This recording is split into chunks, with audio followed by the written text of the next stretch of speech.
Those are permanent in Destiny now, Yeah. as soon as the event begins.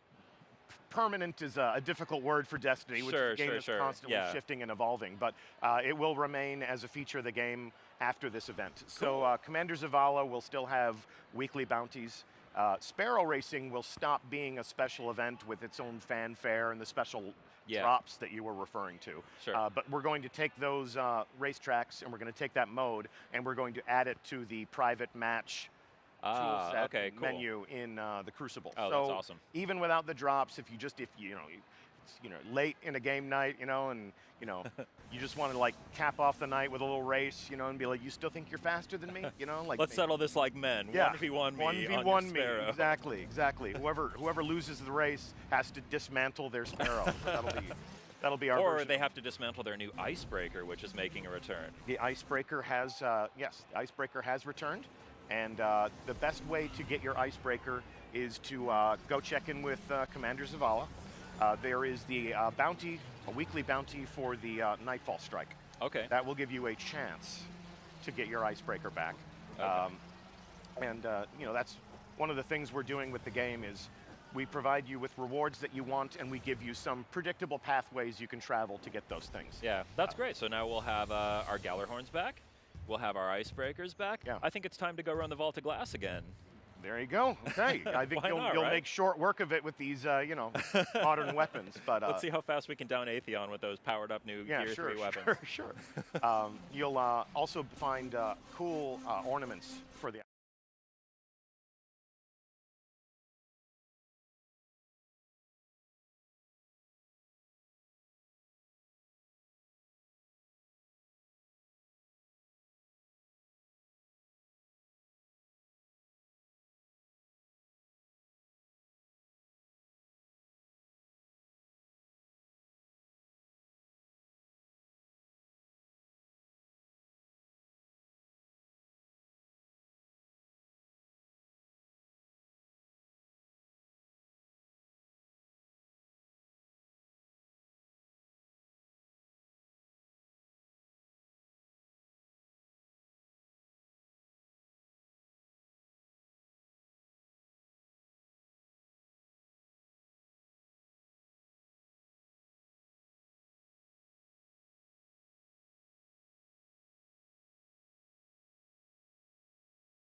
For your Guardian, we've got Dawning themed gear. It's very ornamental, it's very festive. You saw it in the trailer that we've been running.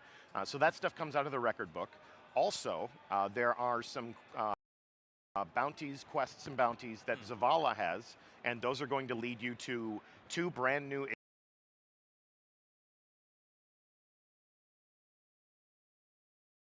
So there are new exotic machines.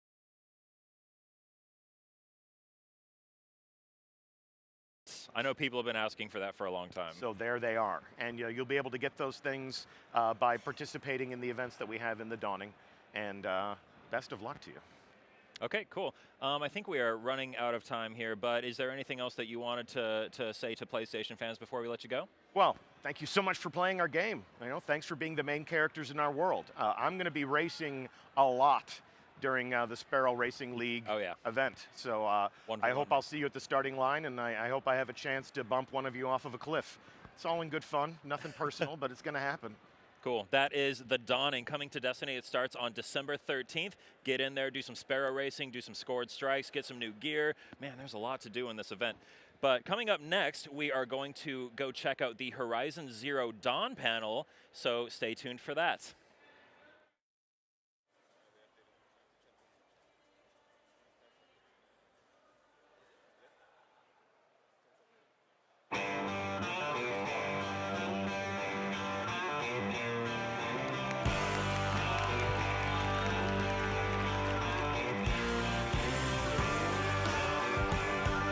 Hey everybody, how you doing?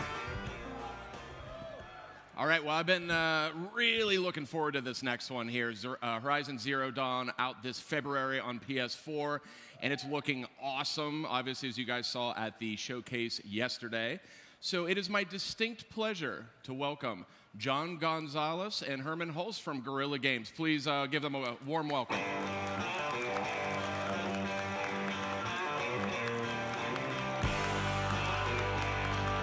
Hey, guys.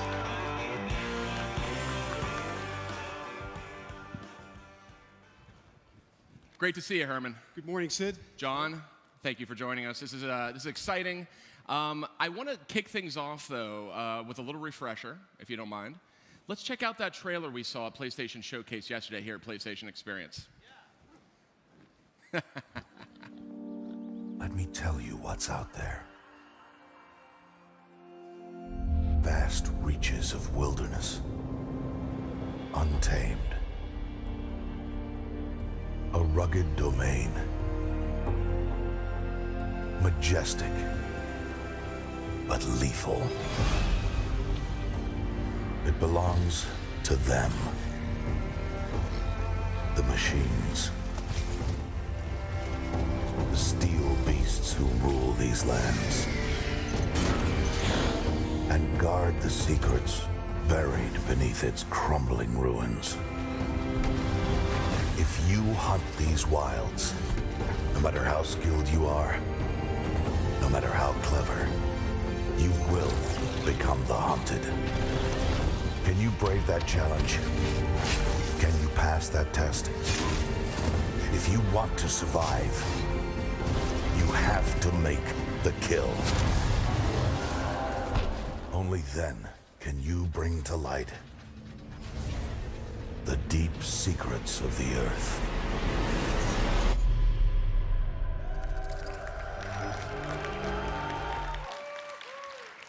Thank you, guys. Very, very, very nice. So it's a pleasure to have both of you gentlemen here. John, you are the narrative director for Horizon Zero Dawn. I know you're obviously tied up in this game, I think, at a very, very deep level here. So I'm kind of curious, just broadly speaking, how did this game come about? This question is also for you, Herman. Well, we reached out after a decade working on the Killzone series in 2010 to the entire studio, where we asked to generate some ideas, right? Some 40, 50 were pitched to the management team. We narrowed it down to two. One of these concepts made a lot of sense for us to make. It was a very prudent choice. And the other one was Horizon Zero Dawn. Well, Horizon Zero Dawn seemed like a very risky choice because it's a new IP, and the new IP is incredibly difficult to make. It was an open world game that Guerrilla had no experience with. It was an action RPG that was a new genre to the studio, and it has an art style that couldn't be more different from the gritty beauty that is Killzone. So I tried really hard to not start with the project Horizon Zero Dawn, and I failed because we couldn't help ourselves but engage on this project. That's kind of how it came about. It just had too much appeal, and there's too much love in the team, in the studio, to bring this to life. What was it about sort of the core concept that was so fascinating to you guys at Guerrilla? So it is about 1,000 years into the future, and the world as we know it here in Anaheim no longer exists, right? It's gone. But it's not an apocalyptic setting. It's a lush, beautiful, majestic setting. It's kind of, in that sense, a BBC Nature documentary. And humankind no longer is the dominant species. The machines now, they roam this world. They are the dominant species. So that makes it super compelling for us to have that kind of juxtaposition between those mechanical beasts and that lush natural setting. Apocalyptic so you have these setting. sort of disparate elements. You've got these mechanical beasts, as you mentioned. Kind of you have this sort of lush world that's been sort of reclaimed by nature. I think my question was, like, how did you make all this sort of fit together into a cohesive whole? Well, that question was exactly what drew me to the project, because around 3 years ago, when Guerrilla approached me and they showed me this concept, when I saw images like this, it posed a really huge mystery. How do you start off with the world that we live in now and end up after 1,000 years or so with a world like this? And I guess you could argue that maybe it doesn't matter. I mean, robot dinosaurs are cool, right? So no explanation needed, sign me up. But I think the ambition of the studio was to do more than just have a really great high concept. It was to create a compelling world, not just one of sprawling breadth, but also one of depth of detail and history.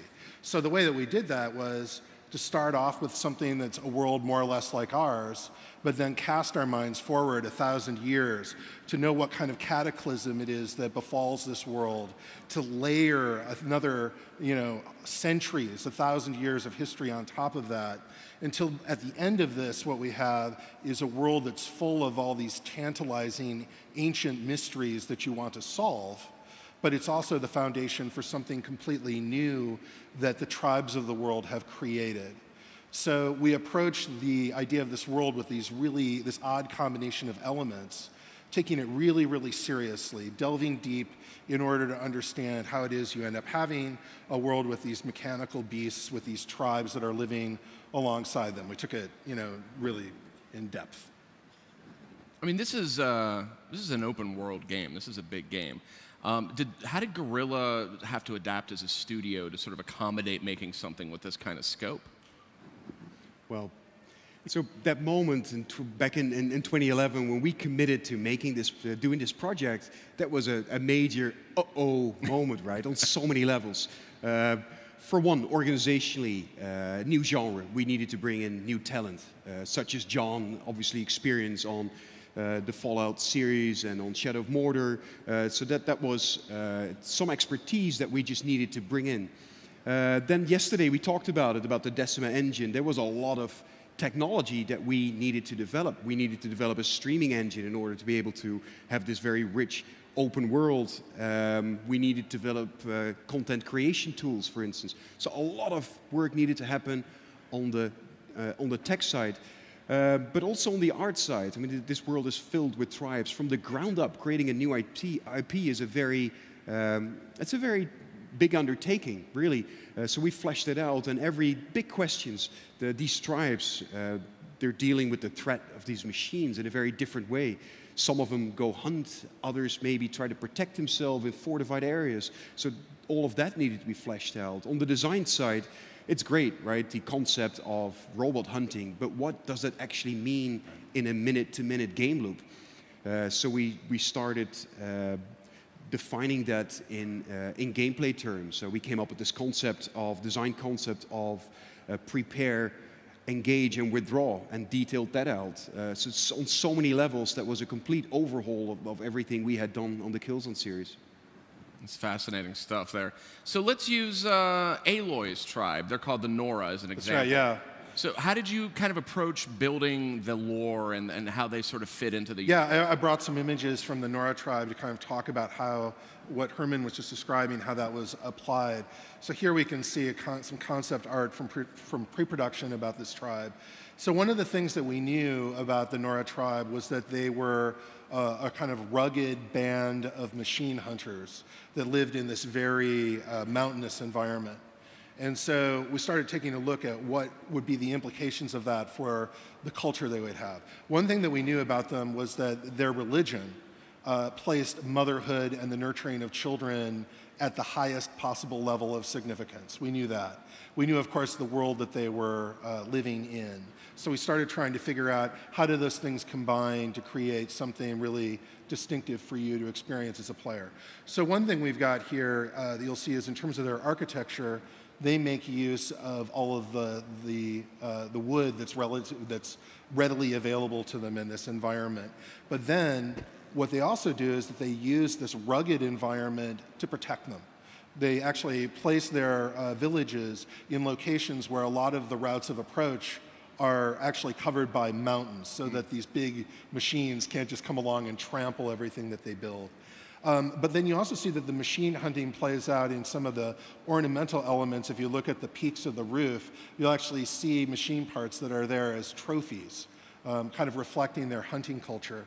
And then you also see, as you just walk around these villages, you'll see adults training children, again, taking a very active role in nurturing or educating the young in all of the skills that they're going to need to survive. So this is where we have this training dummy here and things like that. And so we kept on then imagining further about what are the dangers that they experience.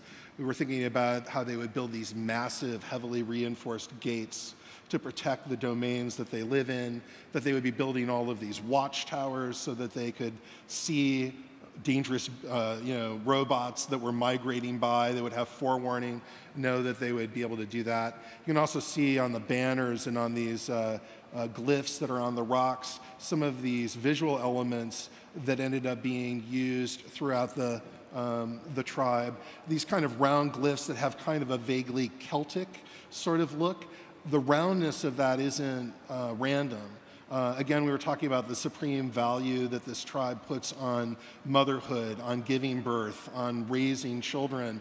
The roundness of these shapes actually kind of reflects or echoes the importance that that has for their culture. Interesting. And then here we have a couple of examples of things that you'll find in settlements. One of them is essentially a cart. Hola, muy buenas a todos y bienvenidos al canal de Juegos España. Y bueno, aquí estamos en la PlayStation Experience día 2, Day 2, y vamos a intentar traducir un poquito, perdonad por estos problemas técnicos que hemos tenido y que no hemos podido contactar antes, no podemos conectar antes por aquí por vía YouTube, por vía este streaming en directo que estamos haciendo desde la PlayStation Experience. Y bueno, vamos a intentar traducir un poco lo que pasa aquí, porque la ausencia de traducción es lo que nos hace a los españoles y a los latinos que no nos enteremos muy bien de lo que están hablando. Ahora mismo tenemos a los responsables de Horizon Zero Dawn, que están explicando un poco lo que es todo su juego. Son los responsables de Guerrilla Games. Y vamos a escuchar y vamos a ver si podemos traducir un poquito lo que están diciendo para que nos enteremos todos bastante bien de todo en general.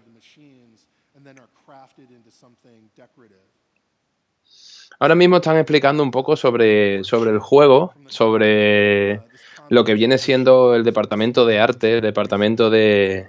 Han hablado anteriormente de todo lo técnico del juego, de los escenarios y de todo a lo que se tenían que enfrentar desde Guerrilla Games y en todo lo que querían con respecto a la luz.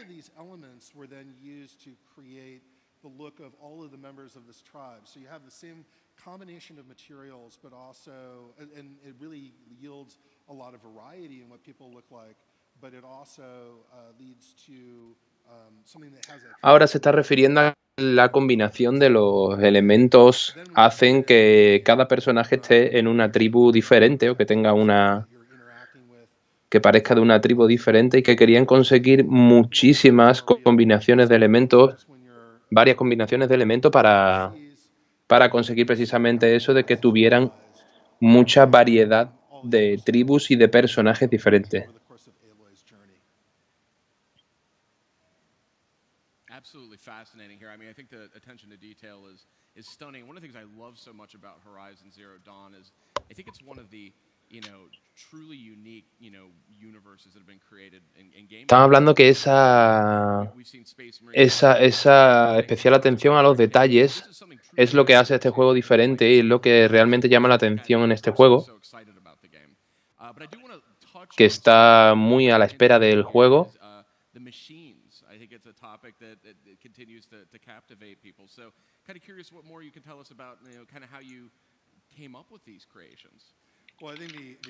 Ahora quiere que nos cuente cómo van cómo les vino esta inspiración para crear todo esto de Horizon Zero Dawn.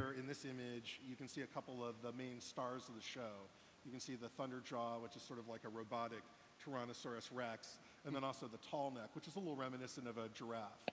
But I think as the best lens for looking at the approach of the studio to creating this is actually to look at the humblest of the machines, which would be the Shell Walker. This is a machine that shows up in the machines trailer. Dice que el Shell Walker, que es una creación de ellos en la que se mezclaba estas creaciones de máquinas, estas creaciones de máquinas mezcladas con humanos en un mundo distópico.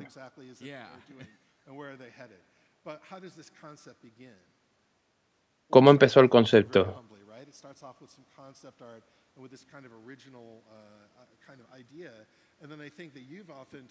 Ahí están mostrando como una idea de concepto original de lo que querían que fuera este Horizon Zero Dawn.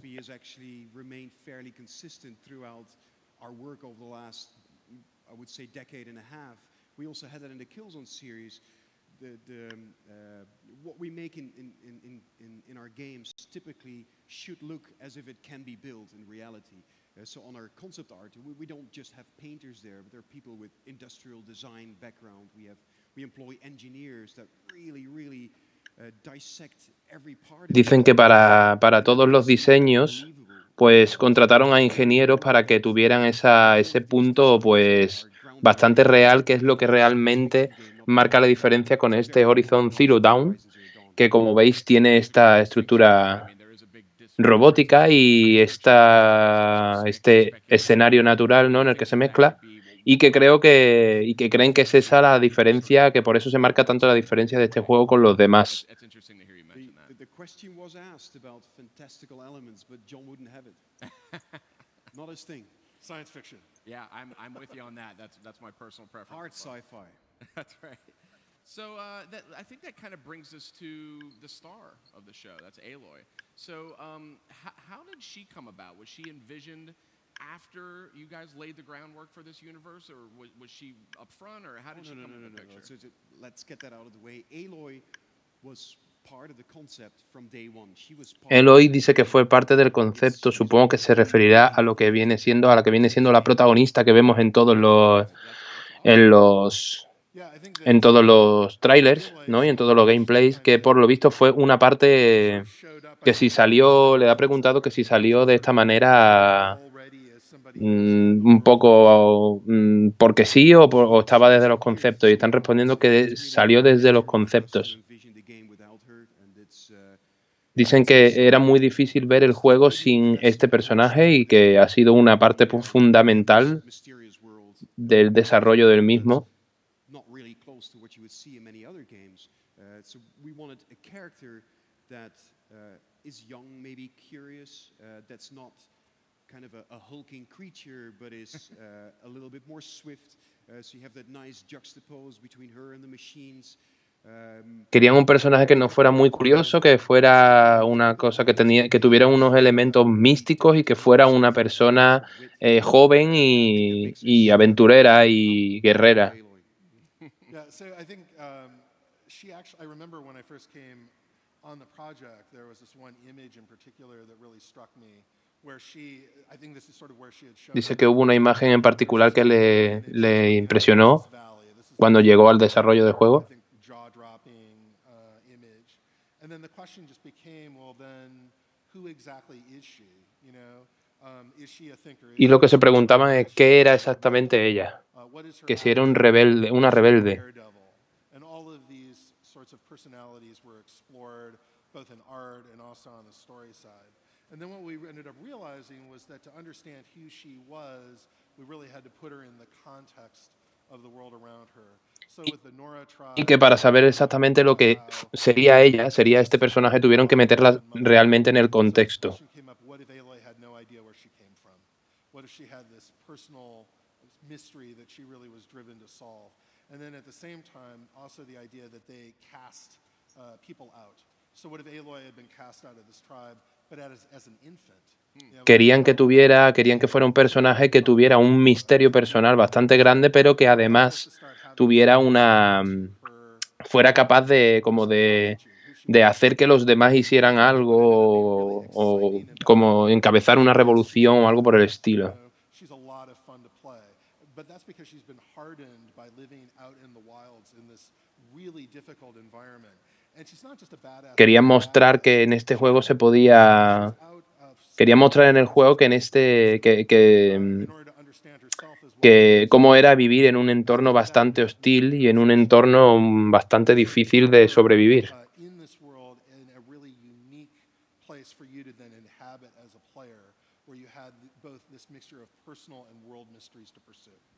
Lo que querían conseguir también es que el jugador experimentara este mundo de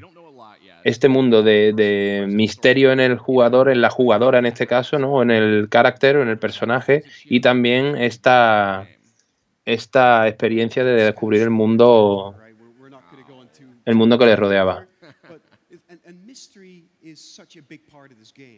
El misterio es una parte muy grande de este juego. Y cuando estás jugando con este personaje, pues vas desenmarañando los misterios. As well as sort of the world mysteries of why are these machines Y el principal misterio que te preguntas cuando juegas este juego es por qué estas máquinas están dominando este mundo, por qué están aquí en este mundo.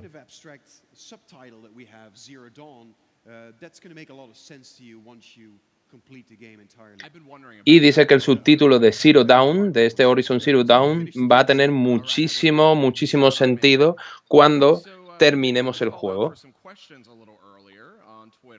So I did want to throw a few of these at you guys while I had the chance here. Cool. So here's sort of a broad one that I think a lot of people are kind of wondering. What inspired the sort of concept of these mechanized dinosaurs, if you will? Alguna pregunta de Twitter es ¿qué inspiró este futuro posapocalíptico con estos robots mecanizados mezclados con algo tribal, ¿no? But there was a lot of question about exactly, are they animal-based or not animal-based? Well, maybe you can speak to Querían que los espectadores se preguntaban de que si esos dinosaurios o esos animales mecanizados vendrían de animales reales o serían por algún tipo de fuerza extraña o por lo que fuera. Eso es precisamente lo que querían que se preguntara al jugador, que es precisamente lo que creen que han conseguido. Usually in an open world that you play in, everything's sort of at human scale. But then all of a sudden, you have this David and Goliath kind of dynamic where you're really not the big... Querían que te sintieras pequeño y que estuvieras en un mundo inmenso y que se pudiera jugar pues con este personaje y que en cierta manera te sintieras como la historia de David y Goliath y que te sintieras un poco así, como un poco abrumado, pero queriendo saber por qué pasa esto y qué es el misterio.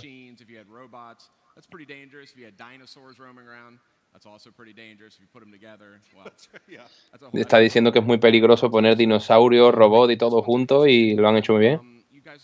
Obviously been working on this game for quite a while. Guerrilla's been invested in this game for some time.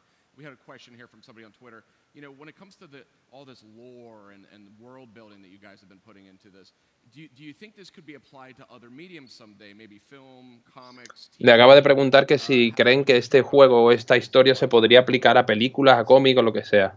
We're building this world from the ground up, and I believe the universe that we're creating really screams for further exploration.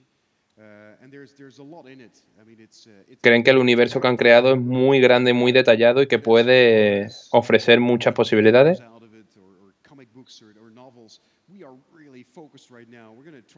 Dicen que están muy, muy, muy en el juego y no están ahora mismo pensando en un transmedia, ¿no? O en cómics, o en libros, o en películas. Y que no saben si esto se exportará a otra media, ¿no? A otro transmedia.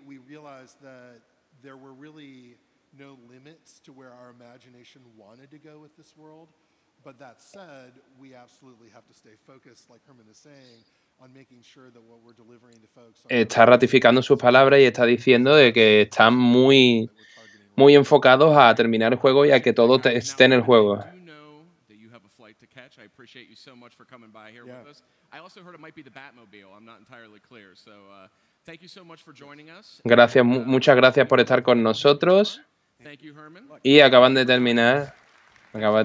Thanks, guys. Have a great PSX. Okay.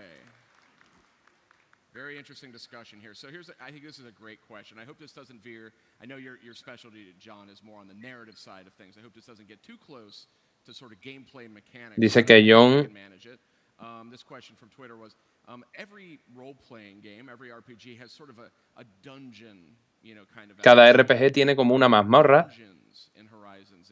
¿Cuántas mazmorras hay en Horizon Zero Dawn? Le ha hecho una pregunta por Twitter.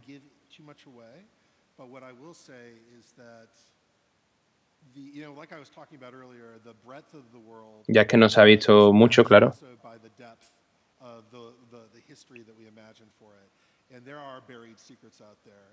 Dice que hay muchos secretos y que hay mucha profundidad en el juego y que hay muchos secretos escondidos y que se basa en la naturaleza más o menos del juego, pero hay muchos secretos en el juego, confirma. guys have done a nice job at sort of tantalizing people, I think, about that there's these layers to the game's mythology. I still can't put my I usually have theories by this point. I'm not sure I have a lot of theories yet about where this game is going in the long run. I mean, clearly there's secrets and mysteries and things like that, but kudos to you. You guys have done a great job building mystique here, and I'm dying to see where it pays off in the game. Well, thanks. I appreciate you saying that. We have. Dice que cree que han hecho muy buen trabajo al tener bastante cuidado en lo que estaban mostrando, y creo que eso ha sido uno de los aciertos más grandes. Cree que eso ha sido uno de los aciertos más grandes a la hora de presentar este juego, porque es todo muy misterioso y es todo que todo el mundo queremos saber más o menos lo que pasa con estos robots mecanizados y con este mundo distópico, ¿no?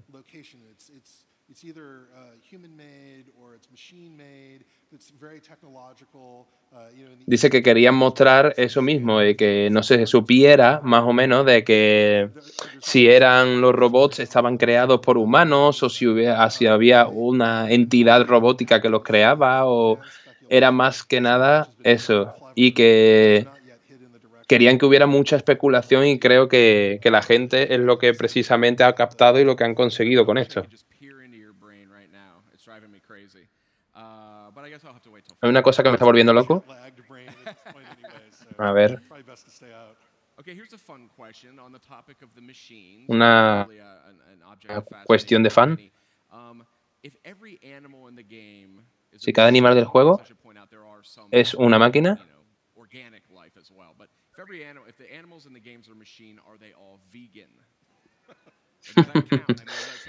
pregunta si todos pregunta que si todos los animales del juego que son máquinas, hay alguno también herbívoro, ya que hemos visto que todos atacan y todos son bastante hostiles.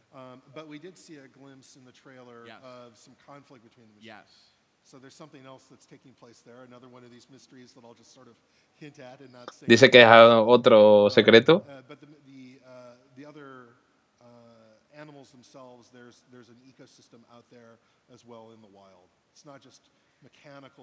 Sí, dice que no hay nada más animales mecánicos, y que hay muchos más.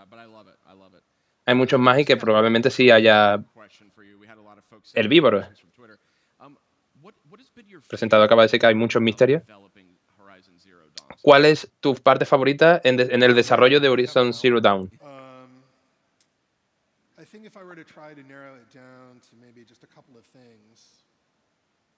Quizá unas cuantas de cosas. Dándole a la protagonista personaje esa personalidad y darle partiendo de ese trabajo conceptual y la combinación de elementos.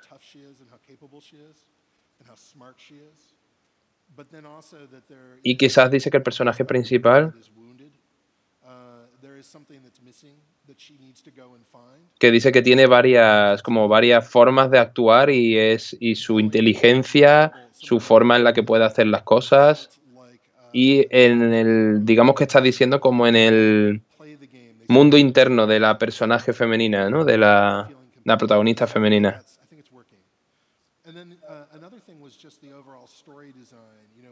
Otra cosa dice que es la historia, completamente la historia.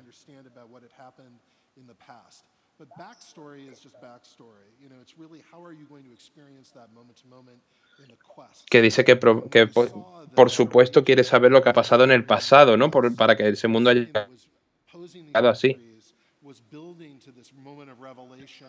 Y sobre todo el misterio y los momentos de revelación, donde puedes, cuando tienes unos momentos de revelación en el juego, puedes entrar en otros momentos que te revelen más cosas y muchísimo más interesantes, al fin y al cabo.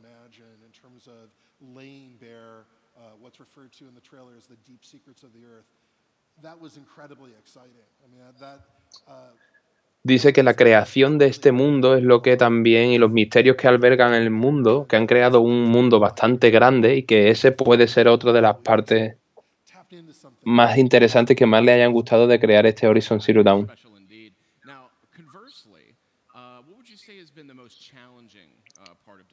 lo más difícil Well, I think o lo más Austin duro touched on this a little bit earlier, where he was talking about del desarrollo del the juego. studio-wide commitment to changing its approach. I mean, they took a big gamble. This was a really bold move for the studio, and so there have been a lot. Pues dice que es esa, digamos que el estudio ha apostado muy fuerte por este juego y cree que esa es la parte más dura, ¿no? De que el estudio tenga que haya apostado tan duro por el juego y que quieren a ver cómo sale en realidad. Que es muy difícil quieren hacer un juego muy muy bueno y que marque tendencia y que un juego de mundo abierto pues supone una cuestión muy difícil para desarrollar y esperan que todo tenga el éxito esperado. Well, I think it's things that we've already touched on here. I mean, talking about Aloy's character and how you'll experience that as you're playing through the game, the story itself, and then also. Dice que la historia, el personaje, We really only took a look at the Nora. There are other tribes that are also out y dice también que ha sido muy interesante crear todas las tribus que están en el juego, ¿no? Que están todas en el juego, presentes en el juego. who have kind of ventured into this part of the world and getting hints about what their cultures are like. So I think just that combination of elements. Dice que es esa combinación de elementos lo que hacen We touched on this a little bit. este juego diferente. You know, you've been with Guerrilla for maybe I think about 2 years now. 3 years now. 3 years. Okay, great. So, in your time with Guerrilla, 3 años que Guerrilla está con el juego. which, you know, it's no secret, it's a bit of a departure for the studio. No es un secreto que ha sido por decirlo de alguna manera, una ida de olla del estudio, una ida de lo normal del estudio de este juego. That's a really good question. I mean, I think I was one of the people who was brought on who had more open world experience. And so but it wasn't like, you know, we stood around teaching classes or something like that. This was already a world-class development studio. So the level of expertise that I encountered really from day one was, you know, pretty staggering. Dice que desde el día 1 fue una experiencia bastante que estuvieron un poquito con cuidado, ¿no? Por lo que querían hacer, ya que un juego de mundo abierto no es lo mismo que otros que han hecho hace poco y que están, pues, cada día cada día han estado, pues, aprendiendo de ellos mismos y desde el día 1, pues, aprendiendo en todo lo que era esto del mundo abierto. Ya que es un apartado, un tipo de juego, pues,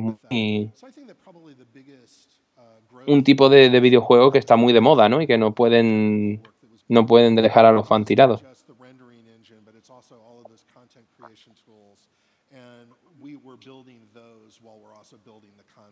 So there is a little bit of that feeling of I think the saying is like assembling the cathedral in the middle of a hurricane or something like that. You know, you have a little bit of that, but you just keep iterating and marching towards the conclusion. You know, to set the goal and you march towards it. Now that's a really interesting topic there, and you have a lot of experience in open world. You've worked on a number of great open world games. I'm curious from your perspective, given your experience there, open world. Dice que tiene mucha experiencia haciendo juegos de open world, de mundo abierto.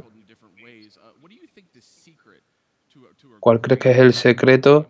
¿Cuál crees que es el secreto para un juego de mundo abierto? Dice que no hay ningún secreto, que no hay uno nada más. Un juego de mundo abierto tiene que ofrecer al jugador muchas experiencias diferentes.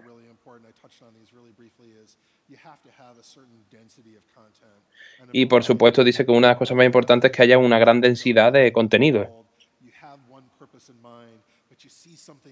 Dice que lo mejor o lo guay de un mundo abierto es que veas una situación y tú puedas hacer lo que quieras, ¿no? O que puedas hacerlo de varias maneras diferentes.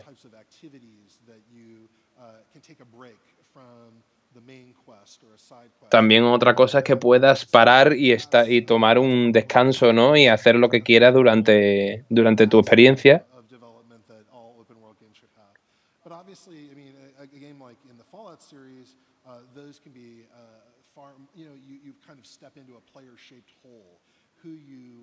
Dice que obviamente no puedes complacer a todos los fans y esto, y que muchos se pueden sentir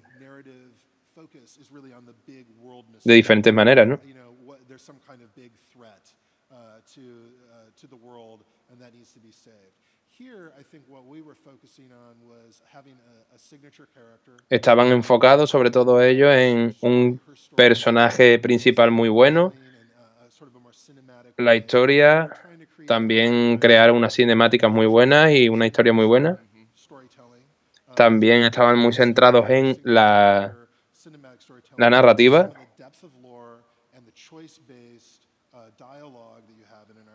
y también que tuviera unos diálogos muy buenos, tales como los que ofrecen un RPG, ¿no?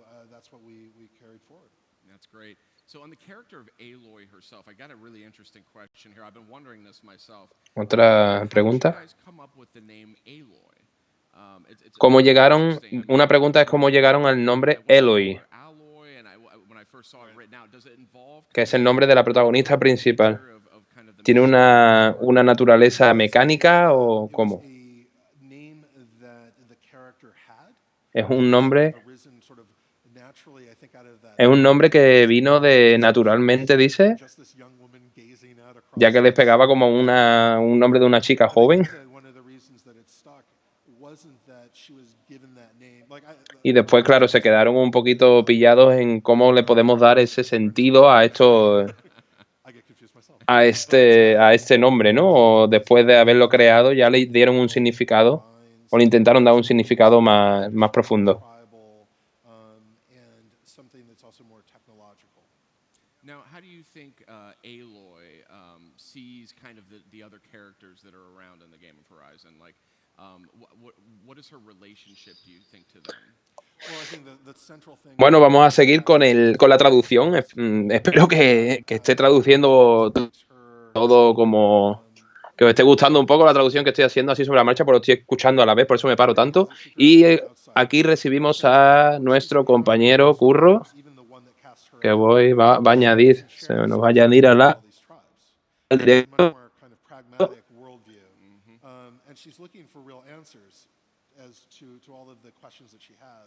But these things are often shrouded in some of the myth that the tribes have. The interesting thing about that, though, is that it's not as though she's just completely a skeptic. I think that she also understands that these stories may have glimmers. Hola, muy buenas, Curro. Buenas. Hola, muy buenas. Que estamos aquí en el directo de la PlayStation Experience, que estamos con John de Guerrilla Games, y estoy aquí intentando traducir como puedo todo lo que pasa. Pásame un link y lo voy traduciendo también. Vale, estamos en directo ya directamente. Tampoco prometo nada, pero bueno, vamos a ver lo que nos cuenta. Por ahora interesante, es que he llegado tarde y no sé qué ha podido presentar para la PlayStation Experience. A ver. Pero bueno, mejor sigamos y ya me cuentas. Vale. Ya tienes ahí el link.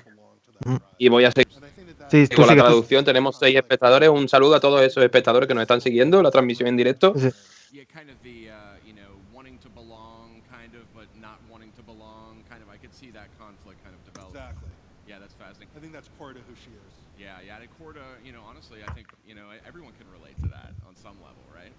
A ver si consigo pillar la conversación.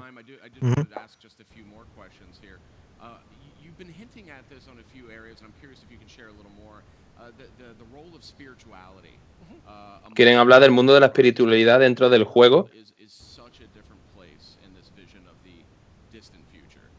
Dice que hay muchos lugares diferentes dentro de este mundo distante.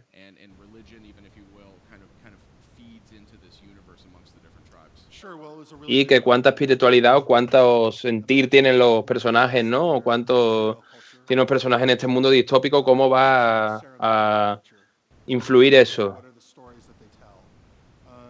Dice que es muy importante dentro del juego las culturas y cómo cada tribu tiene su diferente forma de ver las cosas, ¿no? Y que todo se centra en la necesidad humana, la moralidad de las tribus y cómo esa moralidad puede afectar a cada una de ellas. Y que se incluyen pues como historias en plan de cataclismos que a lo mejor pues, cada cultura lo ha atribuido a diferentes cosas en las que creen. Y también han querido aplicar las mitologías para cada tribu, o que cada tribu tuviera unos pensamientos diferentes. Y que cada tribu tuviera una verdad o una verdad simbólica para cada una de ellas. Yo creo que estoy dando el callo, ¿no, Curro? Más o menos. Espera, es que estoy bajando el volumen del Sky, que entre tu voz y vale. y el de PlayStation apenas oigo la conversación.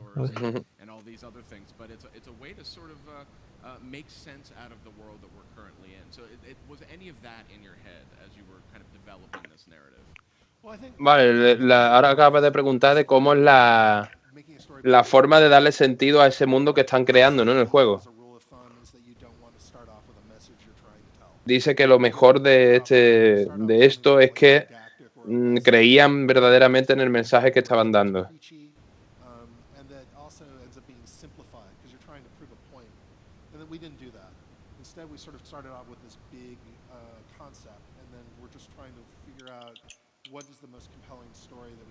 Dice que vinimos con este concepto grandioso y que intentaron hacer una historia acorde a aquello que tenían pensado de la mejor manera posible.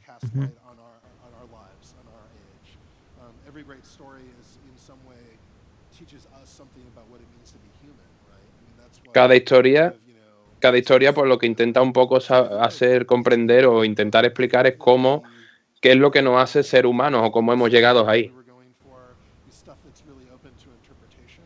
Dice que está muy abierta a la interpretación y que algunas personas pues tienen moralidad diferente y que eso querían representar.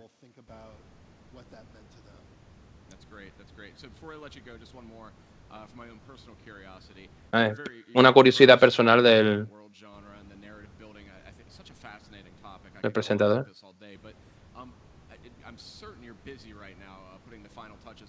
Sé que estás ocupado.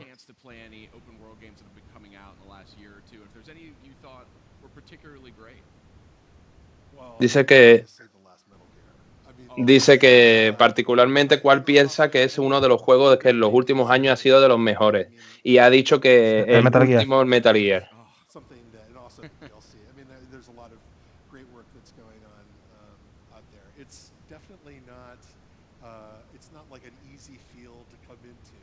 Dice que no es una cosa muy fácil de comentar, porque son cosas muy especiales que hay que tener cuidado, ¿no? Y ya se está despidiendo de él, de John, del gran John, lo vamos a llamar a partir de ahora. Bastante grande, por cierto. Pero bueno. Dice que Horizon Zero Dawn va a salir en PlayStation 4 y PlayStation 4 Pro. ¿Ha dicho la fecha? No. No, vale.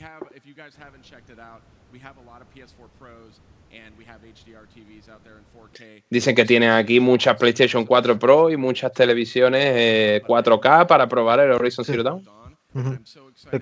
¿Cómo se ve en pantalla? Dice que hemos hecho una de las miradas más internas al juego y más no distantes, sino más grandes al juego, ¿no? Y que muchas gracias por haber venido, Big John.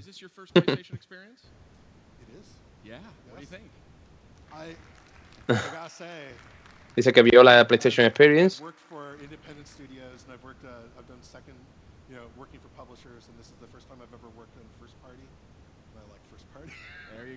Y ahí están los dos. Buen trabajo de cosplay, por cierto. Muy buen trabajo de cosplay que tienen ahí los de Horizon Zero Dawn. Y nada, ya le han dado las gracias, ya se han despedido de él. Y esperamos ahora a la siguiente. Vamos a comentar un poquito, ahora que ya tenemos un poquito más de... Bueno, comenta tú, porque yo acabo de llegar y estoy un poquito perdido. Sí, bueno, ha sido muy, pues eso, diciendo un poco sobre todo del juego, de cómo han querido ver el juego y cómo han querido pensarlo, ¿no? Que han tenido como una especie de... Primero han hecho como todo el trabajo de arte, ¿no? Y como todo el escenario era la importancia principal de esta historia. Y después han pensado sobre los personajes, sobre todo sobre el personaje principal femenino, que querían que fuera un personaje muy diferente, ¿no? Porque nosotros al pensar en un personaje femenino, guerrera y tal, pues pensamos en Lara Croft, ¿no? Por ejemplo, pues uno de los más icónicos, y que aquí han querido pues darle un toque personal a este personaje, y que yo creo que lo han conseguido con absolutamente todo. Porque la verdad que se ve bastante diferente a lo que... Hombre, pero bueno, por lo que se tiene visto por ahora, a ver. Yo creo que eso se verá si han hecho un personaje femenino diferente ya cuando probemos el juego y veamos cómo a lo largo del juego se pueda ver bien su desarrollo.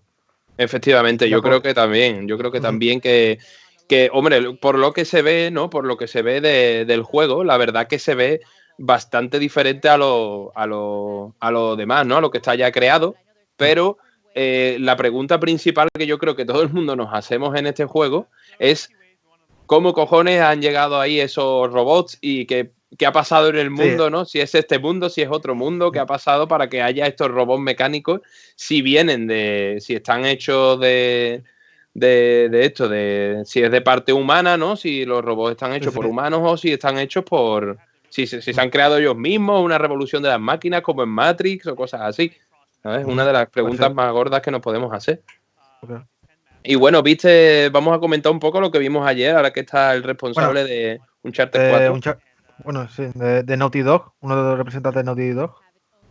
Sí, ya sabéis que ayer se presentó un nuevo Uncharted, no un nuevo, será como un DLC, supongo. ¿Un DLC?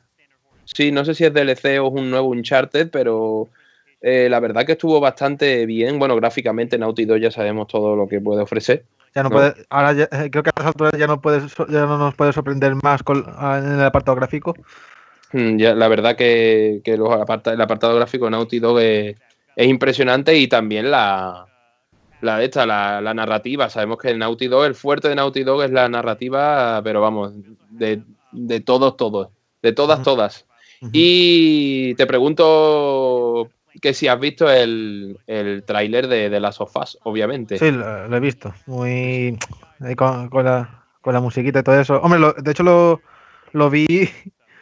Lo vi con eso, cuando se enseñó con el público y se veían los gritos cada vez cuando salió el símbolo el de la libélula, que no me sale de qué grupo era, de cómo se llama el grupo que sí, de los luciérnagas. Los luciérnagas.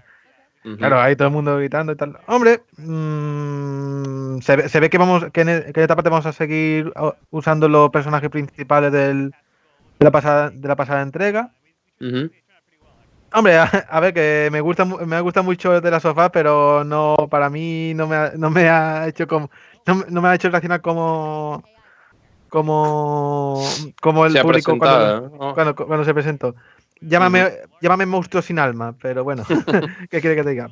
A ver, bueno, y lo que sí queremos preguntar a nuestros espectadores, que tenemos 9 espectadores ahora mismo, ¿qué pensáis del tráiler por supuesto, también de Uncharted 4, ¿no? De la nueva historia de Uncharted 4 y de esto que estábamos hablando, joder, que no me sale el nombre, de Last of Us parte 2. Last of Us parte 2. ¿Vale? Si queréis comentar en los comentarios, tenemos aquí el chat abierto por si queréis decir lo que queráis, nosotros lo leeremos en alto y podremos opinar también y lanzar aquí un debate entre todos. ¿Y qué más? ¿Viste también Crash Bandicoot? Bueno, es que sí, la remasterización se ve bastante bien.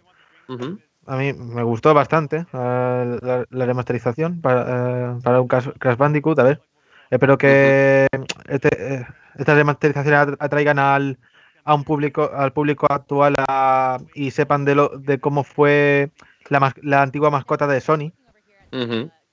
Efectivamente, porque la verdad que estuvo bastante bien, verlo otra vez al pie del cañón, ¿no? Porque Crash siempre ha sido como un clásico, que no había ningún juego malo de Crash, o sea, todos los tres primeros fueron muy buenos. Fueron muy buenos. Yo siempre recordaré también el Crash Bash, que yo creo que también deberían de remasterizar. El de que jugamos con 4 jugadores, ¿no? O el Sí, Crash Team Racing también, sí, que tenía juegos Racing, muy, sí. muy, muy buenos.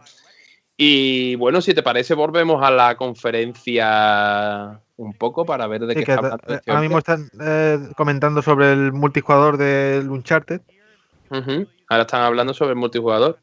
Y esperemos, creo que ahora viene una conferencia también ahora de Naughty Dog con Uncharted 4, me parece. Si no, es que estoy buscando así un poco los horarios, que los tengo por aquí. Tenemos a TVA Signing. No, un momento, voy a buscar qué tenemos ahora. A ver si lo encuentro. Bueno, y ya, bueno, lo de ayer, ¿qué más podíamos comentar con lo de ayer de la presentación de la conferencia, Curro? Hombre, eso coméntalo más tú porque yo no la pude ver en directo. Hombre, salvo lo que enseñaron, lo nuevo que iba a salir de Naughty Dogs y que es el Last of Us 2 y lo nuevo de Uncharted y bueno, la remasterización de Crash es y bueno, y el bueno, tu juego favorito, el Windjamming, ¿se llamaba? Ah, el Windjammer, sí, que va a ¿El salir Windjammer? Sí, va a salir el Windjammer, es este juego de disco volador que hace poco jugamos aquí en el canal de Neo Geo, pues va a salir un remasterizado para PlayStation 4, que yo me quedé a cuadros cuando lo vi. Bueno, y también una cosa importante, van a salir Parapa de Rapper, que ya tenemos el demo subido a PlayStation Store. Pero eso es la remasterización, ¿no? También es una remasterización Parapa de Rapper a Patapón y Loco Roco. Van a salir los tres. De los tres, el que más me interesa es Patapón, porque yo lo jugué, me lo prestaron a mí en la PSP, que Patapón fue de la PSP.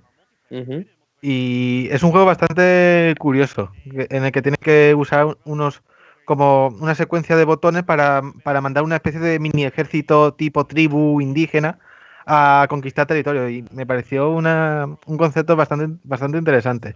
En caso de Sí. Parappa, porque eso, vi el juego original en el canal de PewDiePie, no me parece. A ver, la historia es de un perro que es rapero que quiere ligarse a una pava. Que es una flor. Claro, y para conseguir ciertas cosas, para ligarse a esa florecilla, tiene que conseguirla mediante el rapeo. Y digo yo, pues vaya tontería. No sé, a mí no me llamó mucho la atención. A mí me gustaba de ese vídeo, de los vídeos de rap, me gustaba más verle cómo se cabreaba PewDiePie porque no se conseguía pasar en las fases. Bueno, comenta Lender Vincent 27 que menuda pérdida de tiempo en este segundo día. Pensé que iban a haber mejores novedades. Adiós, Final Fantasy VII Remake. Bueno, pues nosotros la verdad que también esperábamos bastante. Es que me parece que ya han puesto lo mejor ayer. Y no sé, sí, ya, yo creo que ayer fue. Ayer fue ya lo que tenían que ofrecer y hoy ya, pues un poco más de los lanzamientos que ya conocemos. Sí, la verdad que sí, no sé. Esta es como más entrevista y la gorda fue la de ayer. La verdad que. Y ayer la pena que no estuvimos aquí porque no pudimos, pero la verdad que me hubiera gustado estar en directo también ayer. Estuvimos en directo, pero no pudimos comentarla por problemas técnicos. Y la verdad que bueno, si tenéis alguna pregunta de la conferencia de ayer o lo que fuera, pues también la podéis preguntar por aquí por el chat, ¿vale? Y recordad suscribiros al canal porque aquí tenemos todos los directos de todas las conferencias que podamos y en el E3 casi que vamos a hacer una fiesta, ¿no, Curro? Pues sí. En el E3 a ver si podemos preparar algo un poquito más especial, que bueno, ya sabéis que el E3 hasta verano no hay que rascar nada, pero bueno. Reunión con chupitos. Cada vez que salga alguien tipo, sale Kojima y nos pone otro trailer que nadie entiende de Death Stranding. Pues chupito, así, de ese Bueno, estilo. y esa es otra, el tráiler de Death Stranding que nos pusieron en los Game Awards. Sí, que fue bueno, cosa...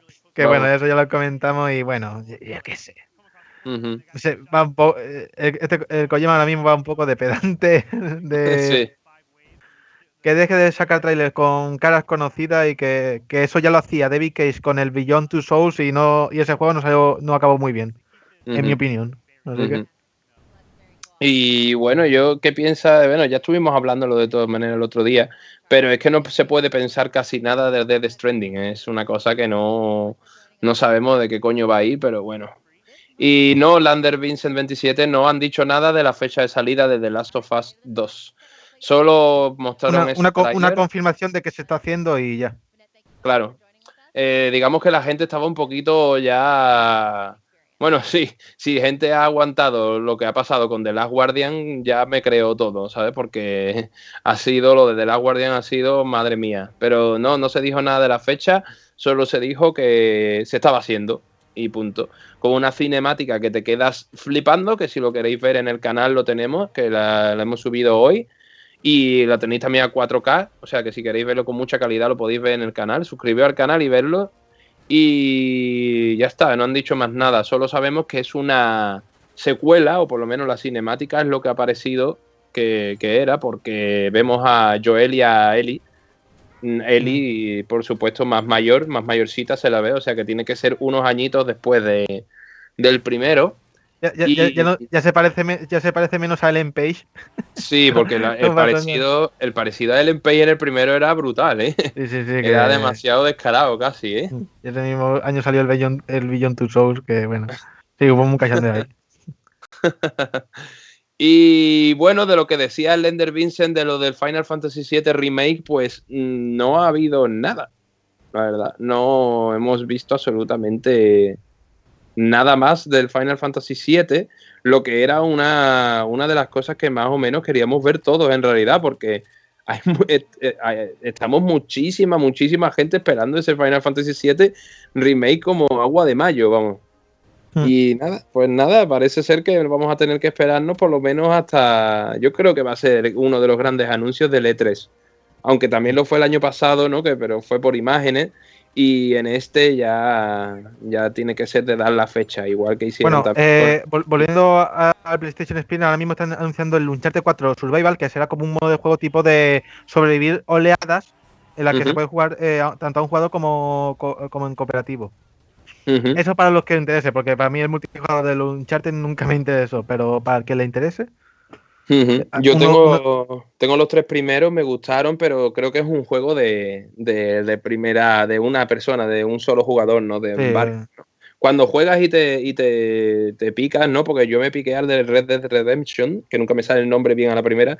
Nadie le sale bien a la primera, si no eres anglosajón. Me piqué con el Red Dead Redemption y la verdad que me lo pasé muy bien en el multijugador de Red Dead Redemption y a ver que ofrecerá una cosa parecida a los multijugadores que ha tenido Uncharted en otras entregas. Y bueno, por lo menos veo bien, coño, que tenga un multijugador, ¿no? Ya que se gasta la gente 60 pavos en el juego, pues por lo menos que tenga más vida. También. ¿No? Ahora mismo se está presentando también el Drive Club VR. Para el VR. Bueno, no, lo están anunciando, perdón. Lo están anunciando en plan de anuncio de la PlayStation Experience. Y vamos a darle prioridad a la PlayStation Experience ya que hemos comentado un poquito, ¿no? Vamos a ver qué dicen y si vemos que no hay nada... Marvel vs. Capcom. Aquí tenemos Marvel vs. Capcom, que fue ayer cuando se presentó también. Y vamos a ver lo que nos cuentan supongo que serán sus desarrolladores. Así que vamos a la PlayStation Experience de nuevo. I mean, let's start there. We're so happy to finally be able to talk about this collaboration. It's been a long time coming. Bueno, están hablando que están muy contentos de la colaboración entre Marvel y Capcom, que hace ya bastantes años que se produjo, pero que están muy contentos ahora mismo de volver a trabajar juntos en un videojuego, ¿no? Perdonad si tardo un poco en traducir, ¿no? Pero es que voy a la misma paz, voy enterándome de las cosas y voy traduciendo. O sea que perdonad si no lo hago muy rápido, pero es que no puedo más rápido.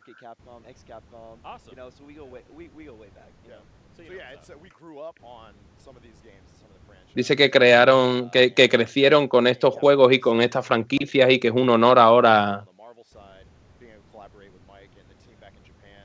Y que ahora pues es un honor trabajar en esta It's en ese fantastic. proyecto. I mean, you mentioned Capcom Cup last night.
form as part of this partner system, and it's simplified, it's more elegant, but you can actually do more now with your characters than you've been able to do in previous games. And then add on to that the Infinity Stones that totally augment your tool set. Now we think that there are really infinite gameplay possibilities, and that's where the hardcore users shine, right? Get in a training mode, get in the laboratory, and start experimenting with like, oh, these two characters, they can do this setup, but if I add the Mind Stone on top of it, or the Soul Stone, or the, you know, what, and then wait, but this strategy beats that, so I need a way to counter the Reality Stone with this character, you know, and hopefully that's how the meta will develop. Sounds like we're going to see some really interesting matchups. That's what we hope here, so. That's what we're hoping, I mean, for the last 15 years in the Versus series, it's been 3-on-3, right? Yeah. And then there's been this kind of like adding on complexity, you know, different ways you can use your partners, and it has become very complex with the goal of playing up that partnership and teamship and teamwork with your characters. However, as Mike pointed out, we're looking at it this time and saying, you know, instead of a character just coming out, doing a move and leaving, a predetermined move. Yeah. I want to be able to use my character at any time, in any situation, any way I want, you know? So it's like whether I'm in the air, whether, you know, I'm doing a combo on the ground or whatever, I call my character, he comes out, you know, helps me, and then that's where we really see the partnership. And I think people in the first gameplay trailer realize that, wow, like the back and forth is just on another level. You can almost think of your two characters operating as one character. Yeah. Like, and you're making combos that you're not just using one character's tool set, you're using both of their tool sets, and you can freestyle, right? Cool. And so we think that's going to be fun. And then again, and then Infinity Stone, and then the balance, and then so it's going to be crazy. We're taking it in a very exciting direction. However, I'm a big fan of MVC3. I know Mike is too. Vale, hola, muy buenas a todos. Muy buenas a todos. Perdona por disculpa las molestias. Disculpa las molestias, pero hemos tenido problemillas con el streaming. Y aquí estamos de nuevo y estábamos comentando de Marvel vs Capcom Infinite y vamos a seguir. Estaban hablando de la importancia de las piedras de infinito y que cómo los espectadores, tío, los personajes colaboran entre ellos para conseguir la victoria. Y vamos a ver.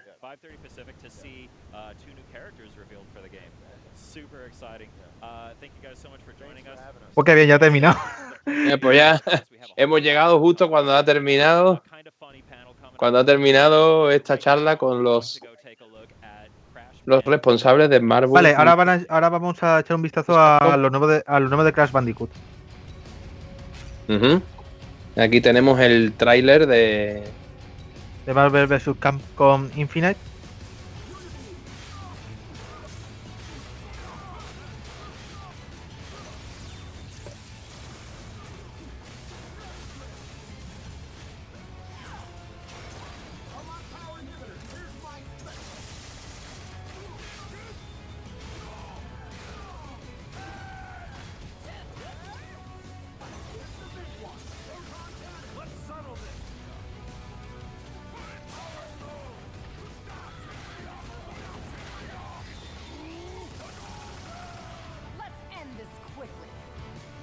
Y aquí estamos viendo este gameplay / trailer de...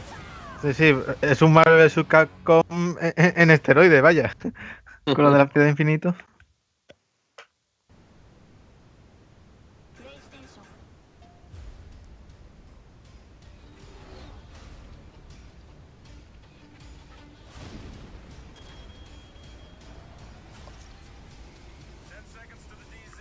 Aquí estamos viendo este game.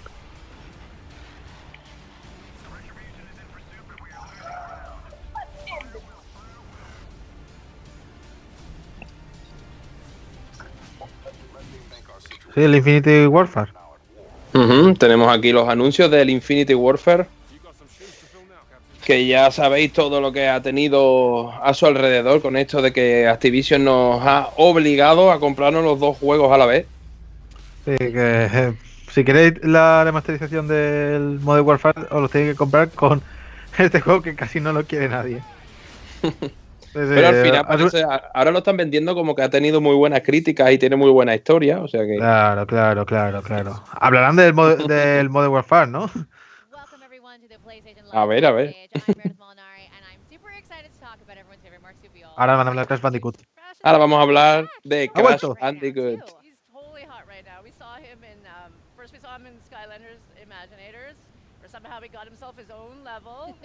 También estamos con los de Naughty Dog otra vez, que parece que se han puesto las pilas en este año, vamos, porque vamos, habrán llevado 2 o 3 años dándole duro para tener todas estas historias, ¿eh?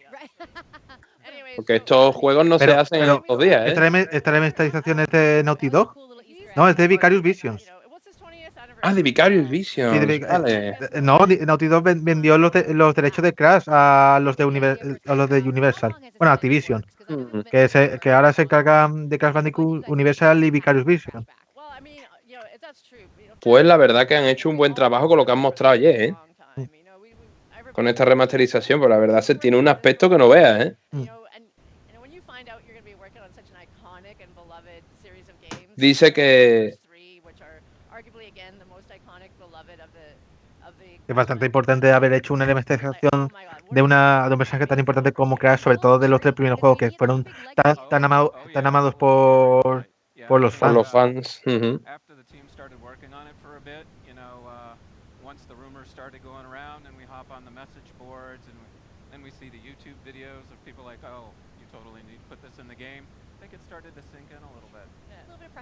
Sí, que tuvieron que hacer esto un poquito por presión por parte de gente de YouTube que necesitaban eso, una remasterización de Crash Bandicoot y les han oído.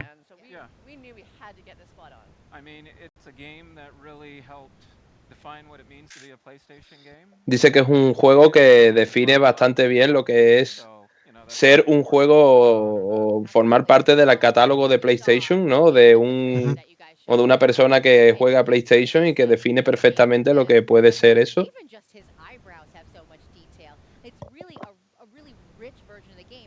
Dice que es una versión verdaderamente, lo que se ha visto es una versión verdaderamente rica del juego, ¿no? Con muchos detalles y muchos cambios, pero en la mecánica igual y que es lo que hay que hacer realmente en estas remasterizaciones, realmente mejorarlo. No lo que hacen con otros, como con Skyrim o con... Sí, el filtro brilli.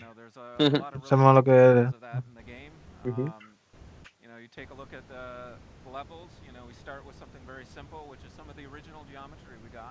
Sí, dice que empezaron con mucha de la geometría y de los niveles realmente de lo que tenían en un principio, que cogieron una buena base.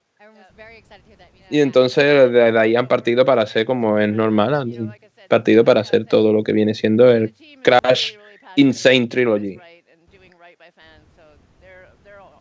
Sobre todo también manteniendo la banda sonora clásica de los primeros Crash.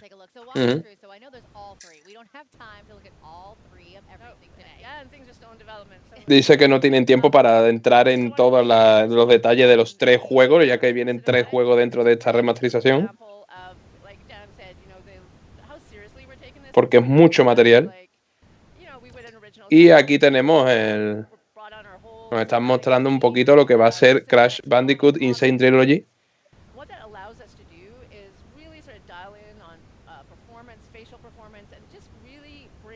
Que han mejorado mucho las performances faciales. Y aquí tenemos al doctor N. Cortex, ¿no? El mítico. Pues que bien está hecho. Ahí, y aquí está también ¿cómo se llama el otro? No me sale el nombre del otro personaje. La máscara, ¿no? Ah, no, el otro, sí, ya sé cuál dice. Que también era un villano recurrente.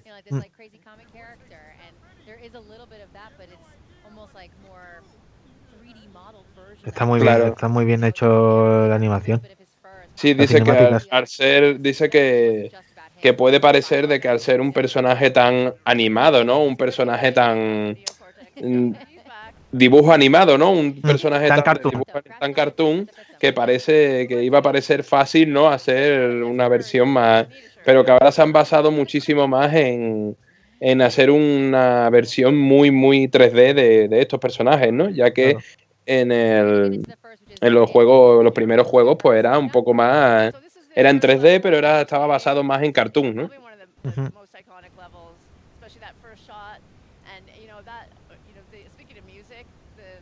Está hablando ahora.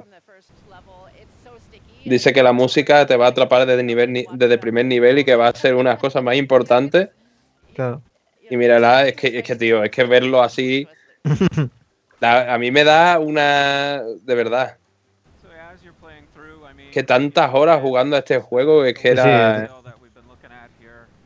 Aquí mucho le hemos echado varias horas. Que fíjate cómo se ve, ¿eh? Bueno, nosotros es que somos enamorados de Crash Bandicoot, ¿para qué no vamos? Por lo menos yo es que es una de mis franquicias favoritas que era en PlayStation 1, la verdad. Yo me lo pasaba estupendamente cada vez que...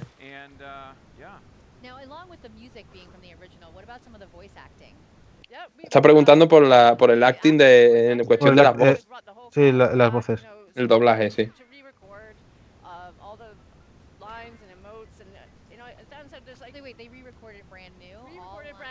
Dice que todo se ha vuelto a grabar de nuevo en lo que la cuestión de las voces se refiere, que han respetado muchísimas cosas de lo que eran, ¿no? De lo que eran en los primeros juegos, en las originales, pero que hay muchas nuevas voces y también mods, ¿no? De cosas que han añadido.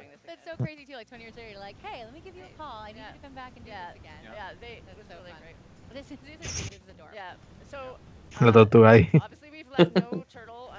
Bueno, aquí está Crash maltratando a una tortuga.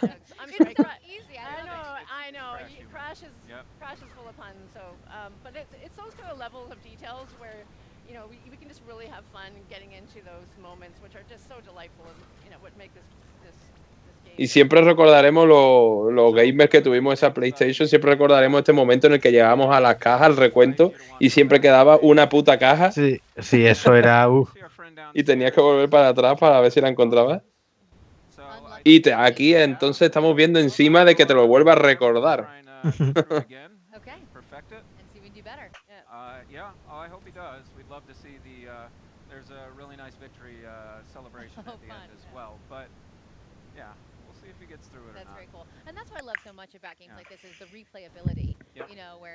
Dice que hay una... Ahí está, que hay una habilidad, hay una parte muy importante del replay, ¿no? De rejugar, que es para conseguir estas cajas y todos los secretos que ofrecía, que después se añadían también las gemas, estas gemas moradas que había que coger.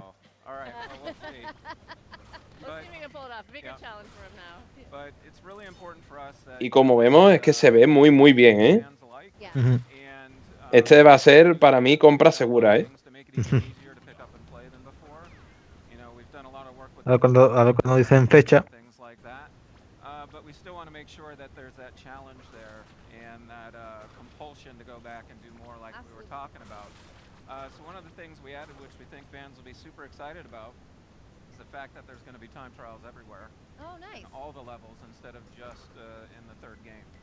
We don't have that to show today, but tell you what, people have been working on it in the office, and they can't put it down. That sounds awesome. Well, that's what I love too. I mean, you talk about this is the 20th anniversary of Crash. You know, you only have to be 18 years old to be here at PSX. So I'm sure there are some people here that probably weren't even alive when the last Crash came out. So it's really cool to have them be able to rediscover something that they... Dice que habrá mucha gente que ha vivido lo que son los Crash Bandicoot y que saben lo que fue estar esperando un Crash, ¿no? O jugar un Crash y que ahora pues lo tienen todos juntos y para los fans va a ser una maravilla, ¿eh?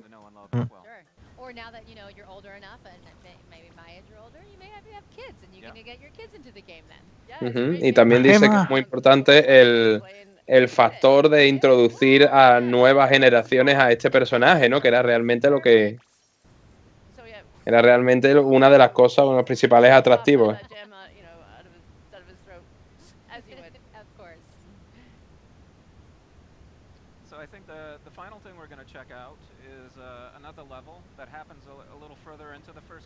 Dice que van a ver otro nivel que está dentro del primer juego y que es un poquito, que por supuesto es más difícil porque es uno de los más avanzado del que acaban de ver. El que acabamos de ver es uno de los primeros. actually seen some people playing on the floor and they've gotten through it. So wow, that's pretty there's some impressive. serious gamers here at this PSX.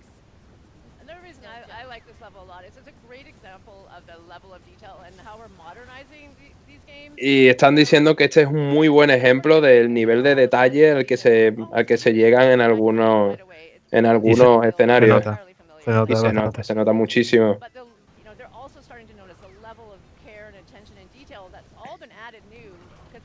De hecho, en el trailer que se mostró ayer se hace una comparativa muy de los gráficos buena. originales con el de la remasterización y se nota bastante.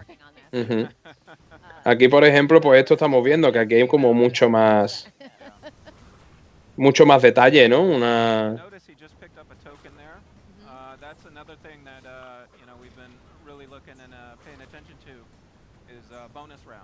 Ajá, dice también que hay acabamos de ver que Crash ha cogido una especie de como de nuevos iconos, ¿no? Del villano y de la novia, ¿no?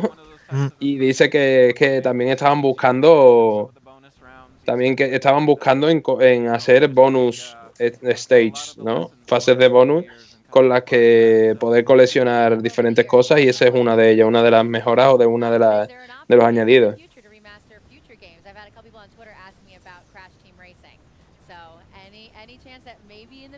Están hablando de Crash Team Racing, a ver qué dicen.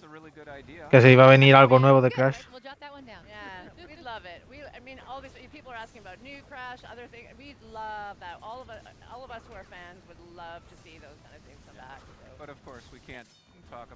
Sí, que le han preguntado sobre Crash Team Racing y han dicho que no pueden hablar sobre eso ahora mismo. O sea, que es posible que haya un Crash Team Racing también remasterizado. Ojalá. Ojalá. Ahí tenemos la fase de bonus, lo estábamos viendo de fondo.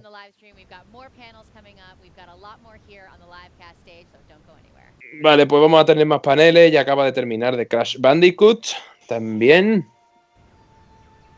Y tenemos el de Last Guardian. The Last Guardian, un trailer de Last Guardian. Que, si no me equivoco, sale pasado mañana, ¿no? ¿Ah, sí? Creo que es el no sé, es que cuando anunciaron el último retraso, que al principio iba a ser en noviembre y dijeron retraso y me quedé yo, ¿y ahora para cuándo? Que no sé. ¿Seguro que para pasado mañana? Me parece que sale pasado mañana, si no me equivoco, el día 6 de diciembre. 7 de diciembre. Dentro de 3 días tenemos ya por fin The Last Guardian en las tiendas. 10 años de espera para los creadores de Ico y de Shadow of the Colossus, ¿no? Que ya, la verdad, que ya era hora. Sí. Bueno, y un saludo a nuestros 8 espectadores. Y una vez más, lo sentimos por ese corte, pero es que no ha habido un fallo técnico. Y aquí tenemos un anuncio de Craig, que supongo que será del Robinson, sí, ¿no? Sí, apareció el robot que sale en Robinson. Y que es un juego que recomiendo muchísimo, ¿eh? También tenéis algún gameplay por ahí de Robinson en el canal. Y es muy, muy, muy bueno, ¿eh? Muy inmersivo. Y está muy, muy guapo Robinson. Y bueno, ¿qué te ha parecido, Curro, esto que nos acaban de decir sobre Crash? Pues que tengo ganas de volver a jugar de nuevo a los Crash Bandicoot, que hace tiempo que no tocó ninguno. Sí, la verdad es que nos pillan en un buen momento, ¿eh? Hombre, pero a ver, molaría, hombre, está bien la idea de hacer remasterizaciones para saber cómo fueron los Crash Bandicoot en niveles, pero estaría bien ya hacer alguno nuevo. Hombre, tampoco apoyo eso mucho porque con lo que pasó en los últimos juegos de Crash Bandicoot no caló muy bien. Pero espero que con lo que se ha aprendido en esta remasterización se pueda hacer otra fórmula distinta al Crash, pero respetando bien sus bases. Claro. Sí, eso esperamos, que tenga un futuro también. Que no se les vaya mucho la olla tampoco. Bueno, y tengo que comentar que lo que veis del tráiler de Robinson, estos gráficos no son así ni de broma, ¿eh? Ya. O sea, ya quiero que lo sepáis. No son así de broma, son muy buenos. No es in-game. No. Son muy buenos los gráficos, pero así no son ni de broma. Vamos, ni de broma. Y bueno, volviendo a Crash, eso, que esperemos que no la líen mucho. Y que, bueno, en esto seguro, en Insane Trilogy seguro que no la van a liar, pero esperemos que también haya nuevos juegos de Crash y que haya incluso alguna remasterización más, ¿no? Como el Crash Team Racing y Crash Bash. Claro, esos dos serían un exitazo en venta por parte de los fans. Porque esos fueron, yo creo que esos dos fueron los que más horas le eché de los Crash Bandicoot. Sí, es verdad, es que son muy buenos juegos. Todos son buenos, a mí me gustaron absolutamente todos. Y bueno, acabamos de ver el nuevo Spider-Man que tiene una pinta que te cagas, ¿eh? A ver. El nuevo Spider-Man a ver si con eso consigue que no solo Batman sea el que saque buenos juegos. Eso, efectivamente. Y hemos visto también God of War, que God of War también, y como ya sabéis, pues se va a otro tipo de estética y otro tipo de mundo, que se va al mundo nórdico, o a lo que viene siendo joder, no me sale la palabra. La mitología nórdica, perdón, que no me sale la palabra. Y volvemos a PlayStation Experience a ver qué panel tenemos ahora y a quién tenemos que traducir un poquito a ver qué tal.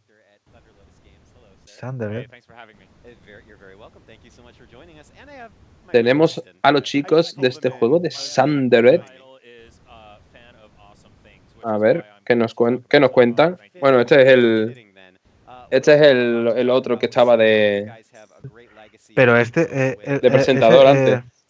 No sé, viendo la camiseta que lleva uno de los entrevistados que pone el título de uno del juego Jotun, que es un juego indie que salió hace varios meses, que es sobre la mitología nórdica, que está muy bien, que en apartado de animación está hecho a lápiz, que es una de las cosas que destaca en ese juego y que de hecho lo recomiendo bastante. Y si me da a mí que van a ser de la compañía esa de Thunder Otus Games, se llama la compañía. Pues será la misma compañía que habrán hecho el juego Jotun.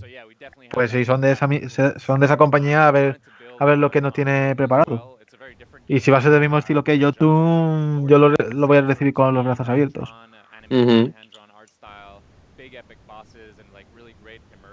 Bueno, solo recordar a nuestros espectadores que pueden preguntar lo que quieran y participar en el chat.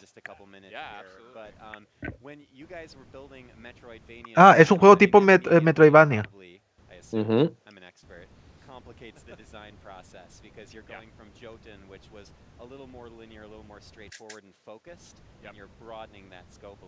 Yeah, so we're calling it a replayable Metroidvania. So it's really inspired by Rogue Legacy, Super Metroid. Está inspirado en los roles de Super Metroid. Sí, de Castlevania, obviamente. ¿O de Castlevania? Vale, que cuando mueres puedes volver al hub.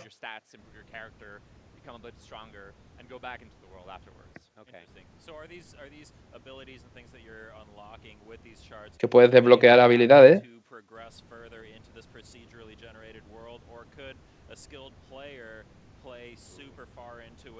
Por lo visto es un juego procedural, ¿no? Está preguntándole de que si esas habilidades tendrán algún... si se va a poder completar todo o esta forma de creación de niveles y de creación de historias en el juego de procedurales va a ser algunas imposibles. A ver.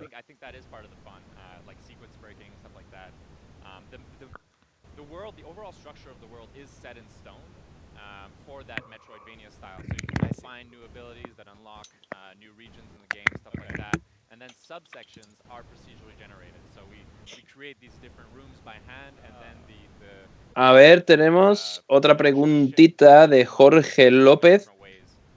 ¿Saben cuándo liberarán el modo horda del Uncharted 4? Creo que...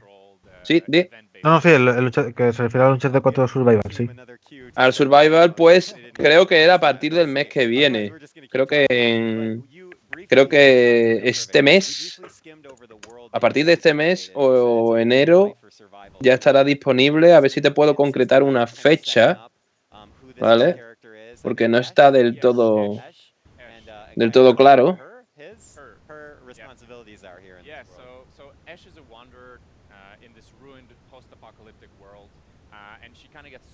Se publicará a mediados de diciembre, o sea que tiene que estar al caer, Jorge.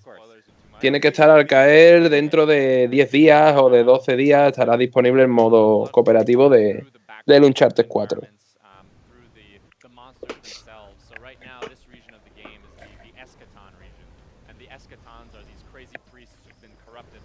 Estamos viendo un gameplay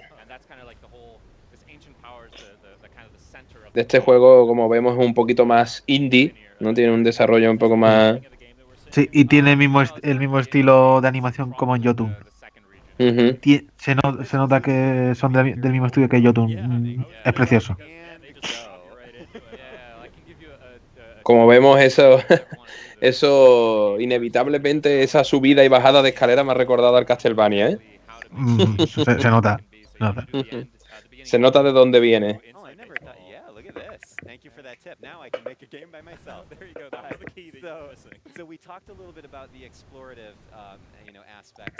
Dice que van a hablar un poquito de los aspectos de exploración del juego. Y del combate. Y del combate, sí. Ya que han hablado de los aspectos de exploración, ahora el combate. Dice que están enfocados mucho más en la acción y que la respuesta de los jugadores ha sido muy buena en se referirá al Jotun, ¿no? Que no queríamos unos combos en plan XX cuadrado.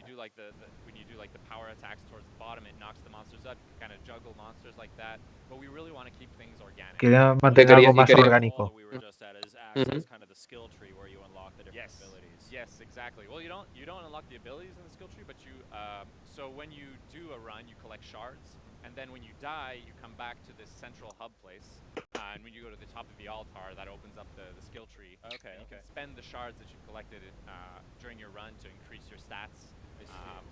Que puedes coleccionar ciertos ítems para poder y usarlos como para volver a ese sitio, ¿no?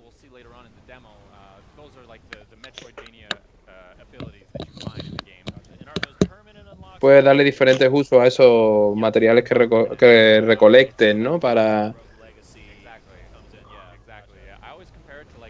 Bueno, 10 espectadores, un saludo a todos y ya sabéis, si tenéis alguna pregunta, preguntar por el chat, que lo tenemos abierto.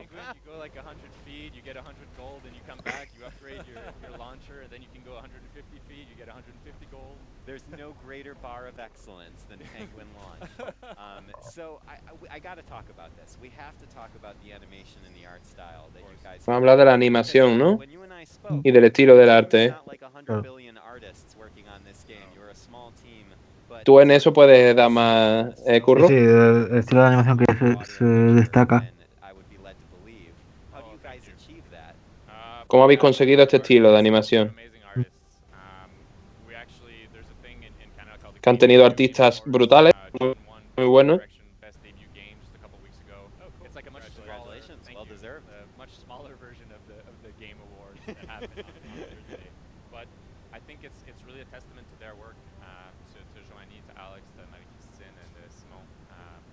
Dicen que es un poco un testamento del trabajo que habían realizado y que la verdad que era uno de los factores más importantes, ¿no? Que es un poco por lo que se les conoce, ¿no?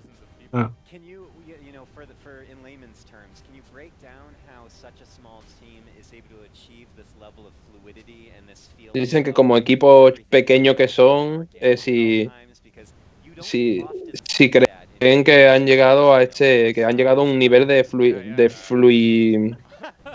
fluidez muy grande y que han llegado, que están llegando muy bien a las expectativas, están cumpliendo las expectativas muy bien de cada juego que sacan, ¿no?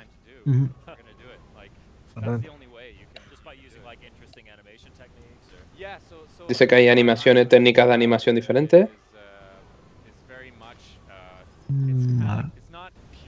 Bueno, pero aún se basan más en la animación tradicional, en la 2D. Se basan en la animación tradicional. 100% animación tradicional. Dibujado frame por frame.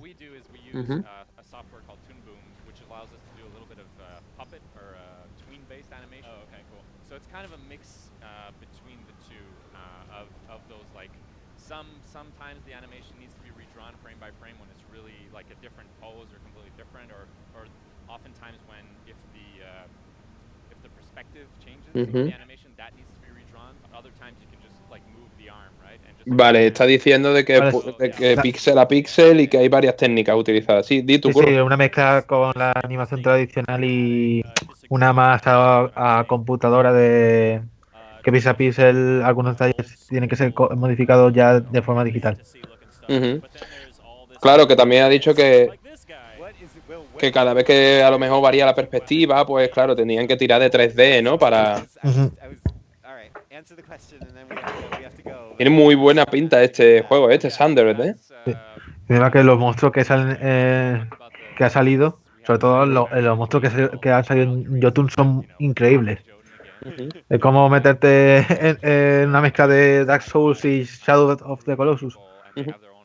Bueno, un saludo a Jorge David, que ya está con nosotros de nuevo. 12 espectadores que tenemos ahora mismo. Un saludo a todos. Y Jorge, espero que hayas oído lo que te hemos contestado de lo de Uncharted. Y espero que te haya servido.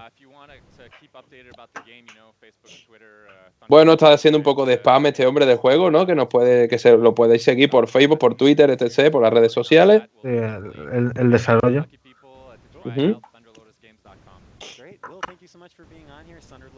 Vale, ya están despidiéndole. Y la verdad, muy buenas vibraciones de Thunder, ¿eh? Que tienen en el main stage a un buen amigo suyo. Vamos a ver en quién tienen por ahí por el main stage.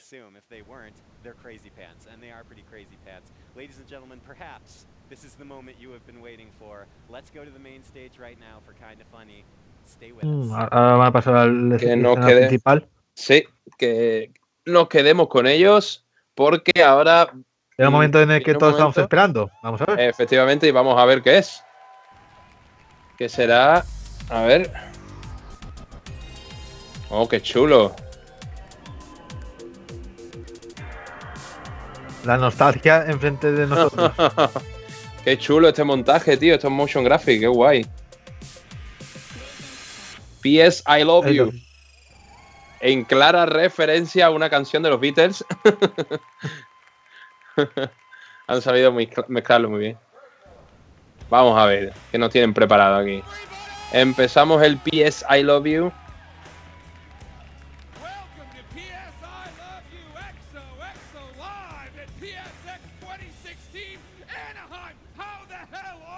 Bienvenido a PS I Love You.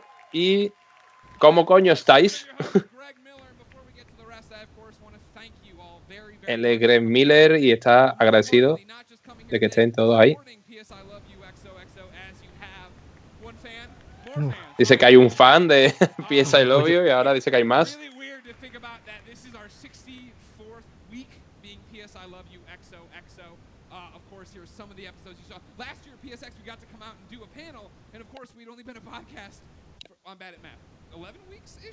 It wasn't a real thing yet, but the problem was that you guys supported us so much, you made it a real thing. And I want to take a moment to keep thanking you, but at the same time, thank PlayStation. I don't know if you've noticed. Gracias a PlayStation para darle la oportunidad de hacer este podcast.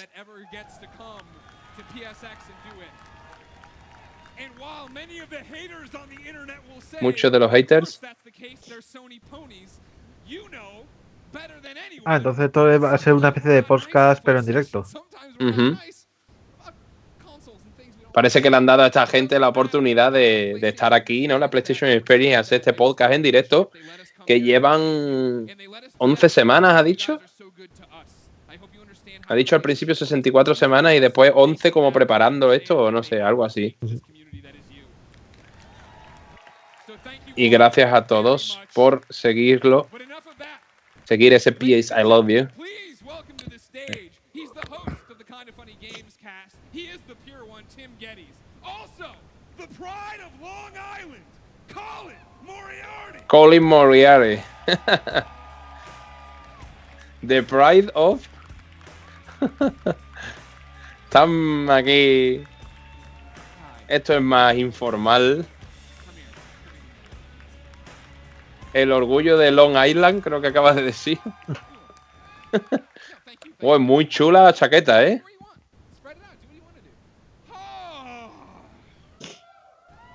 This feels good. That's as far as I planned. I don't know what the rest of the show is going to be. Now, how you guys doing? Great, fantastic. Colin's mic isn't working. Can we get some bass in his mic, or just leave it off the entire time? I'm talking to my mic, Colin. A lot of people would like that. You can whisper into Tim's mouth, yeah.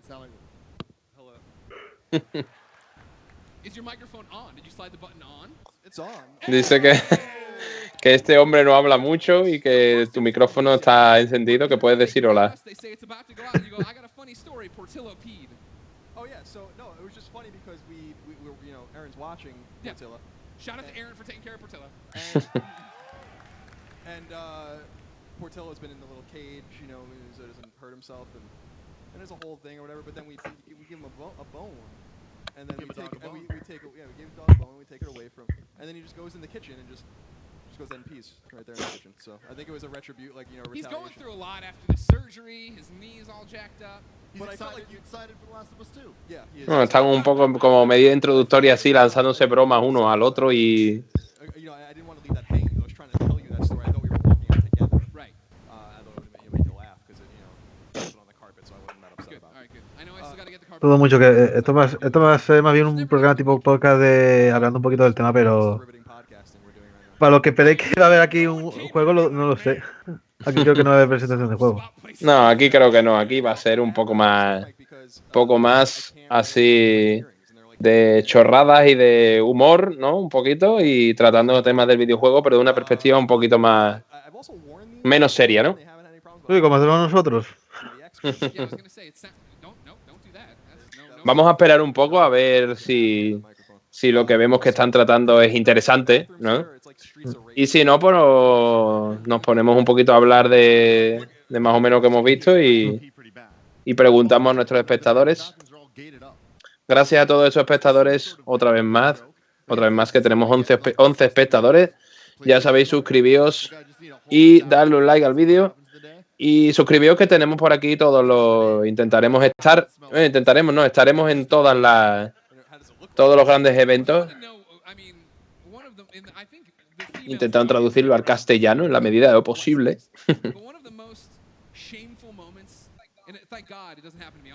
Is when you walk into the men's room and there's a line and you have to do that peek around and you see all the urinals open and you look at these guys, you're like, I'm so sorry. And you go around. Está hablando de uno de los momentos más embarazosos cuando entras en un baño de hombres y ves a todo. Es que todo esto es muy chorra. It's all good. And I pooped in a urinal too. That's another time for another story. Tim, yes. What have you played today? I played Crash Bandicoot. A ver, Tim, ¿a qué has jugado? A Crash Bandicoot.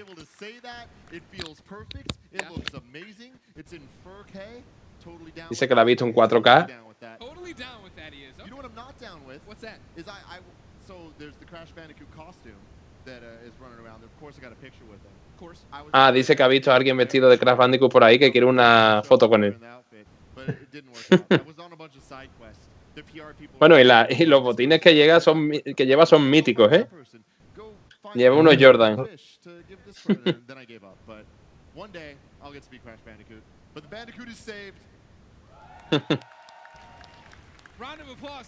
Está alabando a Crash Bandicoot. I said, round of applause, who's done it, and you raised your hand, a whole section of you right here. Please try to listen and stay on task today, all right? I can't do it anymore. Colin, have you played anything? No, I'm on a people finding mission today. You're a people finder? Yeah, so I went and saw my friends at Housemark. Yeah. Going out with them in a little while, and we're going to talk about things. Did you play the new game? Saw they were doing direct feed for someone else when I went and saw Michael, met Eugene Jarvis, which was cool. Also saw our friend Sean Norton who's a good buddy of ours. Dreadnought. Yep, working on Dreadnought. And yeah, so I'm just trying to roving around when saw friends at Sony PR. I don't see them anymore. Right. Since we left IGN, you kind of do all the PR stuff. So these, these are like practically strangers to me now. I went and played that Housemarque game. Yeah. It's good. Oh, I'm sure. No surprise there. It's really good. Yeah. Has anybody else played the Housemarque game? Round of applause. We like it. No, le han puesto ahí como una especie de fondo con cuadros, ¿sabes? Así como si fuera un aspecto así de sala. Dude, get out! You're dismissed. This is a pro Housemarque panel if I've ever heard of one. Played that Star Wars VR experience. También han jugado a esa experiencia de realidad virtual de Star Wars. Que como sabéis, esa experiencia de realidad virtual estará gratuita para los que tengamos el Battlefront. Y creo que sale también, pues si no es en estos días salía, ¿eh?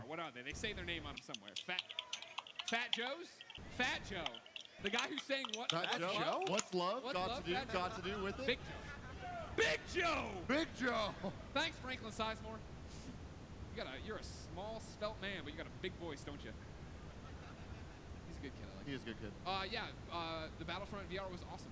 I mean, it went from like, oh, this is cool, and then it went into hyperspace. Yeah. I think I had a moment with myself and a bunch of people. Dice que ha tenido un momento muy bueno cuando ha pasado al hiperespacio jugando al VR Mission de Star Wars. So the best thing, it comes out Tuesday. Definitely check it out. You can kind of, there's a bunch of buttons you can press. Of course, I'm pressing all the buttons. I hit one, the target comes out, and I'm like, yes. Yeah.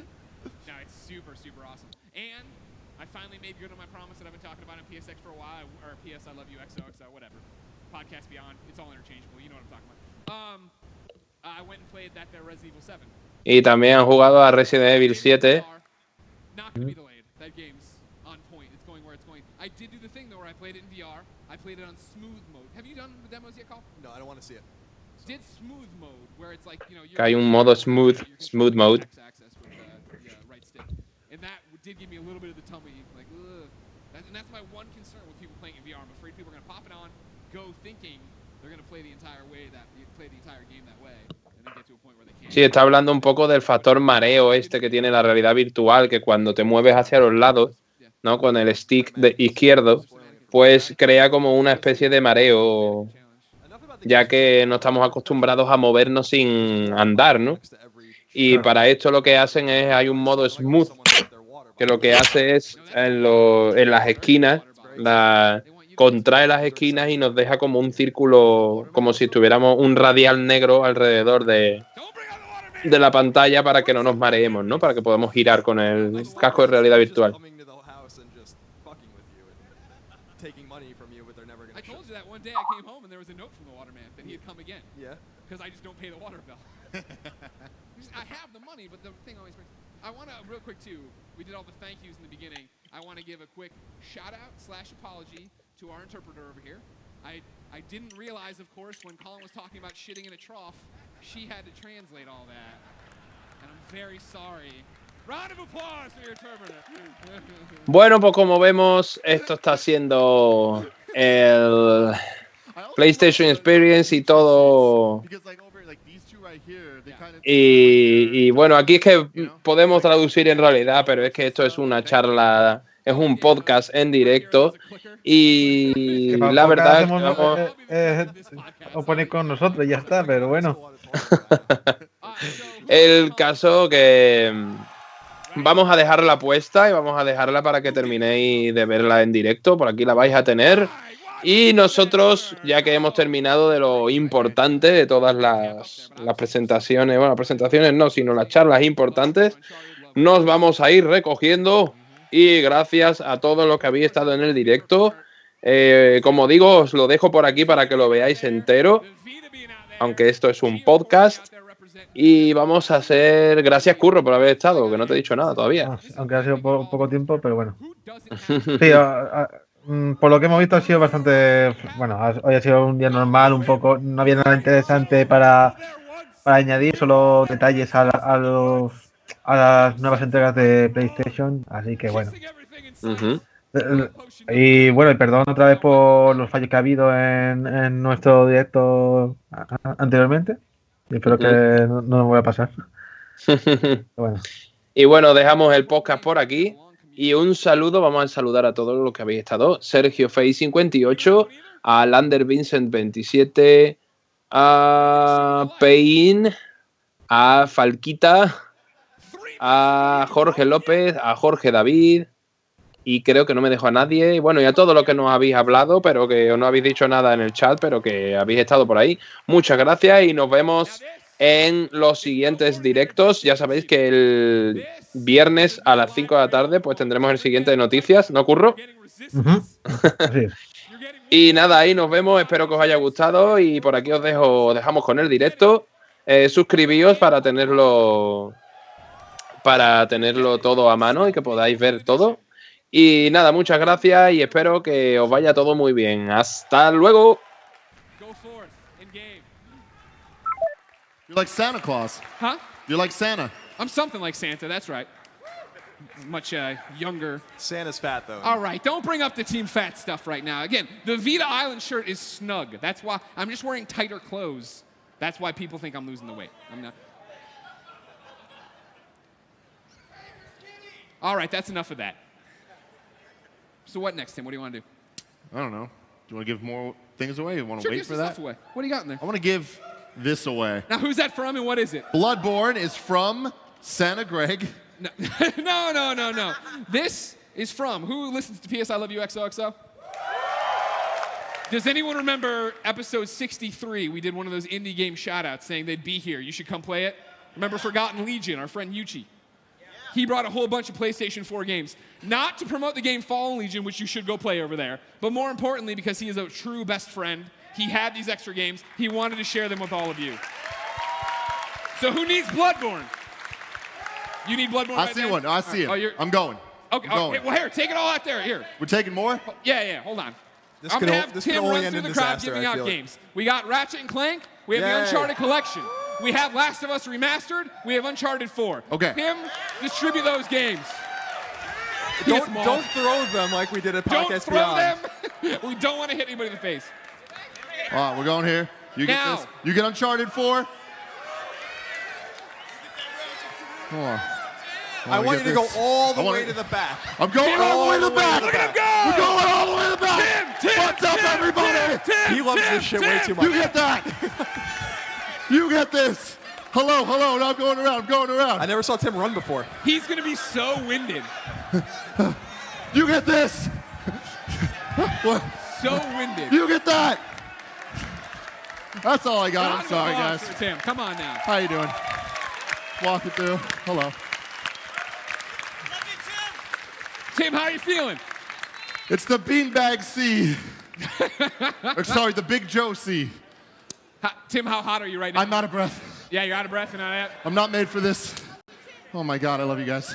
Ladies and gentlemen, while Tim catches his breath, please welcome your first guest. He is not a coward. He is the man who gave you Twisted Metal, God of War, and soon Drawn to Death. Ladies and gentlemen, David Jaffe.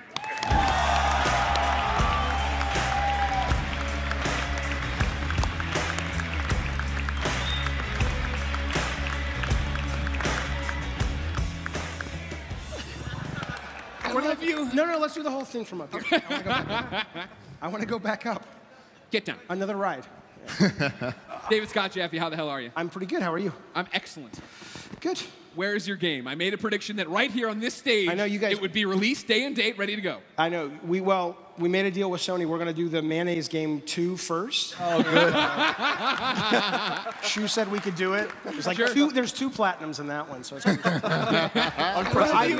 heard you guys when I was driving up yesterday, and I was like, you guys are pretty often correct. And I'll be honest with you. I mean, you guys. It's not like we sit around at Bartlett Jones or the guys in Sony San Diego and go, shit, what are we going to do? I don't fucking know. Turn on PSX. I love, Yeah. But that said, when you guys had some interesting conversations, especially about sort of what was happening with early access and free to play and stuff, you would be incorrect if you thought we weren't listening, because it was definitely interesting. And that played into a number of conversations we had. So I don't know how we got on this topic. I haven't had my ADHD meds today. I'm not joking. I actually am on them, and I didn't have them. And so this is going to be interesting. But So, what were we talking about? You're doing great. I mean, you're leading to the questions I think that are interesting. I mean, remind me, was it a PSX where we saw Drawn to Death for the first time? We closed out the show the very first PSX. Okay. And no one lets me forget it. It's like, you fucking closed the show out with that fucking game? Sorry. You know, we love it. We think it's great. A lot of people think it's great. But thank you very much. No. Hold on one second. Because this is one of the problems I have with you, David Jaffe. I got a bone to pick with you. All right? So you're going to sit there and you're going to shut up and you're going to take this. I noticed when somebody was giving you shit on Twitter about you getting an autograph signing. Is this the jury? What is this? No, don't get distracted. Do not get distracted. We got a bone to pick. All right, go ahead. You were getting shit on Twitter about getting an autograph signing. So you got in the mud. You gave him a 1-2 punch. Who was that? It was Wario 64, who I'd never met before. Yeah. And I'm glad, we had a nice coming together online. And it was like, all right, no worries, that's fine. But he was just like, yeah, Jaffe's fucking signing at PSX, LOL. And I'm like, oh, fuck you, motherfucker. Yeah. It's like, Sony's like, hey, do you want to do this signing thing? I'm like, sure, if you want me to. I'm like, yeah, sure, we'll do it. That was the end of it. It wasn't, and this little fucker, although I have no problem with him now, and I genuinely appreciate the fact that he reached out. I don't. It really did upset me, though, because there was another guy. The other guy's the one I saw you arguing with. You don't need to name names. I'm happy to name him. No, I'm happy to just forget about the troll. No, because he's a beloved personality, which is Kyle Bossman, right? A lot of you guys must love Kyle, I assume, from what I gather. You guys know what I'm talking about? Okay, right. So, they're all tentative to say they know him because they feel like you're I like Keeley a lot. I feel bad for him. I actually want to bottle up his tears and sell them as potions, from the Game Awards. But I do. I've always liked Jeff a lot. And he's on Jeff's show, and I'm sure he's a great guy. But the 2 times I've seen him talk about Drawn to Death, I'll give you a great example. Again, these meds, they're wonderful, and if you don't have them, but when you guys rail on God of War, and you do, I'm so okay with that because there's logic to back it up. You've played the games. Would I love everyone to like everything we do? Absolutely, that would be awesome, okay?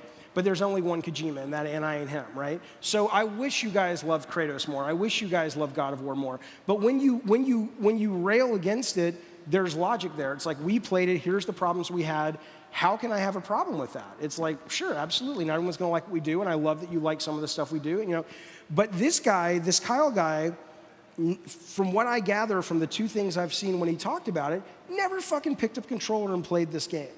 And it's not the fact that he doesn't like it. There's just this sort of mean-spirited, snarky bullshit that I think for 80% of our gaming community that is wonderful and open and inclusive, there's that 20% that drives me up the fucking wall. And the older I get, the less tolerance I have for it. And so... I'm with you. And we're back on the road to the point I was trying to make here. Is that Pick me up again, Greg. It was so great. All right, come here. No. You guys have to sing I Had the Time of My Life, and then I'm going to go at the right moment. I'm not doing this. I'm going to do this. I'm going to do this. This is a Neo Gaff gift waiting to happen. I'm doing it. All right, fine. No, I'm going to sit down. Let's go. Come on. Oh my God. Wow, you got a handful of Jaffe's ass there. He came in too high. There was nothing that I was could do. That was sexy. Right, that was sexy. That's what you were saying. I love the singing though. That was a very nice touch. Well, let me. I'm curious.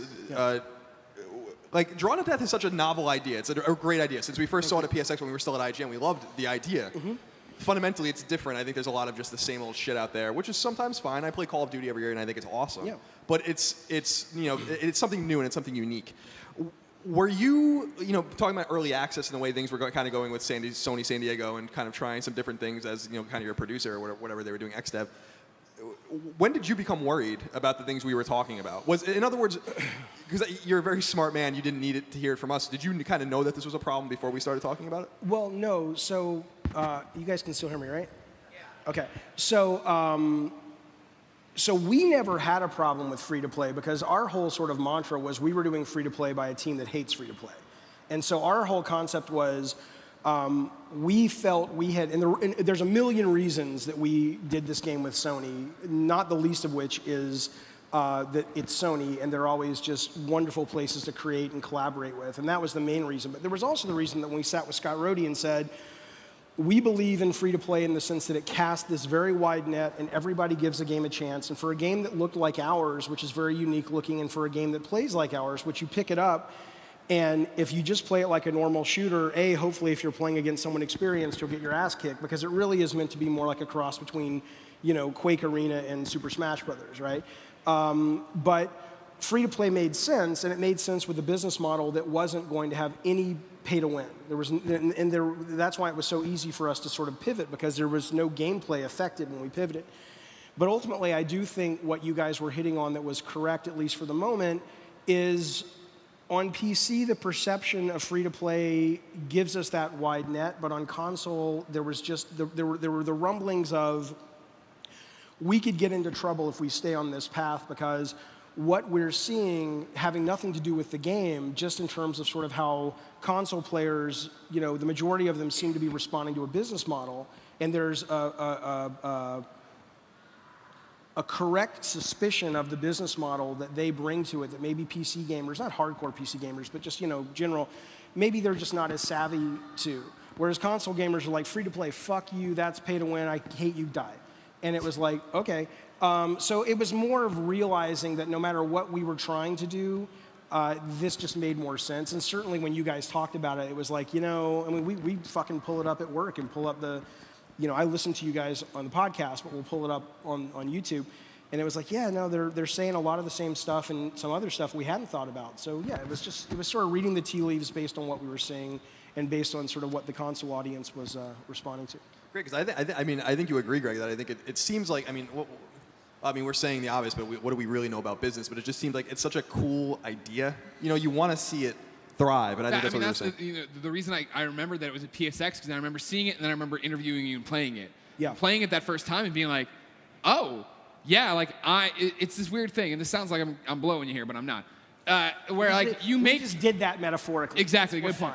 You make games that I shouldn't like, right? Like Calling All Cars was a game that on paper wouldn't have, I don't think it's this car combat weird thing you're doing. I'm like, I don't know about that. But playing it I love, and playing Drawn to Death, I was like, oh, this is awesome. But I never wanted to jump into the betas and do all this stuff and play test it and get bored, get not burned out on it before it ever got there for trophies. No, that's one of the things that's been interesting to me in listening to you guys and listening to like you guys respond to the conference yesterday is that, the more I do this, I hear you guys, and I hear so many of y'all talk about, what it is that gets you excited about games, and there's so much about the story, and there's so much about the characters and all of these things, and obviously, Drawn to Death is filled with story and all that stuff, but for me, the older I've gotten, the more I've done it. After God of War, it just solidified in my brain that I just believe mechanics are really, for me, where it's at, and for the games that I want to work on, and so it is nice when someone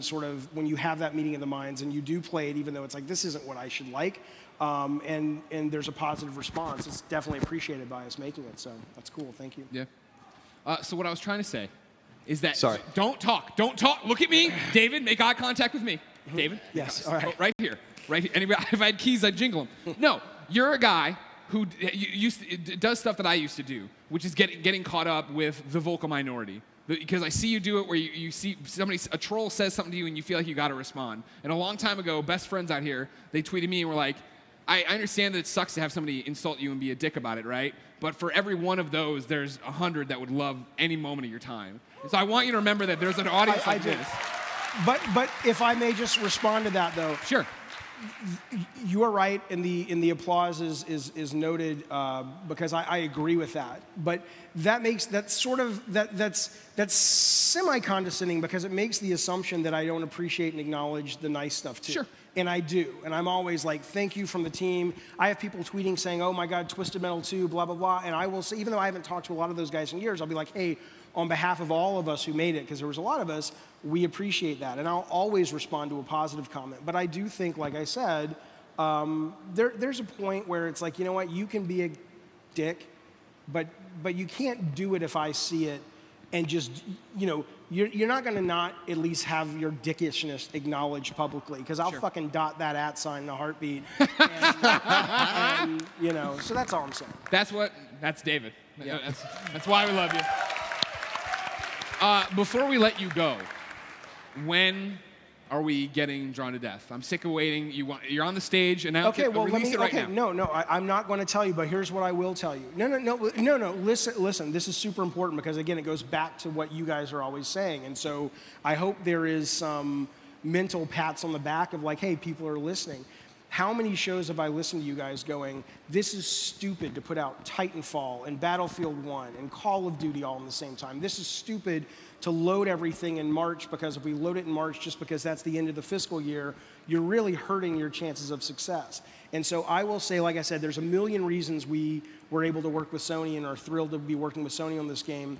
Another one being is that they have time and time again strategically said, what is the best way to release this game, whether it is going from free to play to where we are now, or just when we're going to put it out. And that is appreciated by us because it is giving the game, sink or swim, fail or succeed, the biggest chances of finding an audience. And so that's why, could I tell you I would, but it's not my information to share. You'd have to ask Jeremy or Shu when he comes out. So. All right. Well, ladies and gentlemen, David thank you Jaffe. guys.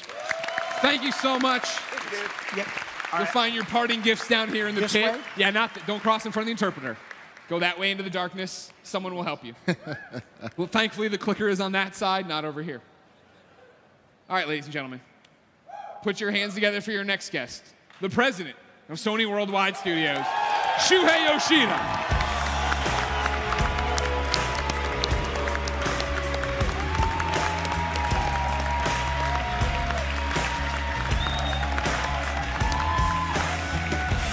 Hello.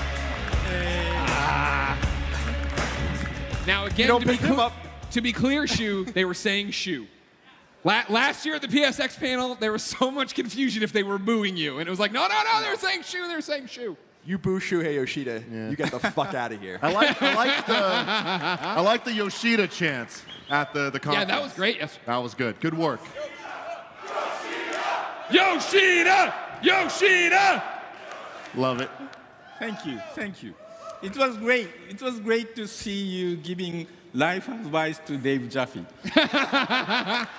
Somebody's got to raise him right. He clearly went astray. We got to get him back on the right track. I've known Dave since his Twisted Metal days, PS1 days, so over 20 years. Yeah. And what you don't know about Dave is he has matured a lot. Yeah? Yeah. He's much mellower now. My favorite moment of watching you two from afar was there was once a Twitter conversation where he was ranting about something, and you responded, nice to hear from you, David. Please finish your game. And it was Twisted, when he was working on Twisted Metal PS3. I was like, oh, damn. Now, Shu, there's a lot to talk about with PSX. First, Thank you. Return to the stage, a little game called Patapon. Before we get to any of that, though, last night you went to Portillo's. How was it? Yesterday, I tweeted a lot. Like I visited indie games and many great games I was promoting. But the most popular, most liked tweet was when I tweeted from the Portillo's. I got over 2,500 likes. Yeah. And the food was amazing. Food was good. Like when Greg found out I was going to visit the restaurant, he sent me the link of, if you're the first time visiting Portillo, this is what you should eat, a video that he did. So we are watching in the car, group of us together, and we had like Adam Boys, from Chicago, right? Yeah, he was like, oh, let's see what Greg is recommending. Yes, yeah. So we ended up ordering, all of them, except for that thick chocolate cake shake. Yeah. That was a bit too much. So we didn't go for it. We want you here for many more PSXs to come. So yeah, but the hot dog with everything was amazing. Yeah. And that the Italian steak sandwich. That's awesome. Round of applause. Who's been to Portillo's at PSX? Yeah. We got to get some kind of deal with them. No. I got here late last night, and I was like texting people where to go. We can still go. That restaurant is packed. Who wants to go from here to our signing to Portillo's? We're gonna need 300 Ubers. So Shu. Yep. How good did it feel to come out on stage? Very good. I felt like, I love PSX because PSX is this. It is hanging out with our best friends. It is having you come out of the conference. It is having Gio make a Dave Lang reference when he's talking about Windjammers. And everyone be like, yeah, I get it. All right. I know Dave Lang because it's this community. And that's what I missed. I missed you at E3. I was happy to have you come out of this conference. I've been saying the PSX is my favorite event of the year because it feels so good. All the people here, thousands of people are PlayStation fans. And everyone's so happy. So happy. And developers are here, our teams and the indies guys, and they are so happy to meet with, fans. And, even Dave is very happy to be here. Yeah, he was standing at the booth of, Don't Today's last year to get the, direct feedback from people who are playing. And he said he's going to do that again today. So the same way. All the developers, coming to PSX, they are really looking forward to come here to see, their fans and get the direct, feedback and have conversations with people. Wow. So I am very happy to be the part of, PSX again. And for me, making presentation on the stage at PSX, it was the first time for me. So I was so happy to be here. It's good to have you. Thank you. So you've been doing conferences for a long time, and they're always great. But recently, they've been Year of Dreams amazing. Like, do you know that going out there? Like, did you know yesterday coming out, you're like, this is the best conference of all time, and I get to make people's dreams come true? Crash Bandicoot. He's saved.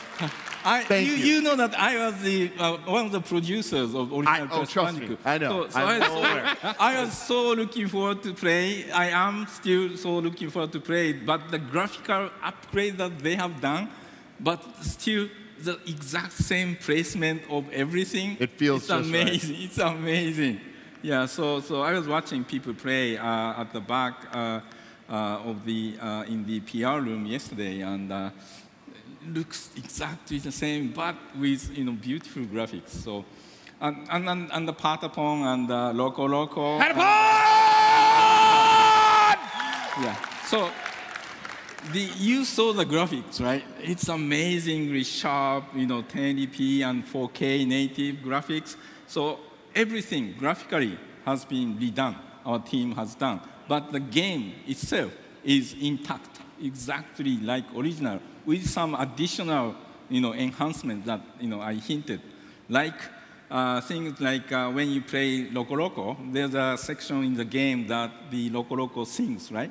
That, sings comes out of the controller, for example.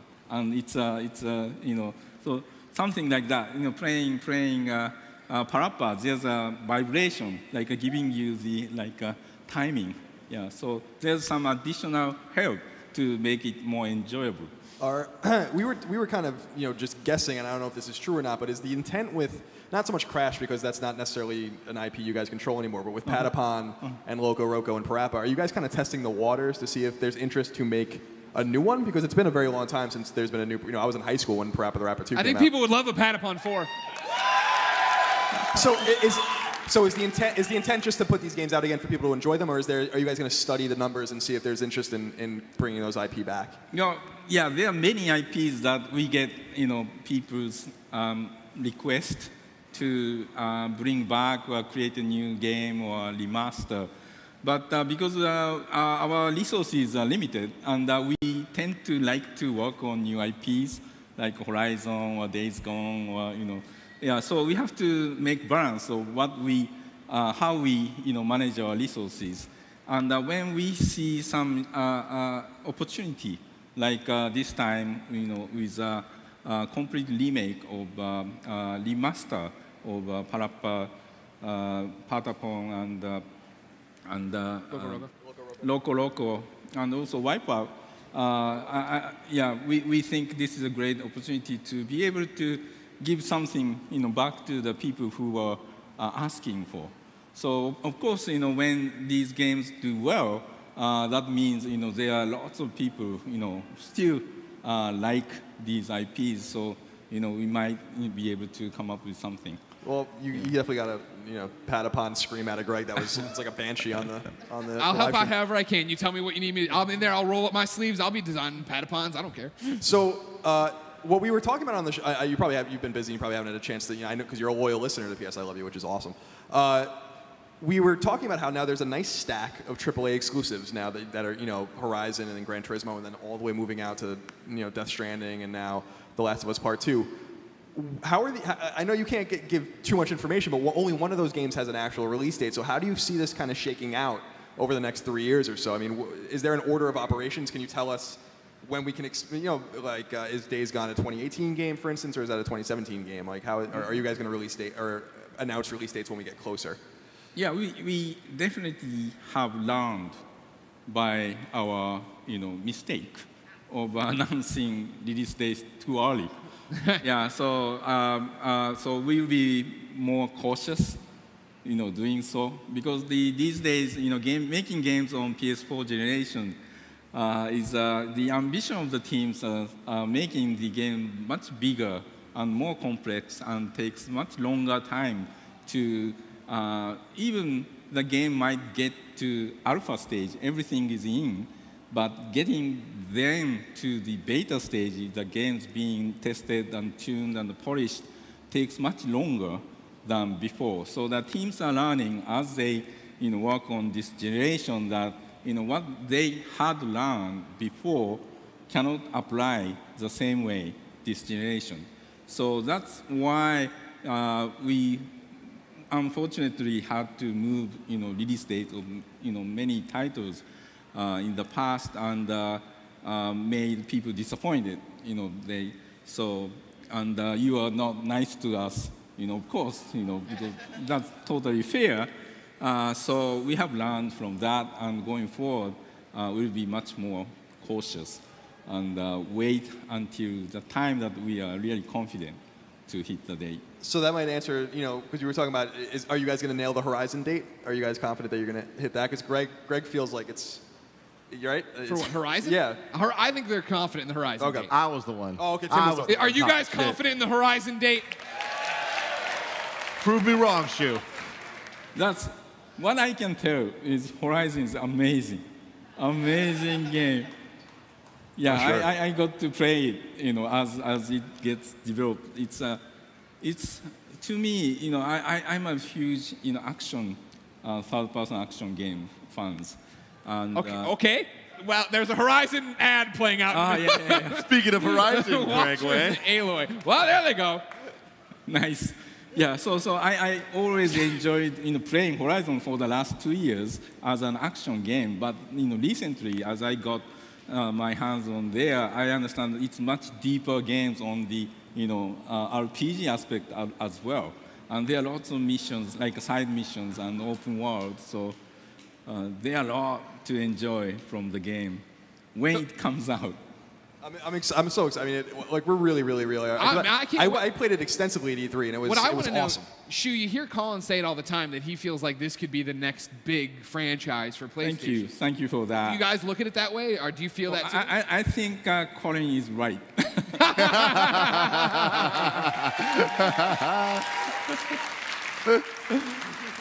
Yeah, you are more right than wrong. Yeah. Well, when you came over for dinner a couple weeks ago, Shu lets me know that yeah. Shu, I'm not always right, but I'm going to continue to power of lies. I am indeed always right. So, Shu, was there concern about showing Last of Us Part 2? Because you're talking about you don't want to put release dates on stuff too far out, but you show Last of Us Part 2, and then it has to be very clear that this is super early. Yeah. I assume it's going to be super early. Yeah, it's just showing that, announcing that we are on to that, but it's going to be sometime. Yeah. Sometime. Yeah, I keep telling you guys, there's a lot of ambitious people that think this game's coming out in 2018. I'm telling you it's not. So just relax about it. But I'd like to be wrong. That Death Stranding, if Death Stranding came out tomorrow, that'd be fantastic. Yeah. But an Uncharted game is coming out next year. It sure is. Yeah. Who's excited for Uncharted? Chloe. So good to have Chloe back. Oh my gosh. And Nadine. I like Nadine so much in the game. I'm excited to see her expanded upon. Actually, I was watching your reaction shows at the beginning, and you almost nailed the, who are the, characters. Greg was right. Hashtag Greg was right. So, yeah, no, sorry. It doesn't ring. It doesn't. The it audience doesn't roll off your they're tongue not liking that at all. No. Oh, actually, that reminds me that I have to balance, Dave. I'm one of the biggest fans of Kyle Bossman. Damn, he's so funny. And, what Dave doesn't understand is, Kyle is for being funny. He used to be a stand-up comedian, and he has a heart in the game, but he has to be funny, right? So sometimes that kind of touches in the creative's mind in the wrong way. But I love Kyle and Kyle's show. He's so funny. I understand what I mean. I get what Jaffe's trying to say though, because sometimes you see that kind of stuff out there and it hurts you. Sure, yeah. I get it. People talk shit about me all the time. It hurts. To see that kind of stuff, especially when they don't know you or they're just saying things you didn't even say and stuff like that. Right. I'm sure he gets that. It's amplified with him, so I understand that. It's hard to you do a very good job of it, but a lot of people don't. Well, I mean, if you ever want to get out of getting internet hate, just get cancer. That really stopped it. The things of I want Greg Miller to die pretty much stopped when I almost died. So if you can do that, that's the easy win. But Shu, how do you feel? How do you deal with your internet celebrity these days? Because do you mind when there's a GIF of you? That when there's a GIF of you in a submarine attacking another company or something like that? I love it.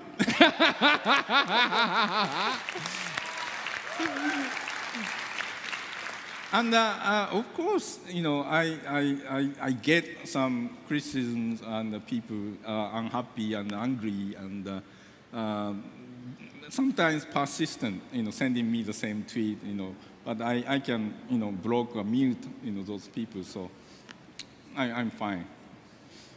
So then, Shu, where does PlayStation go from here? We're wrapping up the panel. We're wrapping up PSX. What's the big, for you, what is the next big vision you're seeing? What's the next thing? Yeah, so this year was a huge year, like Sean Layden talking about. We launched, 3 new hardware. And especially for me, launch of PSVR was huge. We've worked on this for many, many years. And it's awesome. Thank you. Do you guys like VR? And I've been saying that working on PSVR, I feel like 20 years ago when we were working on PlayStation 1, the very first PlayStation, that we are very excited that we are able to use real-time 3D graphics for the console games for the first time. And since then, 20 years, the games are still making progress. Games are amazing using 3D graphics. The same way, I feel that this is the first year of consumer proper VR. And I can see, going ahead like 20 years of constant, advancement, and developers will learn how to use this new media, new technology, and create some new genre or new experiences, using this tech. And even this year, with the launch of PSVR, there are some amazing, small experiences being created, and it's much faster than I was anticipating in terms of adoption and understanding by developers. That speaks loud about how game community, game development community has the tools and ideas and talent. That there are lots of talent that the game industry have to be prepared to work on this new medium. So next year is the start of the software advancement using VR, and for the regular console games, like we have many games that we have announced but are not released as yet. So we will be continue to be working on to perfect these games, and each one is so important because each game is taking much longer and much more people to create, and so we have to do it right until the very, very end. So that's the job that we are working on next year. Well, Shu, we wish you luck. Everybody wish him luck. Thank you. Thank you all for coming. Our time is through. We're going to go to the back now for a meet and greet. It's supposed to be a signing, but we brought a photographer, and we want to make sure everybody gets a touch in the first hour. So maybe if we just did that, we could actually get a photo and put them up on our Facebook, and then you'd all have a photo, and we'd all be real happy, right? Yeah. Ladies and gentlemen, this has been PS I Love You XOXO live at PSX 2016. Thank you for coming, and know that it's been our pleasure to serve you. Thank you.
PlayStation.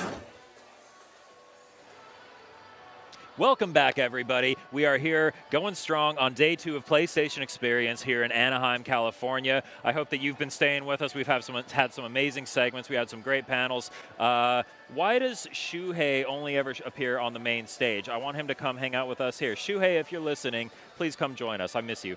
But I am here with Pierre from Slow Clap. We're here to talk about Absolver, a game that I'm very much looking forward to. This game looks so cool. It looks so unique. Can you give me a quick just overview on what Absolver is? Absolver is basically an online action game with, we wanted to do 2 things. Very accessible but combat system, but deep enough to support competitive PvP. And we want it not just to be a combat game, but also to happen in a world with a rich history in which players can meet one another and build meaningful relationships with one another before actually, just fighting. So, so there is or the combat part, the action, and that social building relationships part to the game. Okay, cool. I understand we actually have some gameplay footage here that we're going to take a look at, so I'd like to get that running, and we can take a closer look at the awesome combat of Absolver. Okay, so we're gonna have a look. This is actually the build that's being currently played on the PSX show floor. Cool. So if anybody sees this, you can try it. This is the exploration part of the game where you are in it's a small open world. It's the ruins of a fallen city in which you're seamlessly matchmaked with other players as you explore. This current demo here we're seeing, it's the earliest part of the game, so it's a single player tutorial, and so we won't see any social relationships in here. Okay. So we've chosen a character with a specific combat style because in the game you can have different combat styles that you learn as you progress, and so this character has this combat style which is inspired by Kung Fu, and each combat style has a special ability. So this one, you can avoid enemy attacks. So here we see core real-time combat gameplay against an NPC. So we wanted to make a combat system that's, one of our taglines was combat is a dance and movement is your weapon. So we wanted something that's really physical and strong and impactful. How many different, I guess I'd say martial arts styles did you research and look into when you were putting this all together? Quite a few. In the game, we're going to have 3 main combat styles plus 1 secret one that you can unlock in the game, which we're not discussing currently. Okay. That's a little surprise we're keeping for later on. And that one just turns it into a first-person shooter, right? Exactly. That's not the plan. And so as you're exploring, you'll be fighting NPCs. You'll be basically discovering what you're doing what it means to become an absolver, which is your main objective, and you'll come to question these objectives as you progress. So you've got a really intricate combat system here, where you actually there's some predetermination going on here, where you have to decide, but outside of battle, you put things together. Right? Exactly. The idea is that we wanted to let players build really their own unique playstyle. This is something that we're going to see a little further on in this demo. Just one thing we're going to see here is a core game mechanic, which we call flowing attacks. The idea is that you want to attack in the right timing to chain your attacks faster, to stun your enemy for longer. That's when you see the character flashing gold. And so that means that even in the full pressure of the action, you got to stay focused. You got to stay in the right rhythm to reach maximum efficiency. That's cool. It feels almost like spiritual, for lack of a better word. Yeah. Well, we're trying to have something that's not like bun mashy or frenetic, but we want it to be a pace which is still very intense, but you mustn't rush things. Must be in accordance with your movement and the flow of your movements. Cool. And we just saw here the special ability of this character, which is the avoid. This is a quick tutorial that we're showing. And final thing is, you see these little 2 stones glowing in my back. It's this is what we call tension shards. They fill up during combat, and they allow you to use special powers, special abilities, and to draw weapons during combat. So weapons are like a temporary bonus that you can use when your tension shards are glowing. We're going to see weapons a bit further down the road. Okay. And so this, I'm not going to go too deep in the narrative of the game because it's the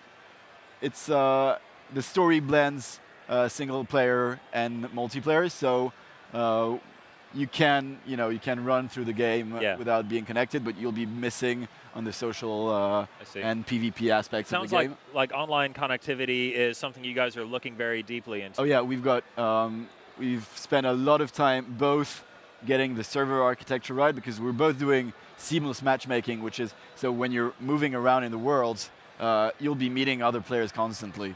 And then when you go into dedicated PvP game modes, there's that more traditional matchmaking where you're matchmaked with people of your level, your skills, etc. And plus, we've also focused and did a lot of work on gameplay replication to make sure that the game is fair and feels fair, even when you've got like 100 milliseconds of lag or stuff, because this can really break your experience. And so we've spent really a lot of time focusing to make sure that the gameplay feels right, even in real network conditions. Cool. Yeah, this combat system is just so different than anything I've ever seen before. You guys are really, it feels like you're putting so much care into every frame of animation here. Oh yeah, all the animations here are keyframed. We've got very talented animators in the team, and I think all of them have like extensive martial arts experience. Oh. And I think the one who did the least did like practice karate for like 6 or 7 years. That's got to be a really small Venn diagram of skilled animators who also know martial arts. Well, it so happened that these are the guys we found, and they're super talented, and they're making all these keyframed animations. And so right now we're going to get into the meat of the core combat. So, that's what we haven't discussed it yet, but the idea is when you're in combat, anytime you can change stances by holding R2 and moving to the right stick. So you've got 4 different stances to choose from, and depending on your stance, you've got one sequence of attack and an alternative attacks. And all these attacks can be customized in that interface, which we called the combat deck. So as you explore, as you meet people, as you fight other people, as you find mentors, you'll learn new attacks, which you can use in your combat deck. Okay, so this is a deck as in like a card deck. As in a card deck, but you're basically between combats, you're preparing your strategy and the moves that you'll be able to use in real-time combat.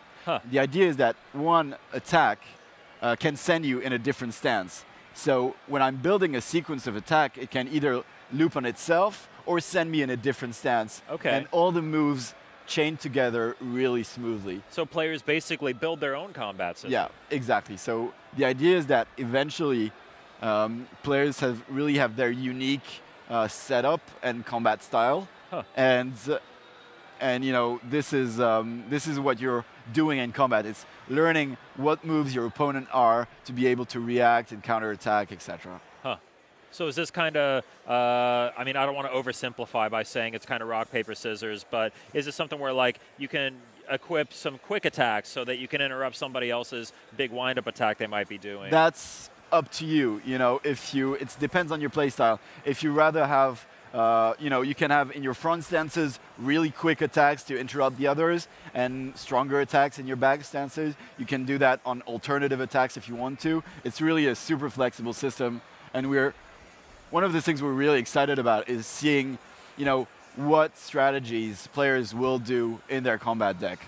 So I would be remiss not to mention that the art style here, the graphic design is just absolutely gorgeous. This is really a beautiful game. Where did you guys draw the inspiration for the overall aesthetic?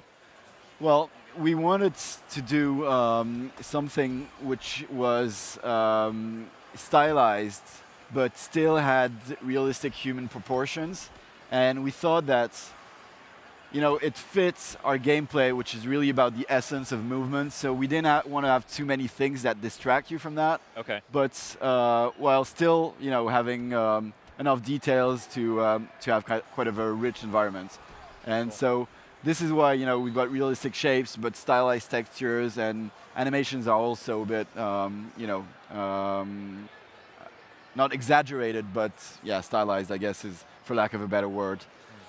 So the idea is that as you explore the game and fight other players, if you attack me with a front kick 50 times, eventually I'll learn that front kick and I'll be able to use it in my combat deck. Oh, okay. And if you're my mentor, if I ask you to become my mentor, and you want to teach me that front kick, I'll learn it even faster. And this is something that takes place in the multiplayer aspect of the game. Yeah, you can have NPC mentors, but it's even more interesting when it's an actual other player. Oh, so it works both ways. Yeah. Interesting.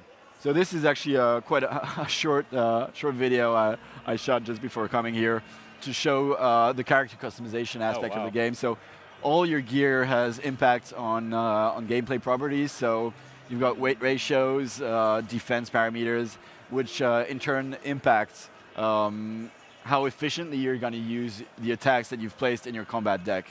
And this is, for us, it's also important because this is what you'll be showing to others in game. And so if I choose a math like this one, which is maybe a bit aggressive, and you meet me, you're gonna get a different impression. You're gonna tell yourself a different story about, okay, this is probably a bad dude. He's gonna try to attack me. Is there a mask that's just a big smiley face so I can be very welcoming to people?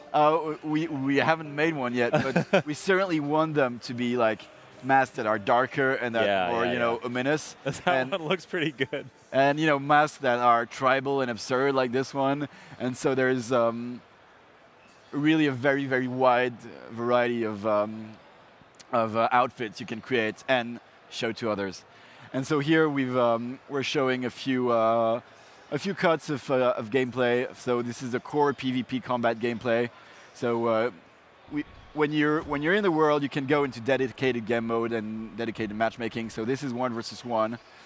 We're showing some sword action. So here you see characters doing feints, flowing attacks. There's a disarm mechanic. So here I've just picked the weapon of my opponent to hit him with it. Oh, cool. This was an avoid, which is one of the special abilities here. And this is the match-made PvP that we're looking at? Yeah, exactly. Okay. So you can fight players in the game, but if you want to do like a best of 5 actual game mode, you're going to want to go into a dedicated PvP game mode. Awesome. So we've got 1 versus 1 game modes, and we've got 3 versus 3 more objective-based game modes. Oh, cool. So you'll be wanting to, you know, make friends in the game as you're exploring, build a team, and go into dedicated PvP game modes with them. Cool. So Absolver looks absolutely stunning. I'm very much looking forward to playing it. When are you hoping to have the game out? 2017 for sure, and we're hoping to announce more precise release dates in next few weeks. In couple of months. Okay, couple cool. of months maximum. Well, I'm really excited to learn more about it. I hope you'll keep us up to date. We certainly will. Cool. Pierre, thank you very much for joining us. This is Absolver. It's coming to PlayStation 4 in 2017. We'll have a more firm release date soon. This is the PlayStation Livecast. I hope you'll stay tuned. We still have more gameplay segments coming up. We've got a great accessibility panel happening at 2 o'clock Pacific, so please stay tuned. Long ago, the world had no guardians. It had only Iron Lords. Fearless, righteous, we were humanity's greatest warriors. But when an ancient plague threatened mankind, the Iron Lord sacrificed everything to lock it away. Now, I am all that remains, and the plague ravages our lands once more. Guardian, will you rise to this fight?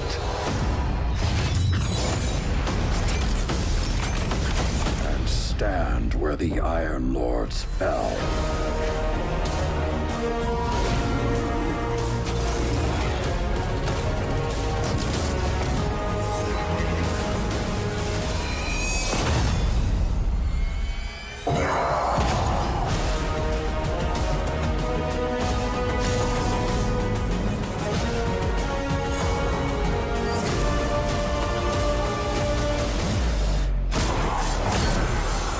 Join me, Guardian, and become an Iron Lord.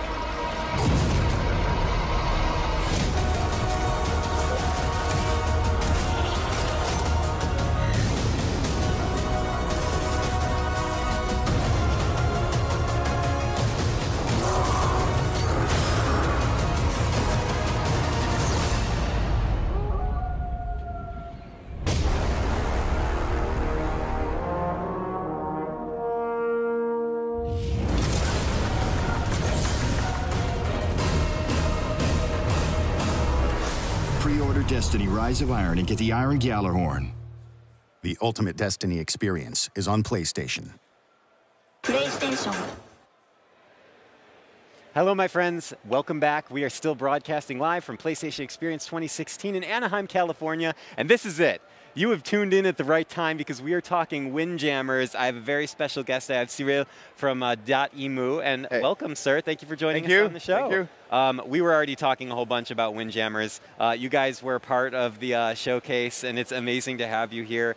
Tell me a little bit about, well, this game has been around for a little while, right? Right. Yeah. It has been on Neo Geo. It started in '94. Okay. A couple years ago. Yeah. And since then, like there have been like very few work done on the license on the game. So it's a pleasure for us to bring it back after such a long time.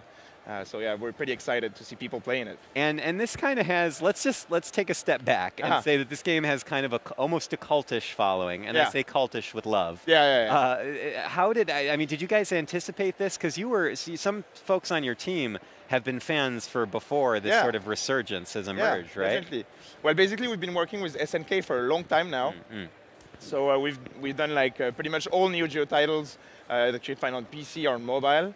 And so basically our idea was like, hey, like we love Windjammers, we play it all the time in the office, but we didn't know how to find out the license because there was some license issues. Okay. So it started to be like a quest for us, and I was like, I need to find this license, I need to find out how to bring it back, you know. So we knew people would like it because it's an awesome game, you know, so it was kind of a sure shot. But the question was like, how? And basically, I went to Japan. I finally met the people at Town DP, which is a Japanese company, a mobile company. They're awesome people, really cool. I presented them the project we wanted to do, and they said like, okay, let's do it. And of course, as we've been working with SNK for a long time, we also needed their blessing because it's a Neo Geo game after all. Of course. So we asked them, we're like, hey, we want to do that. Would that be possible? Would you be okay with that? And I said, yeah, let's do it. So everything, you know, like was fine to do it, and we started to develop the game, and we just like announced it yesterday. So. And how's it feeling? Are you guys in good shape? It's awesome. All right, like good. We like the game, so we know like it's a good game. You but know, we didn't know that it was going to be like such a hype around it, so we're really happy about it. And your quest has come to a wonderful conclusion. Exactly. Well, I guess it's not concluded. The game is not out yet. All right, so all right, we'll all right. But yeah, you got to a great inn, and you're resting, and you're able, and then you can thrust back out into the world. Now we can talk about it, and that's a good thing, you know. So, okay, then tell me, if someone doesn't have a lot of familiarity with the original software from '94, I mean, break it down. It's a very simple premise, but there's a lot of strategy here. Exactly. Well, it's a game when you watch it on a screen, you instantly understand what's about. You know, right. It's kind of Pong, you know, like. But it has a lot of depth, like a lot of strategy. It's like a mix between Pong and a fighting game, versus fighting game like Street Fighter or King of Fighter. You have different characters that you can choose that have different characteristics and different super throws that they can perform. And also you have different stage with different characteristics as well. Okay. So it's a combination between a character, the stage, and also your skills, of course. Right. And you have a lot of different details that changes everything. So you have mind games, you have strategy. So in the end, it's, you know, that's the classic phrase, like easy to learn, hard to master, but it really applies to Windjammers. Now I could understand, and we'll come back to this, I can understand characters having different abilities and characteristics. Yeah. How do the stages play into the sort of, because I had assumed it was just always going to be a rectangular field, but there's some characteristics to the stage that add a wrinkle there, huh? Definitely. So basically, when you play the game, first of all, you need to score points, right? Of course. And you need to you should just stand there. The disc behind your opponents, right? So you can see like there are different zones basically. There's like the yellow zone, which is 3 points, and the red zone, which is 5 points. And according to the stage, it changes. So the 5-point zone can be bigger or smaller, can be like on the sides or in the middle. The stages can be larger or more narrow. And depending on your character, some characters move really fast, some other are slower. So when you pick like a stage, you have to think about what your character is good at, so you take advantage of your opponent on that stage. So awesome. So then let's go back to characters then. Sure. Tell me a little bit about, I think there were 6 international characters? Yeah, exactly. Okay. Yeah. Tell me a little bit about them and then how their skills play a role in that. So basically, you have different characters. You have they all have different nationalities, like the old school games, you know. And basically, it's a balance between speed and power. The more speed you have with your character, the easier it will be to like catch the disc anywhere in the field, like by dashing. But at the same time, your disc will go slower, like to your opponent's the other side. Whereas when you're very powerful, when you take Vessel, for example, the German guy, it's going to be way slower, but the disc is going to go very fast. So, you know, it depends on your style. Basically, it depends also on the stage you're working on. So you have to pick the character according to the stage. But it's like here with the red, exactly, the 5-point the red goal. changed on this stage. Exactly. Now walk me through, because I'm sure, I mean, the process of working with such a classic game that has such a devoted following. You know, that's daunting. Yeah. Walk me through a little bit, again, in layman's terms, I'm sure, but walk me through how you guys kind of treat the assets and the code and how you work with it and adapt it into a modern platform. So basically, as we've been working with SNK for a very long time, we've been working on Neo Geo titles for a long time. You have a lot of familiarity. In-house emulator for that. So it's emulated, basically. That's the original game. We didn't change anything in the game. What we changed was more around it. So for example, the main feature is online multiplayer, where we're going to have ranked match, we're going to have leagues, like silver, bronze, gold leagues. We really want to emphasize the esports side, so that's why we build it around it. But the game is exactly the same. And the people, when we see them playing on our booth here, it's crazy. Like, they just love it. They're screaming. They're like, oh, come on, man, and stuff like that. It's just awesome. What do you think about Windjammers specifically kind of gave it that longevity and gave it that enduring sense of community? Well, because, I don't know, it's very unique game, you know? Like, the mechanics, again, are like a fighting game, but at the same time it's very peaceful, just like throwing discs at each other, you know? I don't know, it has something, and it's like also the artistic direction, it's like very 80s, you know, like fluorescent armor and stuff like that. It has something special, you know, that's very original. Now, tell me a little bit about, you mentioned esports and kind of wanting to build a bit of a sport around this. Tell me a little bit about your plans, how you guys would approach doing something like that. So basically, the fighting games community in the world, like the guys that are I love it. I love this. The guys that are passionate about versus fighting. Most of them know this game because it's like a legend within like the fighting game community. So that's the first thing, you know, trying to engage them to try the game, play it out on the PlayStation, and you know, try to improve their skills and like get to the top of the ranks. And then we're gonna try to find out some partners that would be happy to organize events with us for official tournaments in different parts of the world. And you know, that's really the thing. Right now we've been working with Windjammers France, which is an association in France. These guys are passionate about the game, and they're like so good at it. When you watch a match between these guys, they're the best in the world. It just goes like boom, boom, boom, boom, boom. It's impossible to follow. They're so good. And we want more people doing that. We want more challengers. We want more people learning, you know, how to master the game. And at some point, it's awesome to watch. So I'm sure there is a huge potential for tournaments and stuff like that. You feel like you could just go toe-to-toe with one of those Windjammers France competitors? Yeah. Myself? You can. No, I can't. I was like, this guy is confident. No, I'm just a Padawan for now. I'm just trying to learn it. It's really hard. But yeah, at some point, you get to master the game and like the different details at some point, but to really understand like the mind game, the strategy, it takes some time. What do you think about, what is it about esports that kind of has created such this huge community, you know, whether it be in the MOBA field, whether it be in the fighting game field? I mean, what do you think, and what do you guys think is that like that gem in the center that's powering? Well, it's competition, you know, like it's measuring yourself to the others, you know, like it's so satisfying, you know, when you can beat someone that you feel is really strong. It's like, it's a feeling of satisfaction that few other things can satisfy, you know. So it's just, that's how it started, and that's how it works. And then like everything around it, it's like, you know, it's like any sports basically. Absolutely. Do you feel like Windjammers will benefit from sort of the popularization? Forgot the word I was going to say. I'm just going to use a different one instead. Kind of the advent of the streaming technology that we've seen in this generation of consoles, especially with, you know, the PS4 being able to stream right on console. I mean, that must be huge for a game like this. Exactly, definitely. I mean, like the fact it's a very fun game to watch. Yeah. You know? And like many other esports games. So that's why we really want to do it that way. And yeah, of course, the streaming technology will allow that, so that people can follow their favorite players, their favorite teams. So yeah, that's just the way it should go. And like on TV or on the radio before, you know, like it's the same thing. Well, we are almost out of time, so I want to make sure we get on all the important points. Sure. You guys had an amazing presence at the show this year, so thank you, by the way, and thanks to your team so much for being here. Tell me a little bit about when can people expect to start getting their hands on Windjammers? So right now we're working on the online multiplayer. We want to make it perfectly right because we really want people to have the most balanced competition and the most perfect system for matchmaking and stuff like that.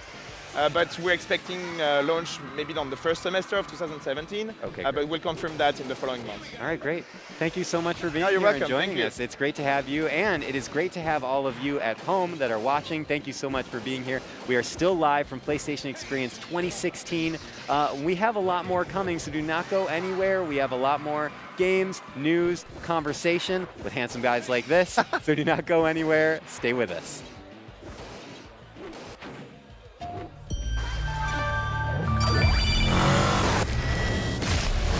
With the Season Pass, the experience of Watch Dogs 2 becomes even bigger, more immersive, and definitely more dangerous. In our first DLC, the T-Bone Content Bundle, embrace the style of T-Bone with this custom car-flipping truck and a new outfit, and take on smarter and more lethal enemies. Co-op missions become more challenging with an all-new difficulty level. In the massive Human Conditions DLC, you join forces with Lenny and Jordy in 3 new hour-long story missions. In the first mission, Automata, DedSec unveils the dark secrets of a biometric car company. Marcus teams up with Jordy in Bad Medicine to take on the Russian Mafia. In Caustic Progress, Marcus works with biohacker Lenny to expose a company that's been experimenting on the homeless. On top of all this, players will have to adapt to the new elite-level co-op play and enhanced enemies. Fight for your life in a brand new co-op mode as hackers from DedSec and Primate go head-to-head in our third DLC, No Compromise. Then explore San Francisco's seedy underbelly in an all-new story mission. The Season Pass also gives you immediate access to the Psychedelic Pack and the Root Access Bundle to make sure you arrive in San Francisco with fresh outfits, vehicles, weapons, and more. In Watch Dogs 2, players will experience a massive open world. The Season Pass expands that experience even further with tons of new missions, features, and challenges. San Francisco just got a lot bigger. What happens next is up to you.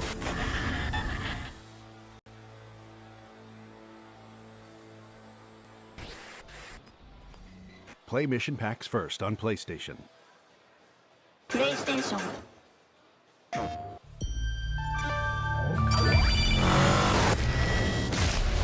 With the Season Pass, the experience of Watch Dogs 2 becomes even bigger, more immersive, and definitely more dangerous.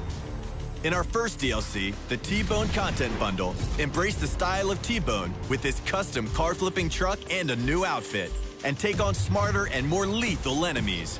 Co-op missions become more challenging with an all-new difficulty level. In the massive Human Conditions DLC, you join forces with Lenny and Jordy in 3 new hour-long story missions. In the first mission, Automata, DedSec unveils the dark secrets of a biometric car company. Marcus teams up with Jordy in Bad Medicine to take on the Russian Mafia. In Caustic Progress, Marcus works with biohacker Lenny to expose a company that's been experimenting on the homeless. On top of all this, players will have to adapt to the new elite-level co-op.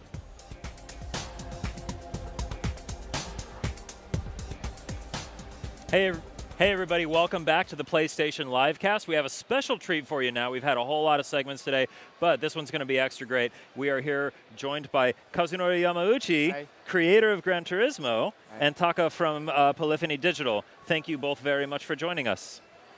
Yeah. So we are here to talk about Gran Turismo Sport today, which is the newest in a long-running, maybe one of the longest-running series on PlayStation. I'm a longtime Gran Turismo fan. We just saw a new trailer for Gran Turismo Sport, which looks better than ever. グランツーリスモっていうのは本当にもう一番長く続いているシリーズの一つでもあるし、僕自身もGT ファンなんですけど、新しいトレーラーが今公開されて、新しい GT スポーツが見せられてきたわけですが。Cool. So the new trailer that we saw, it highlighted some new features in Gran Turismo Sport: 4K resolution, HDR. PlayStation VR support. I'd like to talk about all of these technologies. Where would you like to start? でその中には4K だったり、HDR だったり、VR、そういったさまざまな新しいテクノロジーが紹介されてましたけど、どこから山本さんは話したいですか？そうですね。僕らが3年前から取り組んでいるのが HDR なんですね。Something that we've been working since around 3 years ago is actually the HDR part of the game. 僕らが普段車をドライブしている、この世界にあふれている光っていうのは、当然こういったテレビ、これまでのテレビでは十分に表現することができなかったんですよね。でも今年いよいよ HDR のテレビが登場することによって、世界にあふれているダイナミックな光っていうものを、そのままゲームの中でも表現することが可能になったわけですね。ですから、グランツーリスモっていつも車、そして自然の景色、それに加えて光をねすごく大事にしてきたんですけど、HDR が登場することによって、僕らの、ね、目標に、また一歩近づいた感じがしますよね。So, normally when you're driving in the real world, of course, there's the light and the environment around you, and the conventional TVs that were available up until into present day wasn't able to reproduce that light. It was not possible to express, all the light of the real world. But now that we have this new HDR technology, the dynamic lighting that it allows you to really produce the light of the real world. So that now the natural environment, the GT cars appearing in GT, are lit up and and shown to you in the closest possible light that you can see with your own eyes when you're driving in the real world. Right. Yeah, it's really hard to convey the weight of HDR and what a difference it makes on a live stream or in screenshots. You really have to go look at an HDR TV with this technology and see it for yourself. It's really mind-blowing. It's a total game changer. I think it's going to be just incredible in Gran Turismo Sport. HDR というのは本当にライブストリームとかスクリーンショットでは本当に伝えきれない美しさで、本当にもう実際に自分で HDR テレビで見ないといけないんですよね。本当に信じられないような世界が展開するんですね。ただね HDR の世界というのは、今年始まったわけですけどね、だいたい向こう3年間でおよそ2000万台の HDR のテレビが普及するだろうと言われているんですね。おそらく全てのテレビが HDR に対応するのにそんなに時間はかからないはずなんです。ですから今僕らがやっている試みというのは、今後 1,2 年のうちにねグランツーリスモはこの3年間一体何をやっていたのかということが徐々に明らかになっていくんじゃないかと思います。So HDR is really something that started being put out into the world this year, but at the same time, it's said that within the next 3 years, there's going to be something like 20 million TVs shipped out across the world. So all the TVs in the world is pretty much going to start becoming compatible with HDR, and in the next year, I think people will start realizing what exactly was the undertaking that we went through in order to achieve full HDR. Cool. Yeah, I'm very appreciative of the new resurgence of HDR in TVs as a photographer. I'm a photographer. I know that you're a photographer. And HDR has been around in photography for a while in a slightly different form with stacking exposures. But it takes on a new life when you see it in video. It really just brings a picture completely to life. Did you fall back on your experience as a photographer when you were considering the implementation of HDR into GT Sport? もう僕もフォトグラファーとして、HDR のテクノロジーというのはもっと早い段階からやっぱり少しは触れる経験がありまして、やっぱりちょっと形は違いますけどね、段階的なHDR ですけど。これがビデオになって本当にすごいことになってきたわけですけど、山内さんって山内さんもちろんフォトグラファーで写真が大好きだと聞いてるんですけど、HDR をGT に導入することに、そういった写真家としての経験とかをどういうふうに生かしましたかと。そうですね。僕が写真を始めたのって多分15歳ぐらいの時なんですけど、それ以来ずっとね自然の光あるいは人工の光をどうやって、スクリーンの中に映し込むかということをずっと考えてきたわけですよね。でその延長線上にグランツーリスモというタイトルもあって、だからグランツーリスモというタイトルは車のゲームでありながら同時に光のゲームでもあるんですよね。で今回 HDR っていうテクノロジーを手にしたことで、ようやく僕が、子供の頃から目にしていた世界にあふれてる光、それをね自分のグランツーリスモの中にきちんと表現することができるようになったっていうのはね、やっぱり大きな感動がありますよね。車っていうのはやっぱり世界の光を映す鏡なんですよね。Okay, sorry. So I started photography when I was 15 years old. And back since that time, it's always been a matter of how to capture that natural light and even the artificial light into this frame and show it on the screen. And Gran Turismo is really sort of an extension of that. Gran Turismo has always been about not just the cars, but also the light and the environment around you. Yeah. And with the new HDR technology, I'm finally able to see and express all the light and all the world that I've always wanted to capture on screen. Now it's actually possible to do that. It's a great feeling because, cars are actually, in a way, they're like mirrors of the light. Huh, that's true. So Polyphony, Gran Turismo, known for their attention to detail. These are very detailed games. They kind of set the bar in terms of graphical fidelity whenever new consoles come out. It's always a question of when will we see the new Gran Turismo, because I want to see how good the graphics can look. And hand in hand with that goes 4K resolution. Do you find that it's a challenge to render such a graphically intensive game in 4K? ポリフォニーが作るグランツーリスモっていうのは常にそのディテールですごく知られてますけど、毎回やっぱり各コンソールが出るためにグラフィックスの基準みたいなものを設定してますよね。いつも私たちはゲームが出るたびにこのコンソールのグラフィックスはどこまでプッシュできるんだろうというのをやっぱりグランツーリスモを見て確認している部分があって、で今回の 4K になってそのグラフィックスを4K でレンダリングするっていうことはどれぐらい大変なことだったでしょうか。そうですね。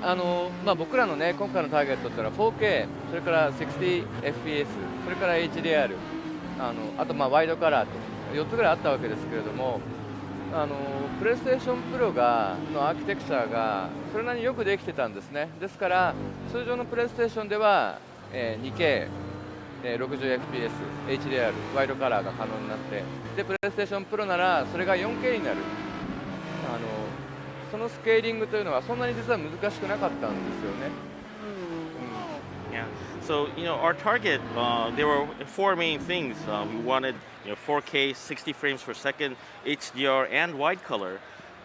But we found that the PlayStation 4 architecture was so well designed that it was actually we first built the 2K 60 frames per second HDR and wide color for the PS4.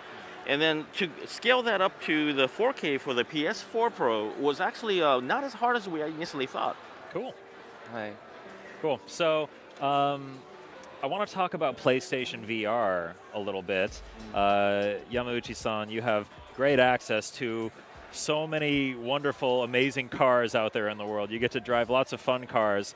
Do you think about your experience driving these cars in real life when you're testing the PlayStation VR version, and do you do fine-tuning and adjustments based on your real-life memories of driving ththese cars in VR? プレイステーション VR もちょっと触れたいんですけど、山内さんっていろんな世界中の車を乗る機会を設けられていると思いますが、その自分の実際に世界のいろんな車を乗って経験とかをVR の調整とか実際のその体験の調整などに使ってたりもするんですか？そうですね。VR が描き出す世界というのはね、本当になんていうのかな、映像というよりは体験そのものですよね。ですから僕自身が世界中のサーキットで、スポーツカーに乗る、あるいは実際にレーシングカーに乗ってレースをするっていう経験は、VR を作る上でももちろん役に立ってますよね。Yeah, so VR is just as much an experience as it is an image deal, and it's something that all the experiences that I've had on different racetracks around the world, driving various cars, of course, have an effect on how the VR is actually set up. Cool. Sorry, I keep getting distracted by the beautiful images on the screen here. 画面に目を取られて、どうしても見入っちゃうんですけど、This is in Hiroshima, that gate there. Ah, okay. So we've seen lots of different tracks. How many tracks are you aiming to have in the final version of Gran Turismo Sport? How many of them are new and how many are returning tracks? いろんなコースもこれまで見てきましたけど、最終的には何コース入って、そのうち、どれくらいが往来からあったコースで、何本が新しいコースになる予定ですか？詳しい内訳まではちょっとわからないですけど、全部でね27のレイアウトを、発売日には用意しようと思ってますね。でかつ、今回もそうなんですけど、今回の PSX 版って1つのコースにつき、6種類のライティングと天候が選べるようになってるんですね。で全くそれぞれの6種類絵が全く異なるので、そういった変化も楽しんでもらえればいいなと思いますね。ですから27のレイアウトに加えてさまざまな時間帯、それから天候、そういったものが、もちろんそれで光が変わる、そういったものが入ると思います。Yeah, so I'm not quite sure of the breakdown right now, but there's going to be at least 27 layouts. And for the version of the demo that we brought to PSX today, it contains a demo of the lighting and weather conditions that you can set before the race, which really changes the image completely when you set it to different weather or a different time of the day. So it's something to try out and look forward to when you see the game. Okay, great. How much progress have you made since? Because we spoke at E3 when we did the PlayStation Underground, and you drove with the steering wheel and the little couch that we had. So, how much progress have you made on this build of the game since E3? How much different and better does the game feel? PS アンダーグラウンドでソファーで山内さんにゲームプレイしてもらった時から、今まで結構E3 から結構経ってますけど、その間にどれぐらいゲームの開発の進展があったと山内さんは感じていますか？そうですね。E3 の時にはさまざまなテクノロジーがまだね十分に綺麗に調和してない状態でね E3 っていうのは出してたんですよね。で今回の PSX は、僕らが HDR のテクノロジーに関してもかなり本質的な部分を理解してきて、でどうやってこの溢れるような光をねコントロールしたらいいのか、あるいはその表現にどう使ったらいいのかっていうことが分かってきたので、なんて言うんでしょうね、細かい説明は多分いらないと思いますね。今会場で100インチの大きなテレビ、あれは 4K の HDR の、最新のソニーのスクリーンなんですけれども、あのスクリーンで、最新のグランツーリスモの HDR の絵って見られると思うんですけどね、光がすごく綺麗なんだけれども同時にねすごく自然に見えるはずですね。どこにも誇張がない、とにかくハイフィデリティな、そういう絵が出ていることが、見てすぐ分かると思いますね。だからあまり僕は説明しなくてもそれは見れば分かるような気がします。Okay, so at the time of E3, we were really discovering various technological advances for the first time, but they weren't quite synced up very well yet. But now at PSX, we've really gone through and got a deeper understanding of how the HDR really works and how to control the light and how to control the expressions using that light. And I think there's no expressions needed when once you see it in person. We have a 100-inch Sony TV, the latest Sony TV available on the market here on the show floor today. Wow! And when you look at it on that screen, the latest image on that screen, it's beautiful, but you notice right away that it's not overexpressed. It's the light and the conditions that you see on screen are very, very natural to the eyes. And there's no question of how high the fidelity is. So it doesn't require any explanation at all if you could see it. I'm going to go check it out as soon as we're done here. ここ終わったらすぐ見に行ってます。そうですね。あれはね一回見といた方がいいですね。おそらくまだハリウッドも手をつけてないトゥルー HDR の世界なので、その絵を一目見ておいた方が多分いいと思いますよ。なかなか見られるもんじゃないです。Yeah, I definitely recommend that you go down there and see it because true HDR is something that not even Hollywood is doing yet at this present time. So you won't get very many opportunities to see it in that quality. So definitely go check it out, please. Amazing. Okay, thank you very much. That's all the time that we have. Yamauchi-san, thank you very much for joining us. Taka, fantastic interpretation. Thank you very much. That is all for Gran Turismo Sport. It's coming to PlayStation 4. It's going to have PlayStation 4 Pro support. It's going to be supported by PlayStation VR. It looks just fantastic. I can't wait to play it. We do have more coming up for you on the PlayStation Livecast. We've got more game interviews, gameplay sessions. We've got another panel coming up soon. So yeah, stay tuned. We've got a whole bunch of fun stuff.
PlayStation.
Pre-purchase select editions or play the Modern Warfare Remastered campaign 30 days early, starting October 5th only on PS4.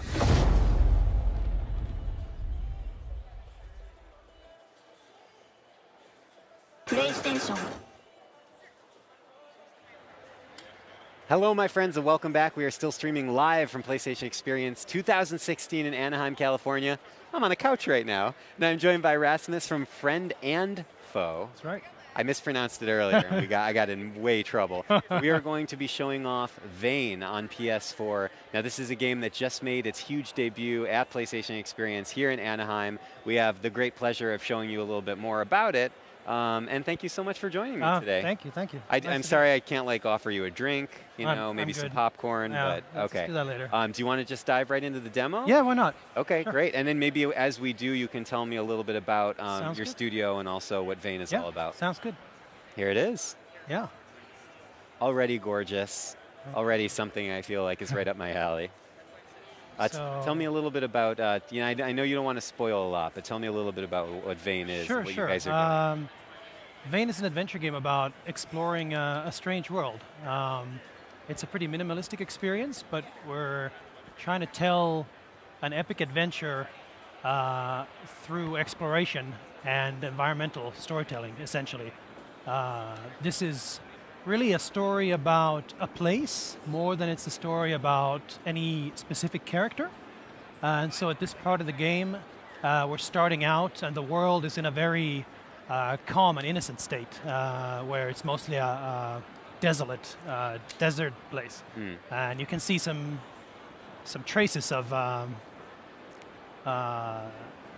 civilization or ruins that used to be here. And you're free to just roam as you please, investigating or exploring to check things out. And how does your team, in something that's so vast and so open, kind of direct a player's attention? Okay. Sorry, folks. We're just shifting down the couch. Sliding back and forth. Yeah, but anyway, as I was saying, tell me a little bit about how you guys kind of direct a player when you want to tell a minimalist story. Right. That is a good question. We're basically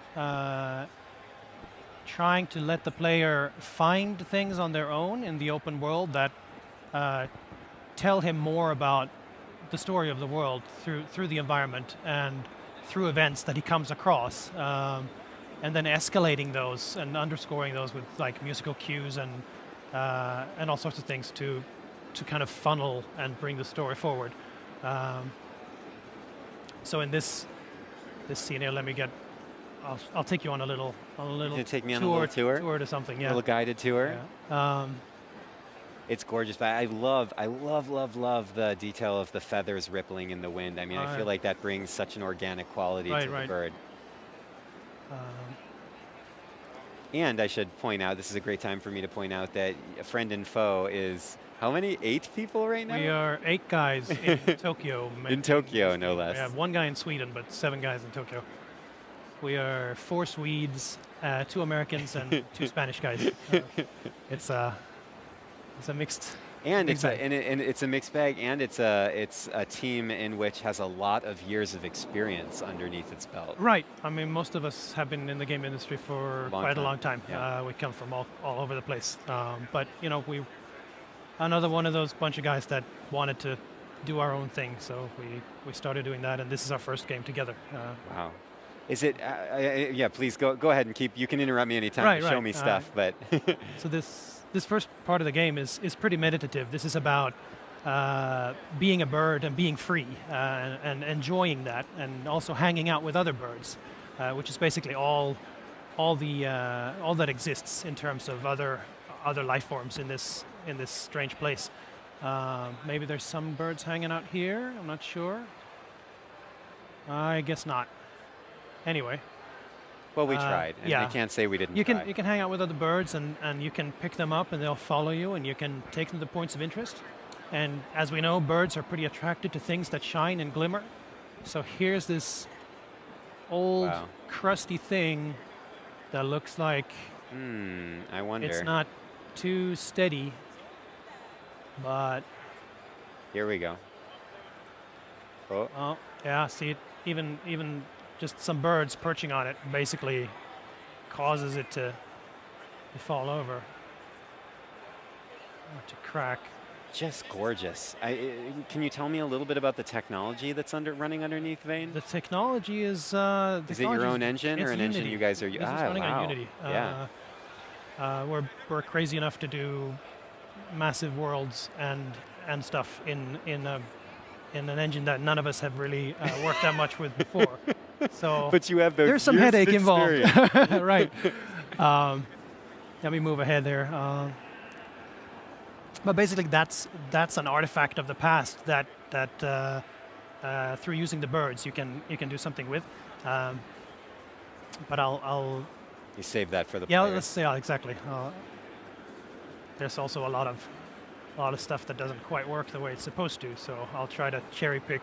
No, of course. I'll show you of course. a slice of the game. And you guys still have time to work on the game Yeah, and for sure. continue polishing the vision. Right. And speaking of vision, tell me a little bit about where something like this came from. Years of experience, a very culturally diverse team, working in a foreign place. Tell me where this all emerged from. Right. I mean, we were all, I guess, wanted to do something that wasn't very gamey, something that doesn't explicitly tell you what to do or where to go all the time. And lately there's been a lot of games that do that successfully, and I think they're gaining appreciation, where that maybe didn't used to exist before. So we felt that there was something that you could viably do. It's really difficult to do. The easiest thing is to make a very gamey game that has all the It's explicit familiar, info. it's comfortable. Yeah, there's a lot to fall back on, a lot of tried and tested formulas for doing things. But for me, I really like to just let the place speak for itself and just have the atmosphere be the main draw. And you mentioned that there is a duality to this game. I don't know if we want to go into that. So we're gonna get to that shortly. Okay. But both the gameplay and the narrative basically pivot around this transformative catalyst of there's this strange material in the environment that. Oh my God! Look at this environment. This is beautiful in here. There's this strange material in the world, and the story pivots around how that changes both the inhabitants of the world and the world itself. And that's also what, let me see here.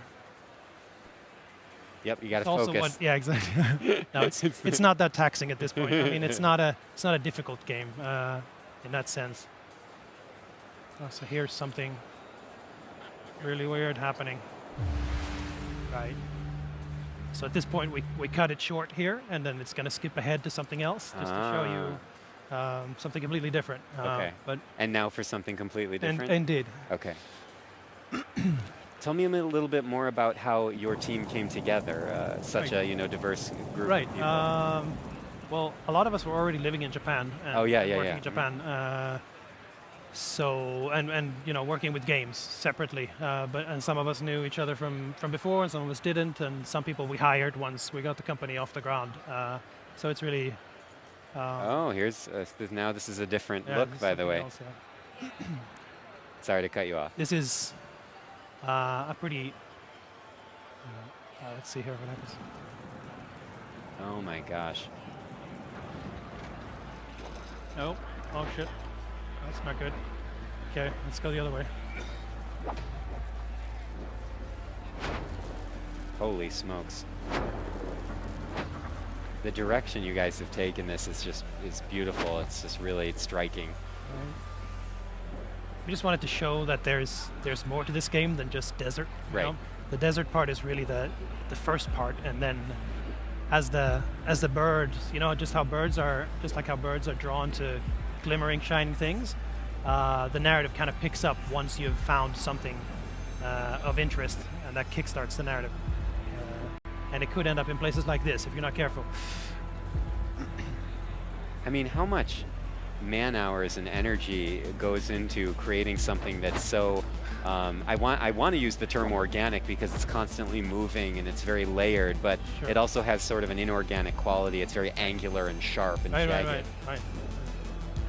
So how many man hours? Countless. Well, you don't have to give me an exact number, but like, how does such a small team wrap their minds and their time around something like that? With great effort. I don't know. It just takes a lot of time to first figure out what exactly it is you want to do and try to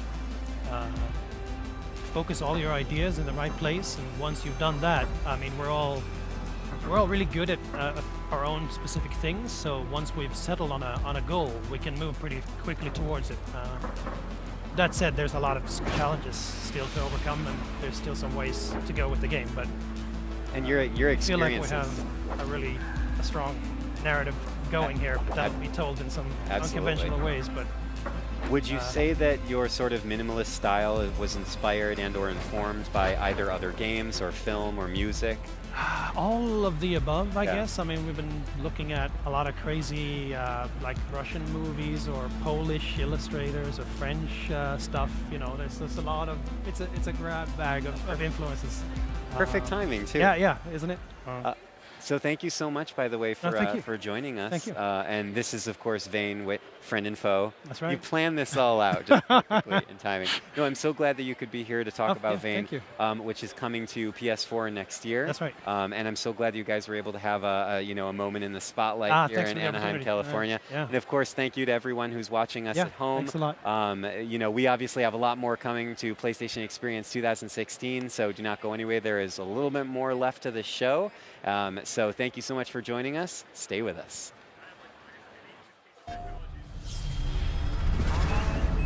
Lost my mind, and I don't know why.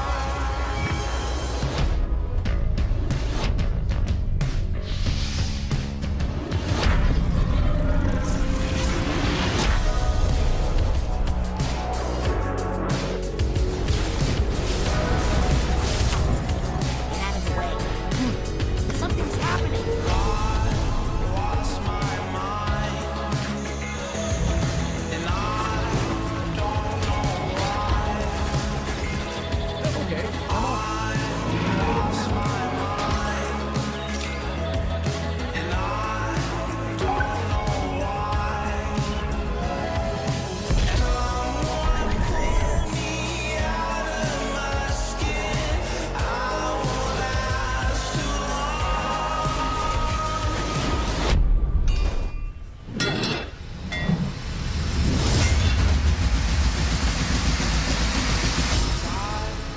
Lost my mind. PlayStation.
PlayStation.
My name is Crunch. I like to punch.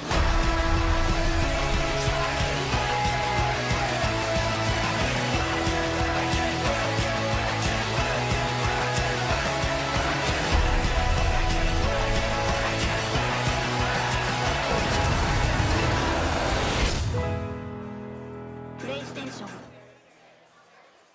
Hey guys, we're live from PlayStation Experience and the Anaheim Convention Center here in Anaheim, California. Very exciting day. It's been a very exciting weekend, and I'm very excited to be talking about this game, Strafe. So, Tom, welcome. Thank you. You have some emotional support here, I see. Yeah, this is my crew. All right, very good. Yeah. So tell me a little bit about Strafe. What is it? Strafe is a roguelike FPS. It's we really like the what we call the glory days of shooters, where offense is your defense. It's a very fast game. You just hop in, you're able to start shooting things in the face, and really just have a real fun possibility space. So with Strafe, we want to create a playground of death, a game where you have a bunch of depth on what looks like a simple title. And every time you die, bringing those roguelike elements in where it randomizes, you have like a whole world to explore, and all the rules kind of respect each other. So that's great. Let's check a little bit of this game out. Cool. We'll keep talking about it here. Definitely inspired, like you said, by sort of some call the glory days, the late 90s, mid 90s of FPS games.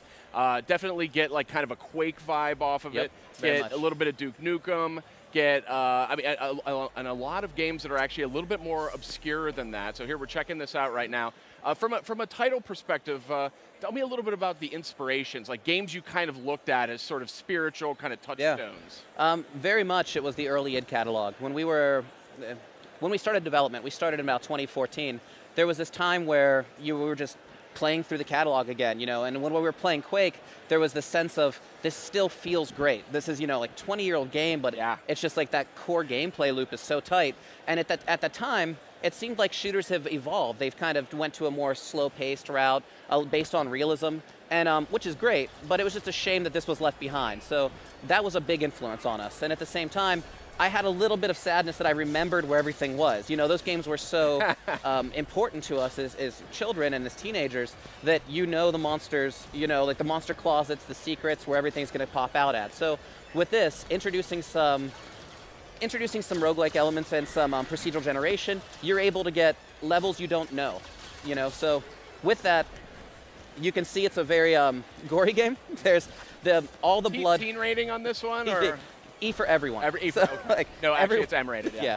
And with it, the blood and gore is persistent. So with that, you always get a sense of where you've been, and the clean areas are where you need to go. That's a clever move there, kind of help you navigate the levels, which is something that can be a little tougher in some of these older titles that, they haven't gotten into the sort of cinematic look that kind of defines a lot of modern games. But this looks like right up my alley, right immediately. I want to call that out. And Awesome. I'm definitely seeing some of the, not just id though. I mean, there's probably some other. Oh, there's a lot of them. Like in that early era, you have to reference it because they kind of started it. Games weren't FPSs initially; they were Doom clones. Remember? Yeah, exactly. And but Duke Nukem is of course a big influence.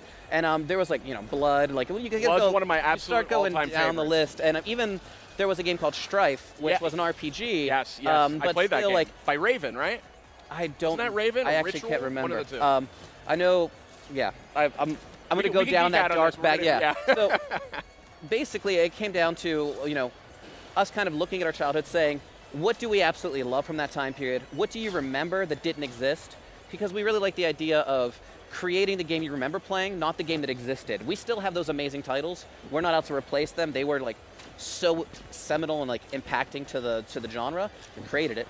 So we were like, okay, let's have a game that people think they've played before, they're familiar with it, and just really change it up. Let's add the 20 years of things that we've learned in the meantime and really just add something fresh. A deep cut here. Did you ever play a little bit more obscure shooter from that era called Chasm? Does that ring a bell? That was a smaller one. It kind of gives me that vibe of that one too in a little bit, but it does feel like kind of a potpourri of a lot of the elements that we see from some of those games. Even though our big pull was from '96, there's a lot of '98, '99 titles in there, like Half-Life. Our world is seamless. So what happens is once it spawns up, there's no load times between levels. You're basically, each zone is a different aesthetic, a different world with new weapons, new enemies.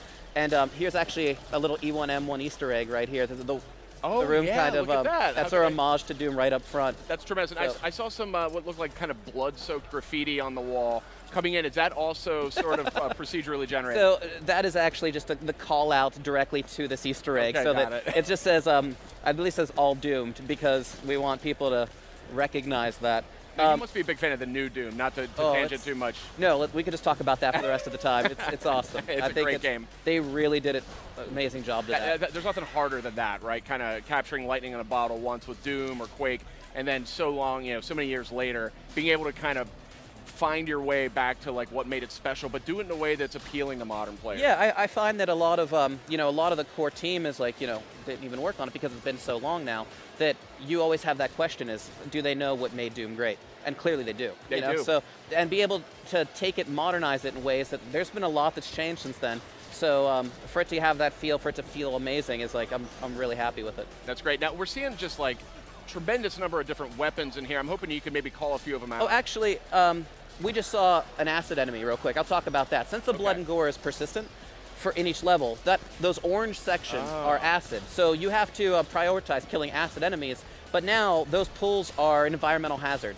If you step on that, you'll take damage. So it's kind of this, this dynamic hazard that appears, and if you can kill the acid enemies first and cover it with the blood of other enemies, it becomes safe again. So there's a dynamic changing game space, whereas as well as I love to look at this and say, like, you have impact over the world. Like, you've been here. You have that interaction with it. So with this, I mean, we have 3 core weapons when you start the game for short, medium, and long range, a shotgun, machine gun, and railgun. And that's the gun you own throughout the playthrough. So you take, let's say, shotgun, for example, or machine gun when using it. With this gun, you will upgrade its rate of fire, its damage, its accuracy, all those, like, stats on it, but you also find robots in the world where if you hand your gun over to it, it'll change the firing mode on either the primary or the secondary, so you're getting a different weapon as your core weapon.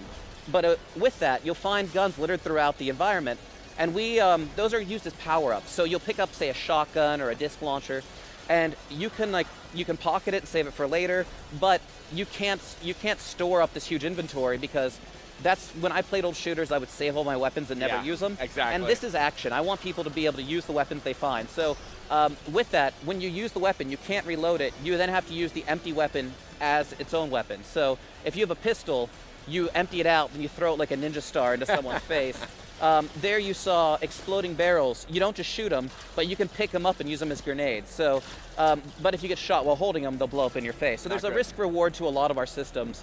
And it's, I want it to be something that you look at it and go, I get it, and you can play it, but there's a lot of depth to it. There's a lot of mechanical systems to figure out and try to understand as you play. From a control perspective, a mechanics perspective, a layout perspective, games from that era not known generally for having reload buttons or things like that. Tell me a little bit about where you landed on how this thing moves, because clearly your player character is pretty nimble. Yes. So, I mean, as far as we're actually, wait, real quick, there's an upgrade machine. When you see him use it, you'll see the gun handoff. But as far as controllers, it's important to us too. I mean, we realize that for me, a classic shooter was 93, 96, 98. And there's this realization that hit me that you look at older shooters now, and even games like Halo, which still is a very modern franchise, has been 15 years old. You know? So we do have a precedent for how controllers can handle the action. And I think it's very important to get aim assist down right in the game, so make sure that you're able to have this fast type of interaction and still be able to land your hits and have really quick reflexes. So we are working really hard on balancing that in a way that will feel really good. But we don't have lock on as far as left trigger, right trigger. Right. We don't have down sights because it doesn't feel accurate to the time period. Exactly. So what are we seeing here? What's happening? This is the merchant shop, and I believe we're getting the spiked shoes so I can jump on enemies' heads and kill them. And then these are a broken item at the moment, but with these gloves, I would be able to look at a barrel from a distance and pull it to myself so I can use it without having to walk up to it. That's great. So what is the sort of... There's your stats at the end, so you're able nice. to okay. But we're going into the next zone, so that we just skipped one level here. Okay. And then now we're transitioning into the Black Canyon, which is more of an outdoor environment, a bit more large. Every time you die, the game respawns. You get a sense of, we have that roguelike element very, strong. But if you can build this teleporter back up, bringing the parts to it, you're able to open shortcuts and learn what each zone has to offer. We switch up the keycard mechanic, so now instead of having to find keycards or in the first zone, heads ripped off corpses to get through a scanner, we now have this system where you have to find escape pods, rip out the cell, and take it to a rock slide to burst through it. Cool, that sounds like a fun twist on that. Those key cards get to be a little much at a certain point, you know what I mean? We don't want to just keep getting worse, and I don't want a linear curve of difficulty. I want it to be a fun adventure, so. It looks like a fun adventure indeed here. So that's another twist on Monster Closets. We have these slides where enemies can come in. There is a finite number to enemies and levels. We don't spawn enemies in other than a few monster closets that are there to surprise you. We really want it to be a good experience where you have a sense of progression.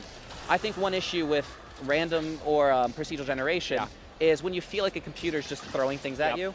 I think progression and a single player experience, it really feels good to know you're going from point A to point B, you're learning something, and that's what we're really trying to get right with this. What are the games you would look at that do the procedural generation? What are the games you sort of look like as nailing it, as being the definitive answers to that? I think that Spelunky is a gold standard in a roguelike, yet I think that in Spelunky, there isn't enough of progression as far as story. It doesn't need it. Spelunky's great as it is. Let's get that out of the way. But I think for what we're doing, if someone was able to get through it in one life, I want them to think it was an authored experience. I don't want them to feel like it was just a bunch of random stuff until the game was over. Understood. So on that front, I am kind of curious. Oh yeah, and you can rip these bugs off the walls and then use them as grenades. So, sorry. That's a back-of-the-box feature, I'm assuming there. From a narrative perspective, from a story perspective, how are you approaching it? John Carmack has this amazing quote that said, storylines in games is like storylines in pornos. It's expected to be there, but it's not important. So if you're making an homage to that time period, I think you have to show respect to that. But we do have, everything we're putting into the game is built on a premise. We are telling a story, but there's no audio logs, there's no text logs. We want you to spawn in, and within 5 seconds, you're shooting something in the face. But when you start the game, we have an FMV tutorial where you kind of get this training video presentation for your character, you get the setup of the game, and by the time you're completed with that, 4 or 5 minutes, you now know who you are, where you're going, and what's going on. And as you play through, you're getting a sense of the world. Everything's put in for a reason. It's not just like, that looks cool, let's do it, you know. So you will have an adventure that you can describe to someone afterwards and understand what's going on. That's awesome. So Strafe is coming to PS4. It looks great. When are you expecting it to launch for PS4? Early next year. Early next year, so we don't have too long to wait here. Yeah, it's going to be out pretty soon. Thank you so much for joining us. Looks right up my alley. I'm going to be frank with you on that front. Looks like you've done your homework. Looks like you're a fan of the genres. And can't wait to play it. Awesome. Thank you so much. All right, coming up next, we're going to be joining the Accessibility panel here live at PlayStation Experience. Let's tune in.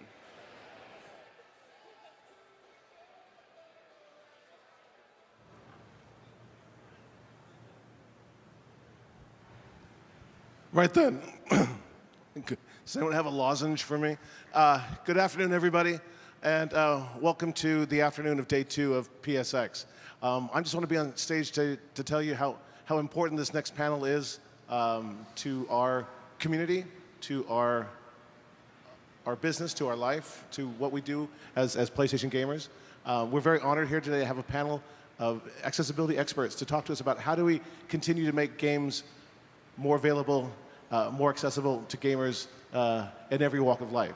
As you've seen today, spending the 2 days with us here in the community, we are a diverse bunch, the PlayStation Nation. We come from many different places. We have many different skills and abilities, but we're all coming together with our love for PlayStation, our love for gaming. The panel here today are going to talk about some of the initiatives that they have underway, that they're working on in order to continue to make gaming as inclusive as possible. The ideal is every gamer should be able to have all the different gaming experiences that we can possibly bring to them, and that's why this is such an important thing for us. It's important for PlayStation. It's important for all of us here. We really want to be leaders in this field, and thank you all for coming today. It's going to be super interesting. Again, we have the honor of an esteemed panel to talk on this subject, so without further ado, I give you Ian Hamilton and the Accessibility panel.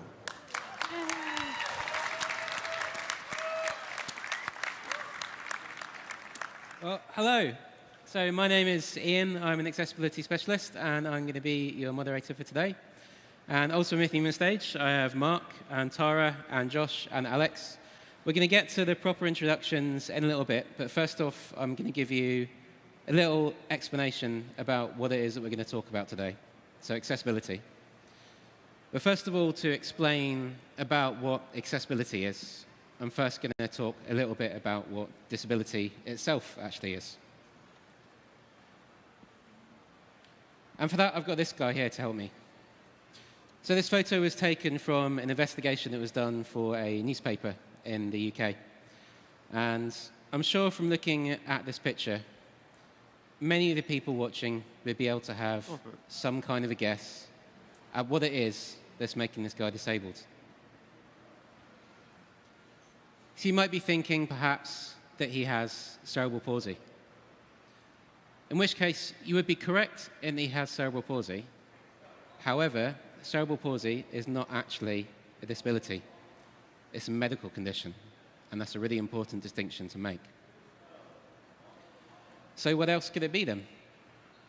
So again, you might be thinking that he's in a wheelchair. And of course, he is in a wheelchair, but a wheelchair also is not a disability. It's a piece of assistive technology, like a pair of glasses. It's actually what's helping him go about his plan for the day. The thing that's getting in the way of his plan for the day is when he went to meet his friends in this restaurant and he encountered the steps. And that's what disability actually is. It's a mismatch between a person and their surroundings. When someone's impairment comes up against some kind of a barrier, resulting in difficulty performing a day-to-day task. And these barriers, whether it is a flight of stairs or a shelf that's too high, or red and green teams in a deathmatch, or a fixed control scheme, these kind of barriers are often put there by someone else. You know, they're often designed. There's also the flip side to that. Now, we can never really remove all barriers and include people with disability. But by being aware of the kinds of barriers that people can face, we can actually figure out which barriers are unnecessary and avoidable and remove them and prevent disabling situations like this from occurring. And it's straightforward to do as well. I mean, it's particularly in game development. Almost every barrier that people encounter in games can be addressed by one of two techniques. Either by communicating information in more than one way. So, for example, subtitles as well as speech, or using a symbol as well as a color. And the other method is just offering a bit of flexibility in the way people experience a game. So offering some options, some choice. So, for example, a choice of difficulty levels, a choice of controller setups. And it's important stuff as well. It's important for all kinds of reasons, which we're going to hear some of in a little bit. But in particular, it's important because people with disabilities are a market, a big market. So, I mean, the official government statistics in the USA is somewhere around 18% of the population. And that's only what falls under traditional definitions as well. It doesn't include color blindness, which affects 8% of males. Difficulty reading, which affects 14% of adults. So whichever way you look at it, it's big, big numbers of people. Now, this is big numbers that developers aren't going to want to miss out on the business from.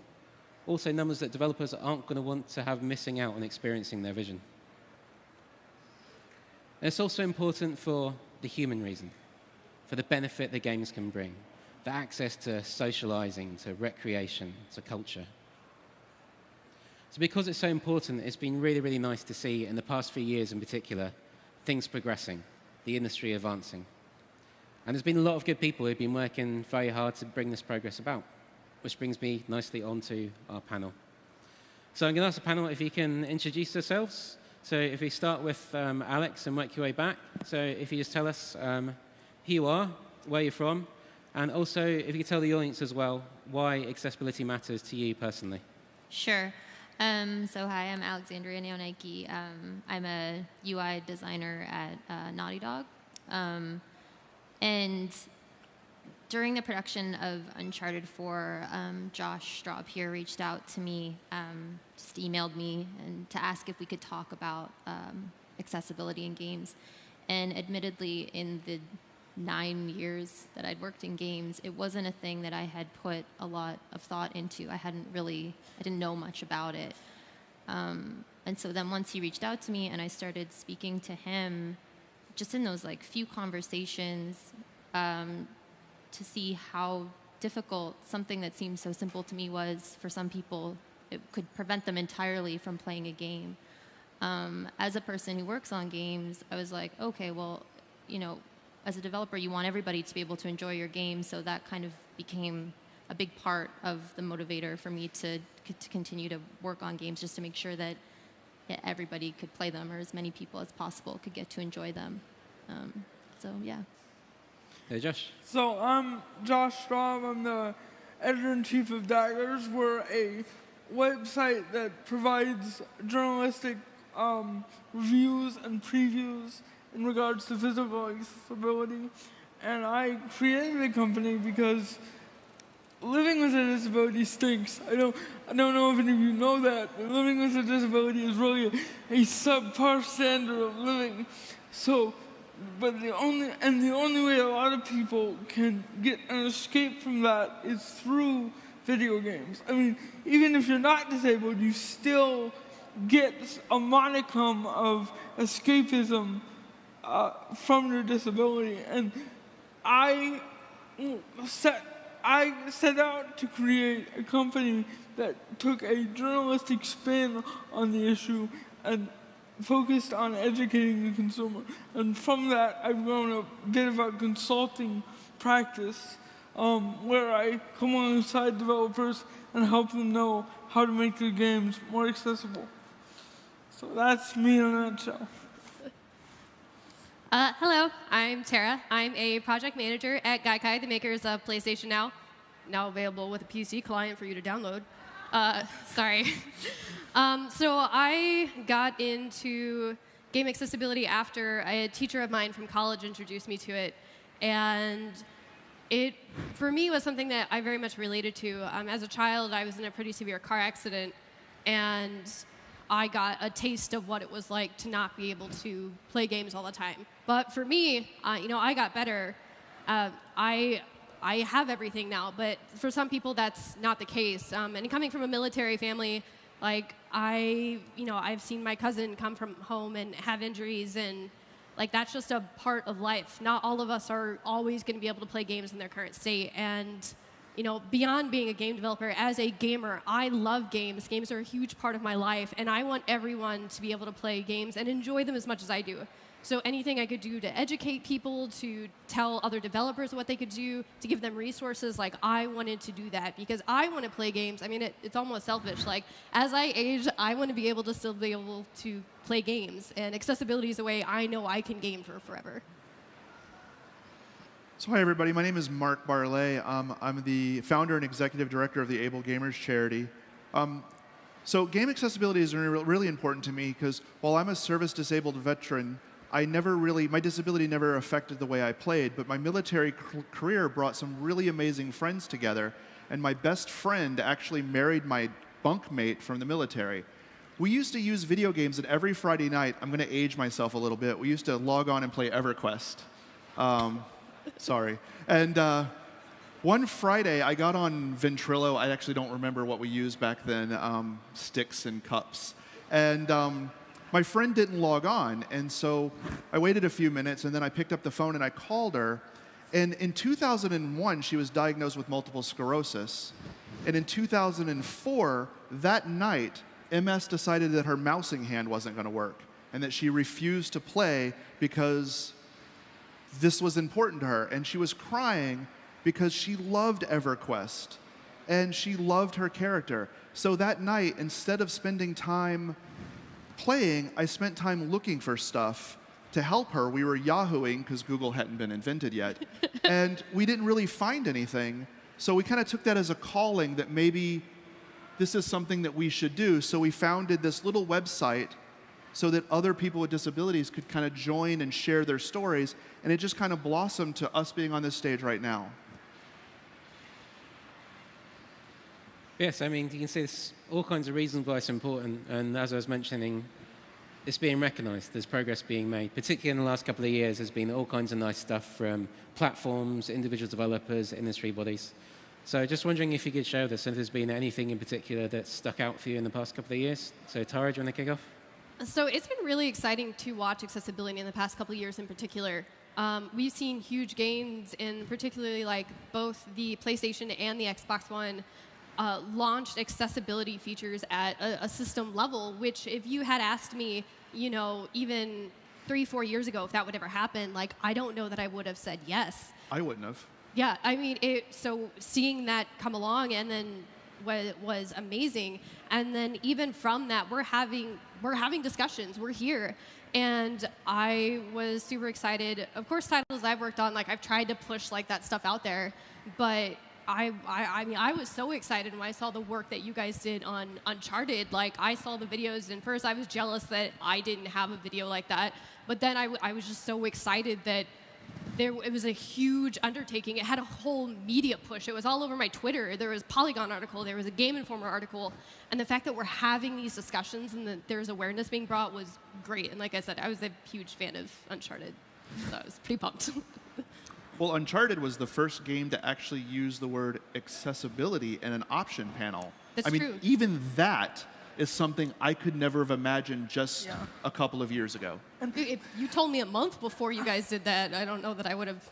And I actually wanted to make it a point in that game because a lot of the times, if there is or if there are accessibility features in games, they're buried in 2 or 3 different menus. You know, controller customization is buried under gameplay, difficulty might be on the main menu, and subtitles might be buried in the audio, but that's just a guess. So I really tried to push to make sure that that was standardized. The other thing that's really great is I would argue that this panel is the greatest advancement in video game accessibility ever since the movement started. Because as Tara was saying, you know, 6 years ago, you couldn't beg a developer to make their game accessible. I mean, you could get on your hands and knees and they just wouldn't do it. But now we're sitting here having this discussion at the behest of one of the biggest names in gaming. And this is going to drive the industry forward because they see that Sony's taking it seriously, and hopefully other developers will as well.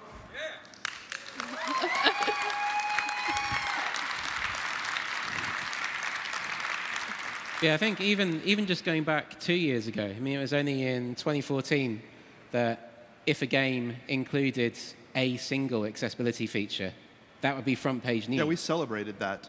I mean, oh my gosh, there's colorblind mode. These people are amazing. Whereas now, if you launch a game and it's not colorblind friendly, like you're making front page news, but it's the other reason. They're like, how could you not do this?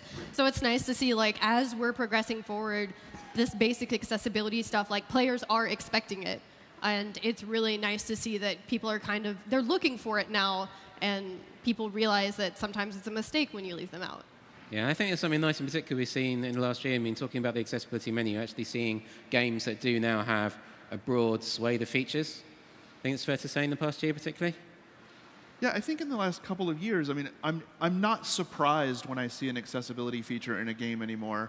Well, 2 years ago, you know, minus the colorblind stuff, anyone that had some kind of like specific accessibility feature, I would kind of celebrate. Now I'm with you. Like, why don't you have that? Everyone else does. That's kind of the take that a lot of developers have as well. Like, when we are working on these things, the thing that comes up a lot from from teammates is, why didn't we have this already? Or like, why haven't we been talking about these types of things before? And so the stance from devs has, in my experience so far, been very like, yeah, of course, like we should have this. This is a given. So I think that the community at large and developers are taking that stance as well. Well, I talked to a developer one time, and he told me something that was really profound to me. He was adding some accessibility features into his game, and I said, well, why are you putting this much effort into it? Because it's just curious to me as to why. And he goes, well, I spent a lot of money telling an amazing story with some great gameplay, and I want every person who possibly can to enjoy this hard work that I put into it. And I'm like, that's the right attitude. I am a storyteller, and I want people to enjoy my story. Yeah, I think everyone wants to see other people enjoying their hard work. I mean, well, even last night at dinner we went out, you were talking about how when you hear a fan of a game that you worked on, you're like so excited to hear.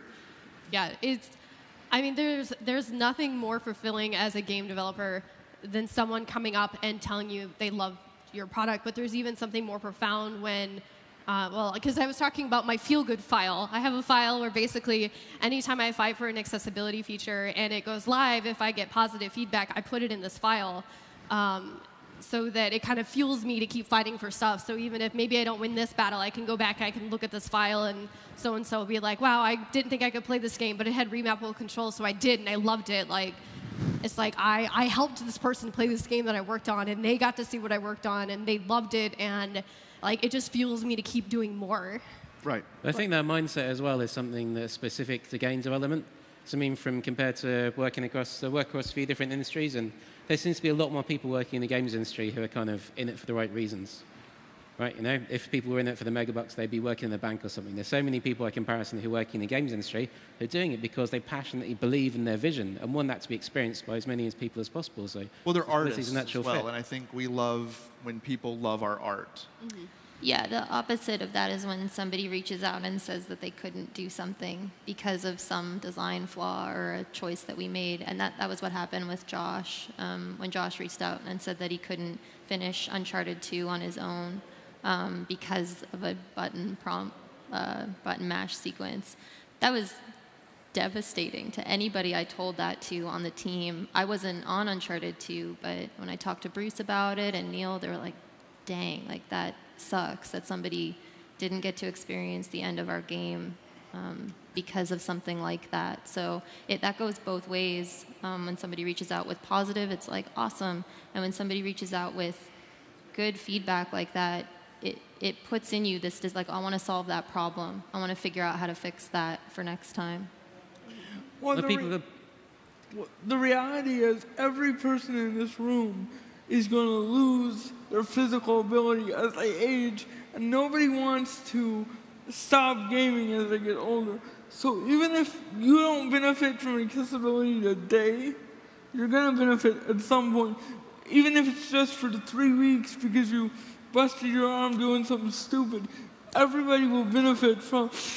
Well, to that point, one of the things we did as an organization a couple of years ago, because we were really having a hard time getting developers to understand, is we wrote this really strong white paper on how would your grandma play your game, because we kind of equated their grandmother and the loss of things that happen as we age as, well, what kind of features would you include in your game to make sure she could continue to enjoy it? And a lot of developers kind of said, oh my gosh, you kind of created a straw man for me that I understand because I love my grandma. Yeah. And I would love my grandma to play my games. Well, if we are going to get people's grandmas playing the games, I mean, we're progressing, right? We're in a better point than we have been before, but there's still a way to go. So, Josh, do you want to start this one? What kind of stuff do you think needs to be done in the future? Well, my big angle is education. I always think we need more education. Whenever I ask a developer why aren't more games made accessible, they say it's because we just don't know how to. So I hope to one day work myself out of a job. I hope that one day every studio has a person whose job it is to examine to examine the accessibility of the product from concept all the way to release. And then the other side of this, and you'll hear the counterpoint to it from Mark, but I do believe that at some point in the future, we can start including some level of accessibility information on the back of the box. Even if it's just a seal of approval that means that it meets a certain reasonable standard for the disabled community because it has the 10 or 5 most needed features. I think that then we can have a really informed populace, and then the populace can vote with their wallets and not purchase games that are not accessible. And I'm going to slightly disagree. I agree that we should have accessibility in games, or I wouldn't be on this panel. What I don't believe that you can do is put it on the back of the box, because everything is accessible to somebody. And so having like a rating system, who's the person that's going to be the one that we rate that on? Because I know 10 people with muscular dystrophy. And all 10 of them are looking for different accessibility features. So what I'm really hoping that we do is we create these options and these guidelines, which you guys are doing already, that allow everyone to kind of tailor the experience to their needs, because you don't really necessarily know. So I don't think it can be boiled down to like a seal of approval, because I can show you a game that is incredibly accessible, and I can introduce you to somebody who can't play it. And so that's where I'm really just concerned with the back of the box. What I would really like to see is a fact sheet that comes out on every game, and maybe a unified website that has like a fact sheet or a checklist, because I just don't think it's a single number. I agree with your vision, I just don't think it's a symbol. What I think it is because accessibility is hard, it has to be just a little bit more than just a button. Well, I think we can break it down. I think we've seen precedents for something kind of in between from other industries, right? Like if you pick up a DVD or a Blu-ray, it'll tell you in the back where it's got subtitles. But I'm just looking at real estate on a box, so I'm wondering if, you know, I think on the that box, there's I think there's space in some of even like the platform distribution level. Like if you go on Steam right now, you can search for just games that have closed captions. Well, what if you know you already need remappable controls? You know, maybe that we just put those as things you can filter on. Maybe you go to your digital download store and you know that you need to have a game that's... Well, Steam has more than just that. They've actually started doing that. So depending on, you can check different features that they have in accessibility. You know, it's interesting that you use the word fact sheet, because if you go online and you look at the ESRB rating for each game has its own fact sheet. And what the ESRB and other rating systems are fundamentally arbitrary and subjective, but it does give consumers a tool that if they can look, they can understand why it has the rating or the seal that it has, and it directs them to the right place to get more information that they need, so that then they can vote, so that then they can purchase the game or not purchase the game based on what they feel is appropriate. It's the same reason that two movies can both be R-rated for vastly different reasons, and I can feel comfortable taking an underage person into one and not into another one, because it's what's appropriate for the consumer.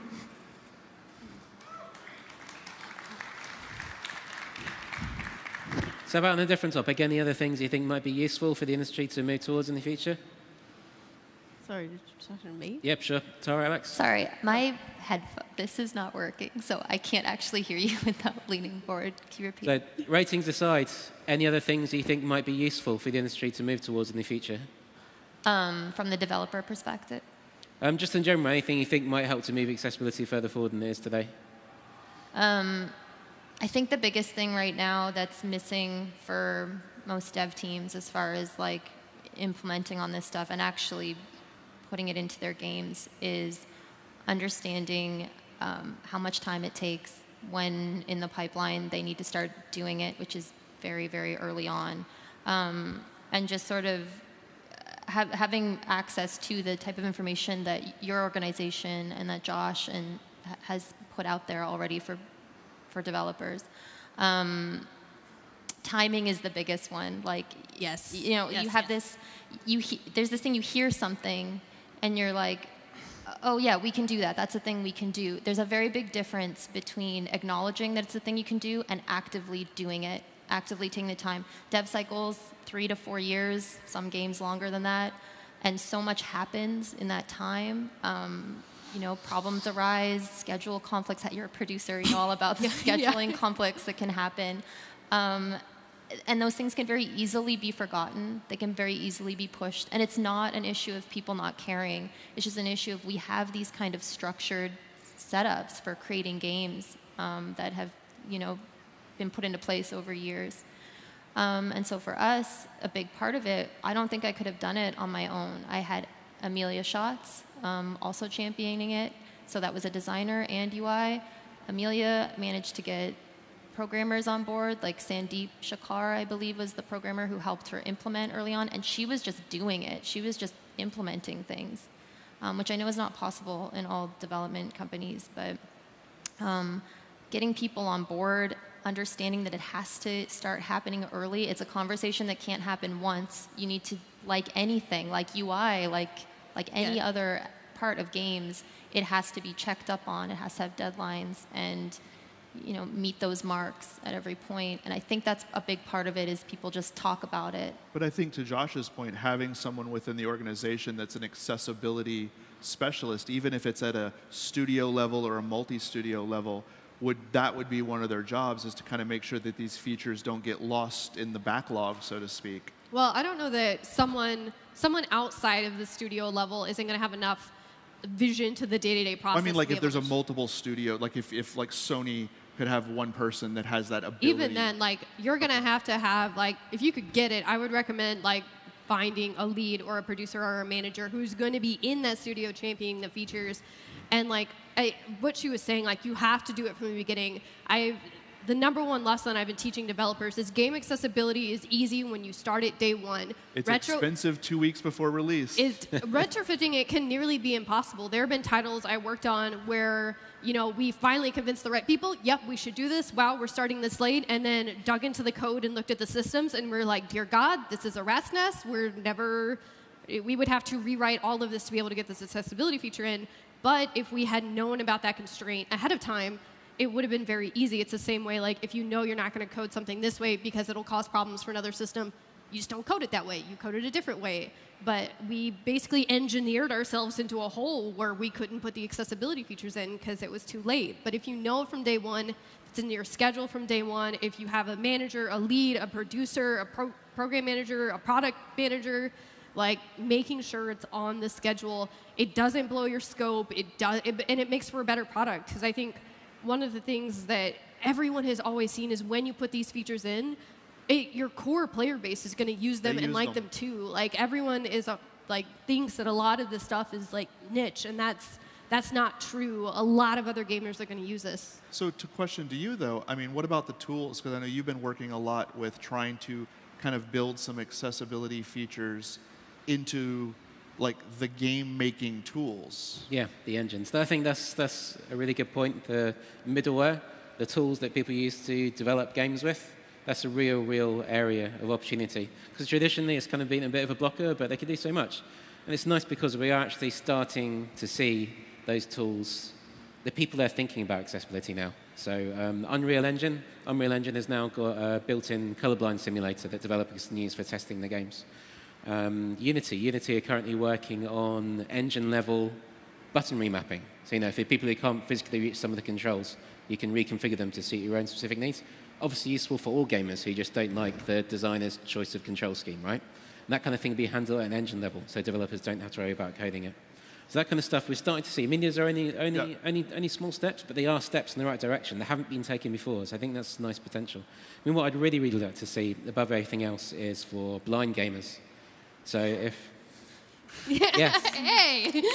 So that's a big barrier. There's a lot of developers who really want to do stuff for blind accessibility, but the tools they're using don't actually allow them to. They don't expose the interface in a way that the software that blind people use to access a computer can understand. So how it normally works is that the software would pick up the text of the interface and speak it out. So from the developer's point of view, just label things correctly and it just works. That isn't currently possible unless you develop a game natively. So I'd really love to see some progress. Well, there's a great Kickstarter from a little set of, I think they were all friends in school, that are starting a platform for building. In New Zealand, right? Yeah, from New Zealand. They're building a platform for building games that are completely blind friendly. And I think I know that we made sure as an organization that they were going to be funded. So when they were close, we pushed them way over the edge. And then they're now taking that and pushing that to make more and more games. So I think they're going to come out with 3 or 4 titles from the very beginning. But what they're doing is they're wanting to make it easy so that other people can make titles for that.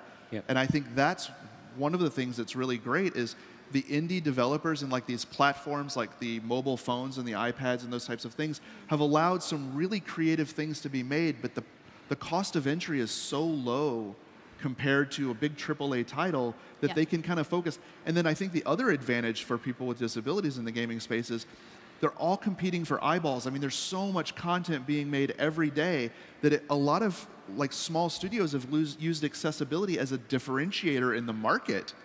which is like pushed us even further than I think we'll ever really truly know. Yeah, I think we see that a lot with blind gamers in particular, that because it's such an underserved market, there's such a narrow number of games available, that when a game does come out that is really good and blind players can play, they jump on it. Yeah. And you see that in the data, the usage data, and the money they make out of it as well. I think that one of the other things, sort of to that point, that will help developers, even AAA developers, some of the stuff that Josh has set up at his booth, like the thing that simulates glaucoma, I believe it is, which of course is not full blindness, so it's a little bit different, but just having access to that as a developer, just having those simulations is incredible. Like some of my coworkers were here and we were all trying them on. You actually gave an app to a bunch of us at a table, and some of my coworkers with me there, the technical art directors were there, and instantly they're coming up with solutions. They're like, oh, I can think of it. Oh, I know a thing that we can do for this. Or with putting on that simulator for glaucoma, it's like, I can think of like 10 things that we could try. But it's just a matter of having access to that, like the developers to actually have a way to simulate it like that would provide a crazy amount of like insight. And those problem-solving abilities that we all have that we got hired for in the first place, they just start kicking in and you just want to try to solve the problem. So I think with all of those issues, that is a huge, huge thing that will help further all of this for So developers. just for context, this app is a colorblindness simulator. There's loads of them just on smartphones. Just type in colorblindness simulator, and it'll just basically let you through so you can see through colorblind eyes. And you see it when it's always the same thing when you show it to a developer. You just see the light bulb ping on above their head. Yeah. Oh, in my gaming, if I just added this symbol, you know. Yep. Yeah, so I'm wondering if there's a way to get, for any of them, to have those sorts of tools available to devs in mobile, casual, AAA, all of it, either in the studio or have somebody go around to the studios to sort of provide that service. It instantly makes you start thinking of ways to solve it. Because without having that experience, without living those experiences, it's very difficult to try to come up with a solution to a problem that you don't fully understand.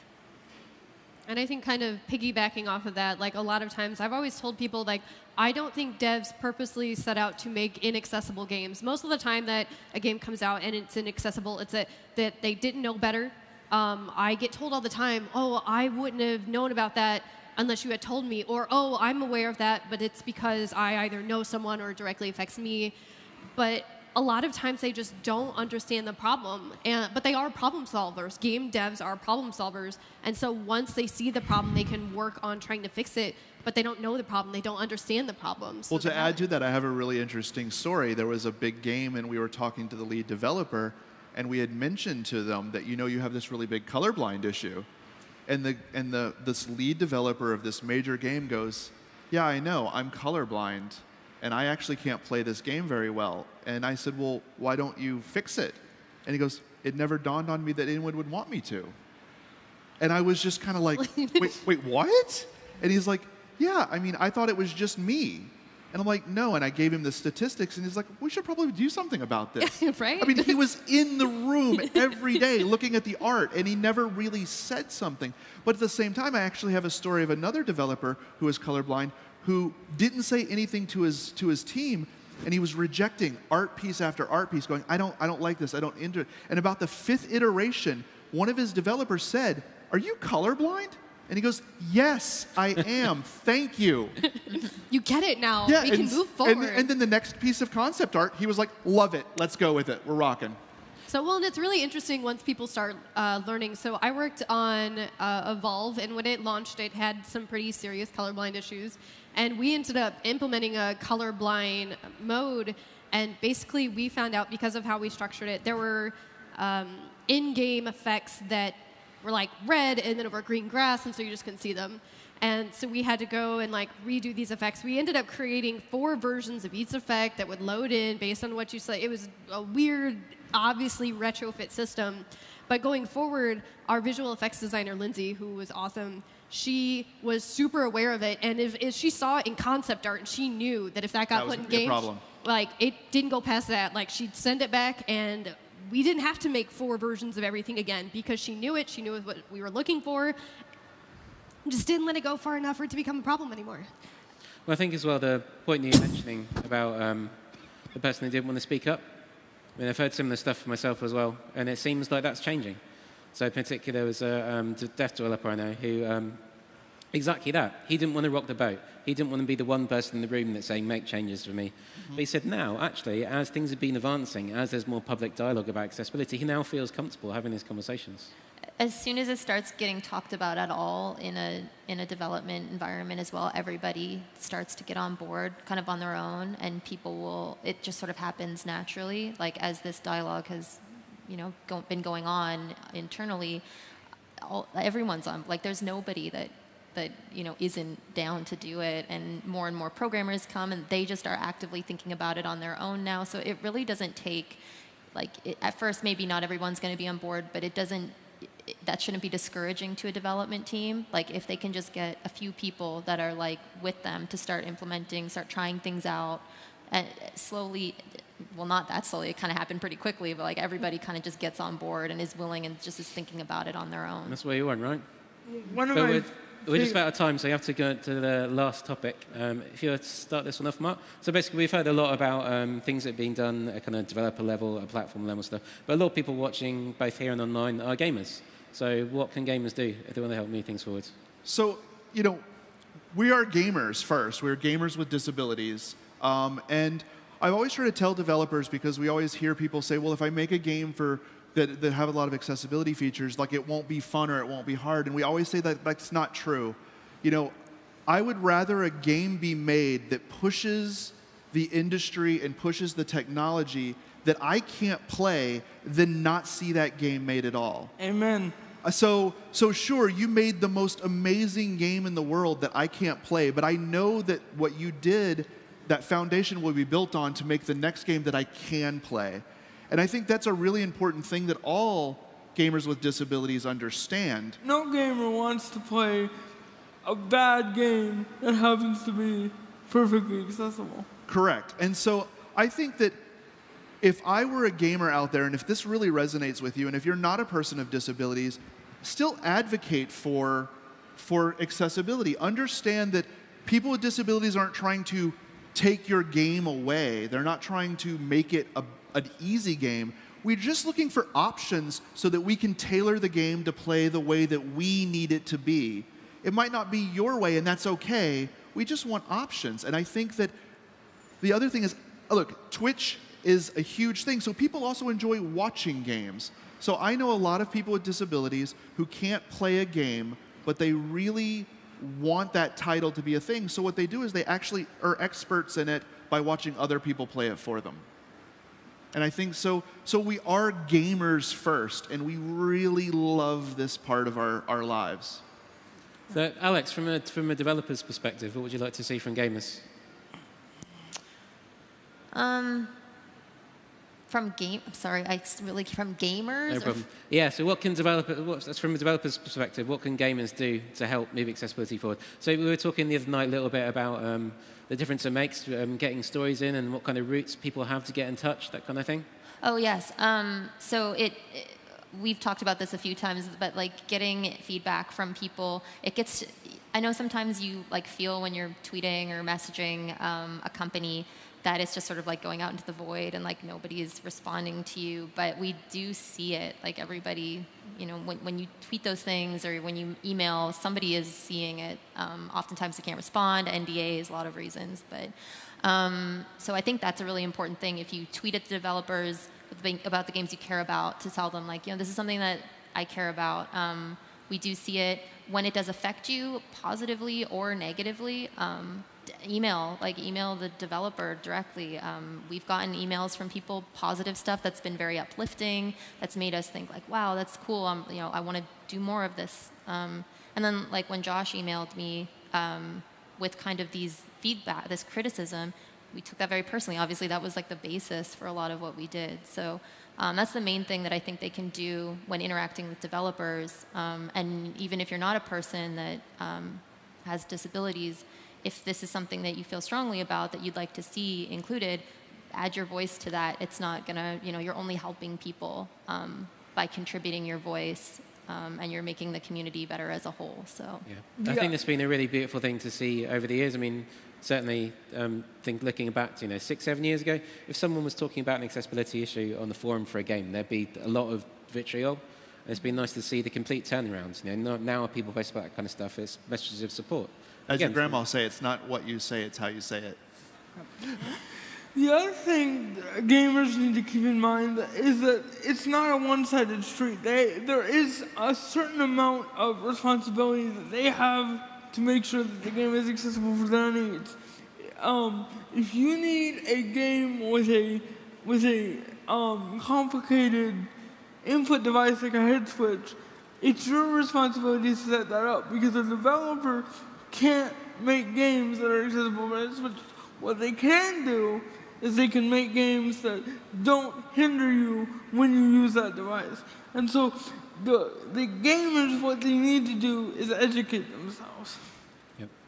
And that's it. We're about out of time. So there's just one thing left, which is if you want to carry on the conversation, all of us like to talk about this kind of stuff, so there's our details. Get in touch.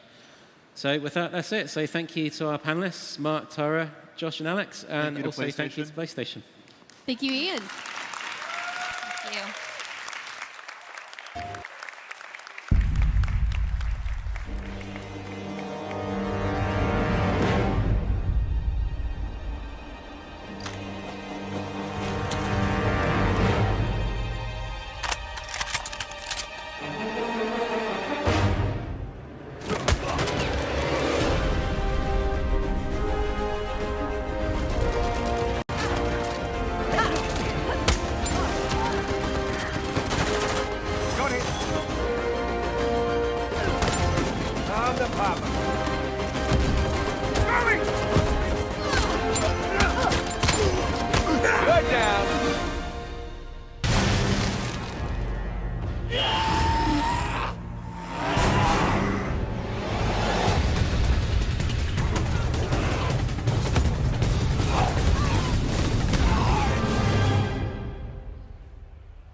PlayStation.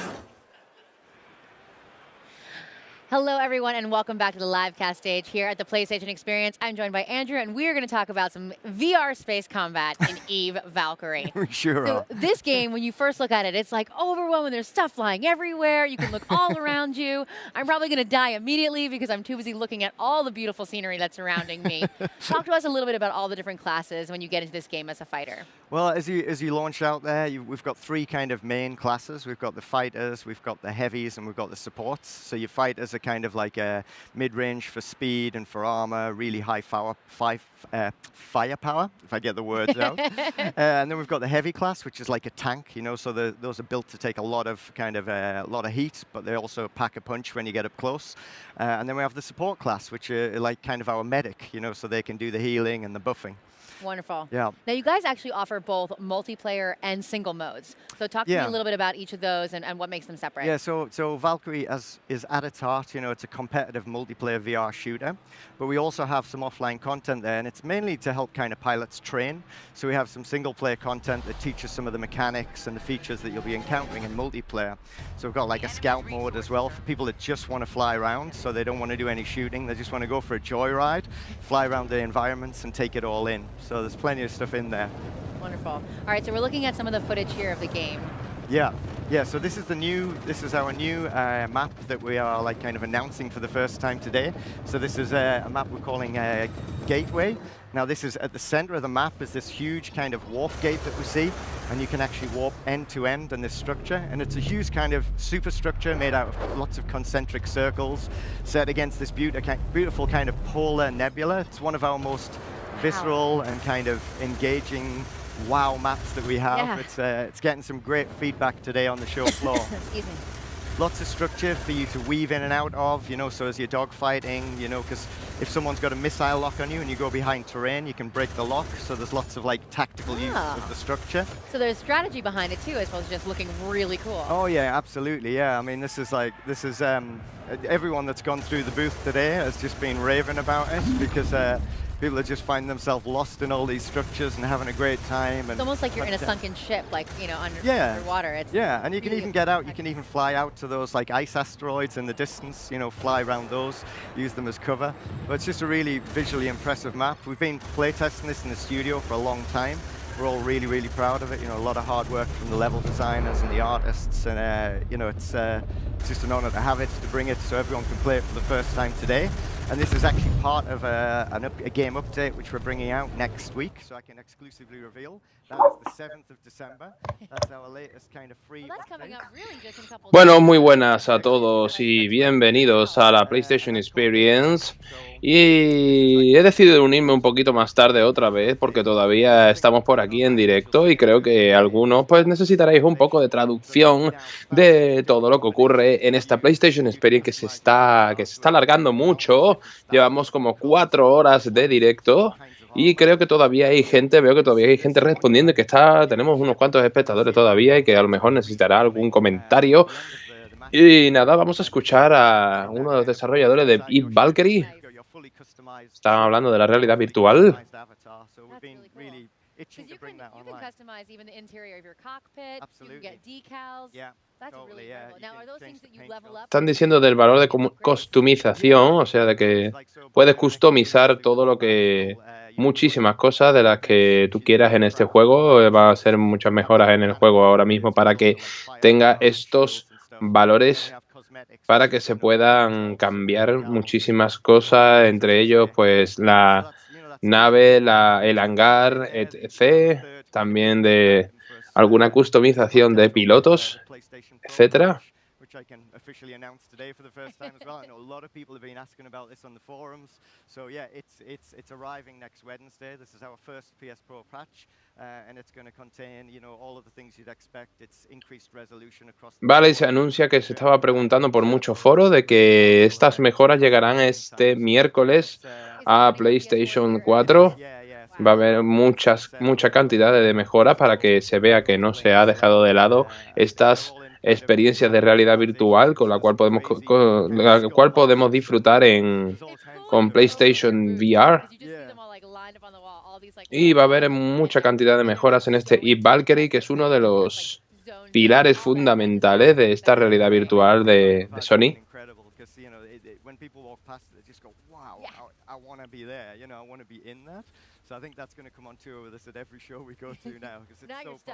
Y está contando que cada vez que el feedback ha sido muy bueno y que en cada show que hacen pues dicen que hay muchísimas armas y misiles, mortero, cañón de mortero, o sea que va a haber muchísimas mejoras en este parche, ¿no? En esta actualización. Y que siempre van a conseguir un balance bastante bueno entre las más buenas naves y las peores en relación a las armas y en la misma nave. Y que veremos a ver cómo sale todo y que esperan que muy bien. Esperan que esté todo perfecto y que Valkyrie sea un referente en esto de los videojuegos de PlayStation VR, de la realidad virtual.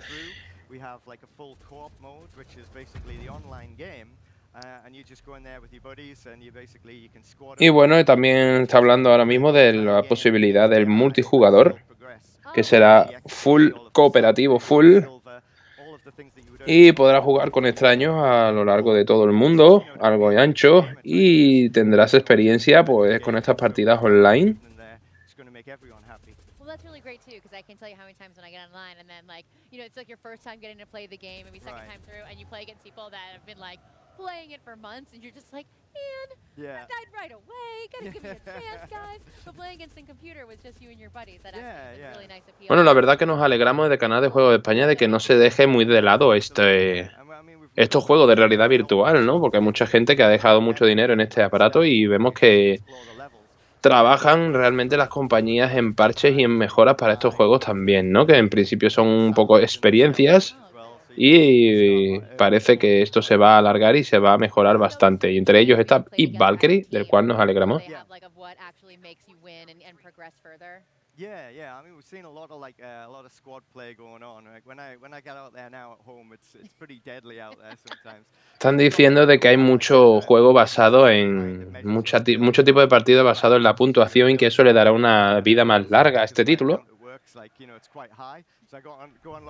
Y que pues lo que nos dará un factor pique muchísimo más grande, un factor de competitividad muchísimo más grande y que hará la vida del juego mucho más larga.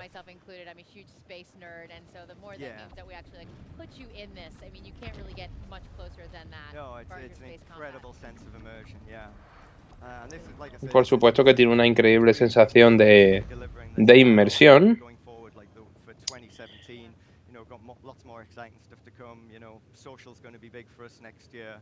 Y que la verdad que es una buena forma de ampliar el juego, pues esta nueva actualización. Y creemos que es una buena forma de estar en contacto con los fans y que devolverle toda esa confianza, pues hacer estos parches y estas actualizaciones. No solo son actualizaciones, sino que es mucha ayuda para ellos, ya que son una empresa pequeña y que necesitan pues crecer, ¿no? Throwing them in and saying, Yeah, go completely. at it. Yeah, and I encourage all the players to get on there and give us the feedback. It's through the forums that we are. Dicen que están constantemente mirando en internet y en los foros para ver qué es lo que la gente pide y qué es lo que la gente quiere para estas nuevas actualizaciones y estas nuevas mejoras en el juego. No, you bought the game and we want to make the game content available to you. And so, you guys have already released a bunch of things that the gamers have been able to enjoy. Yeah, I mean, our first free game update was Carrier Assaults. That happened in the middle of the year, which obviously PlayStation players got immediately when they came in. And that was a huge, amazing, like a real tentpole kind of game feature, taking down one of these carriers. It's an epic game mode. And then we had that, obviously, the joint strike when PlayStation came online, and that was, it's just absolutely amazing. So, really, really excited by the holiday season. Bueno, que están realmente excitados o realmente contentos por lo que pase en estas Navidades y tienen un tráiler exclusivo que vamos a ver ahora mismo, un tráiler exclusivo de Valkyrie Gate Crash. So let's go ahead and take a look at that. I can't even imagine. I'm already looking at so much crazy stuff.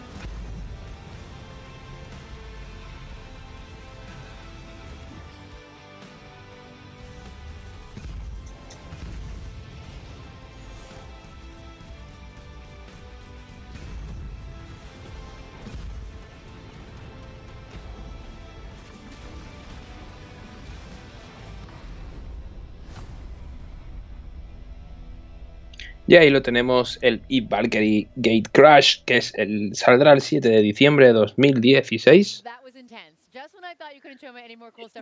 Y va a ser una actualización brutal para este juego de realidad virtual. Está diciendo que está bastante bien, que le ha impresionado mucho, sobre todo la música y los gráficos y todo.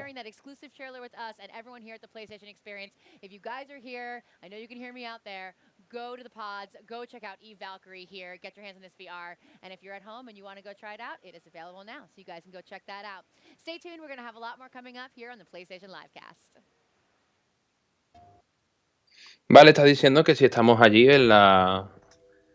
que si estamos por allí por la PlayStation Experience estará para probarlo y que si estamos en casa porque la podemos probar ahora mismo, ya que parece ser que hay algún demo.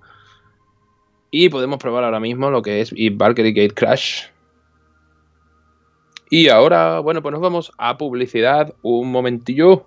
Y en cuanto volvamos, pues volveremos por aquí.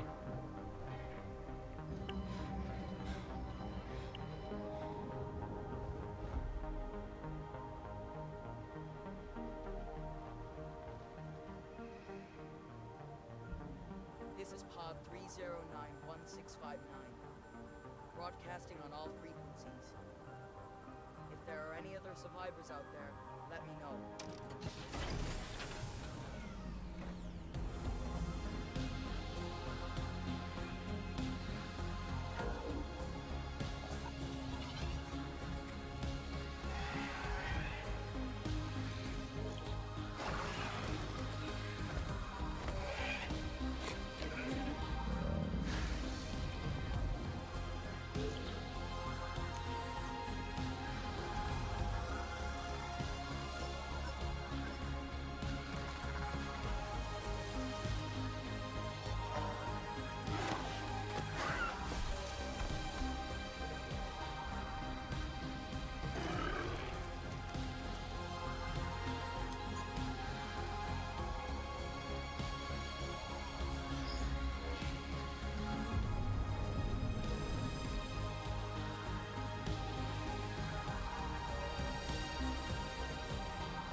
Achieved with CryEngine.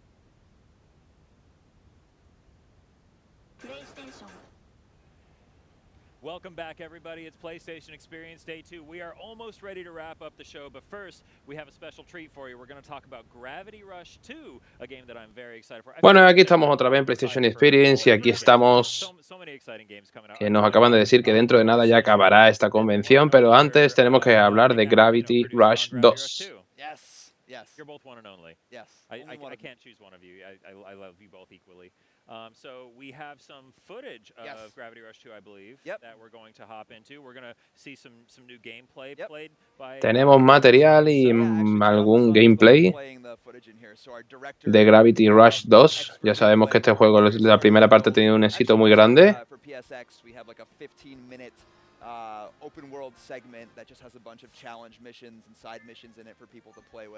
Bueno, que tenemos un gameplay de 15 minutos de mundo abierto. Está diciendo que mira ese mapa que es muy, muy, muy grande.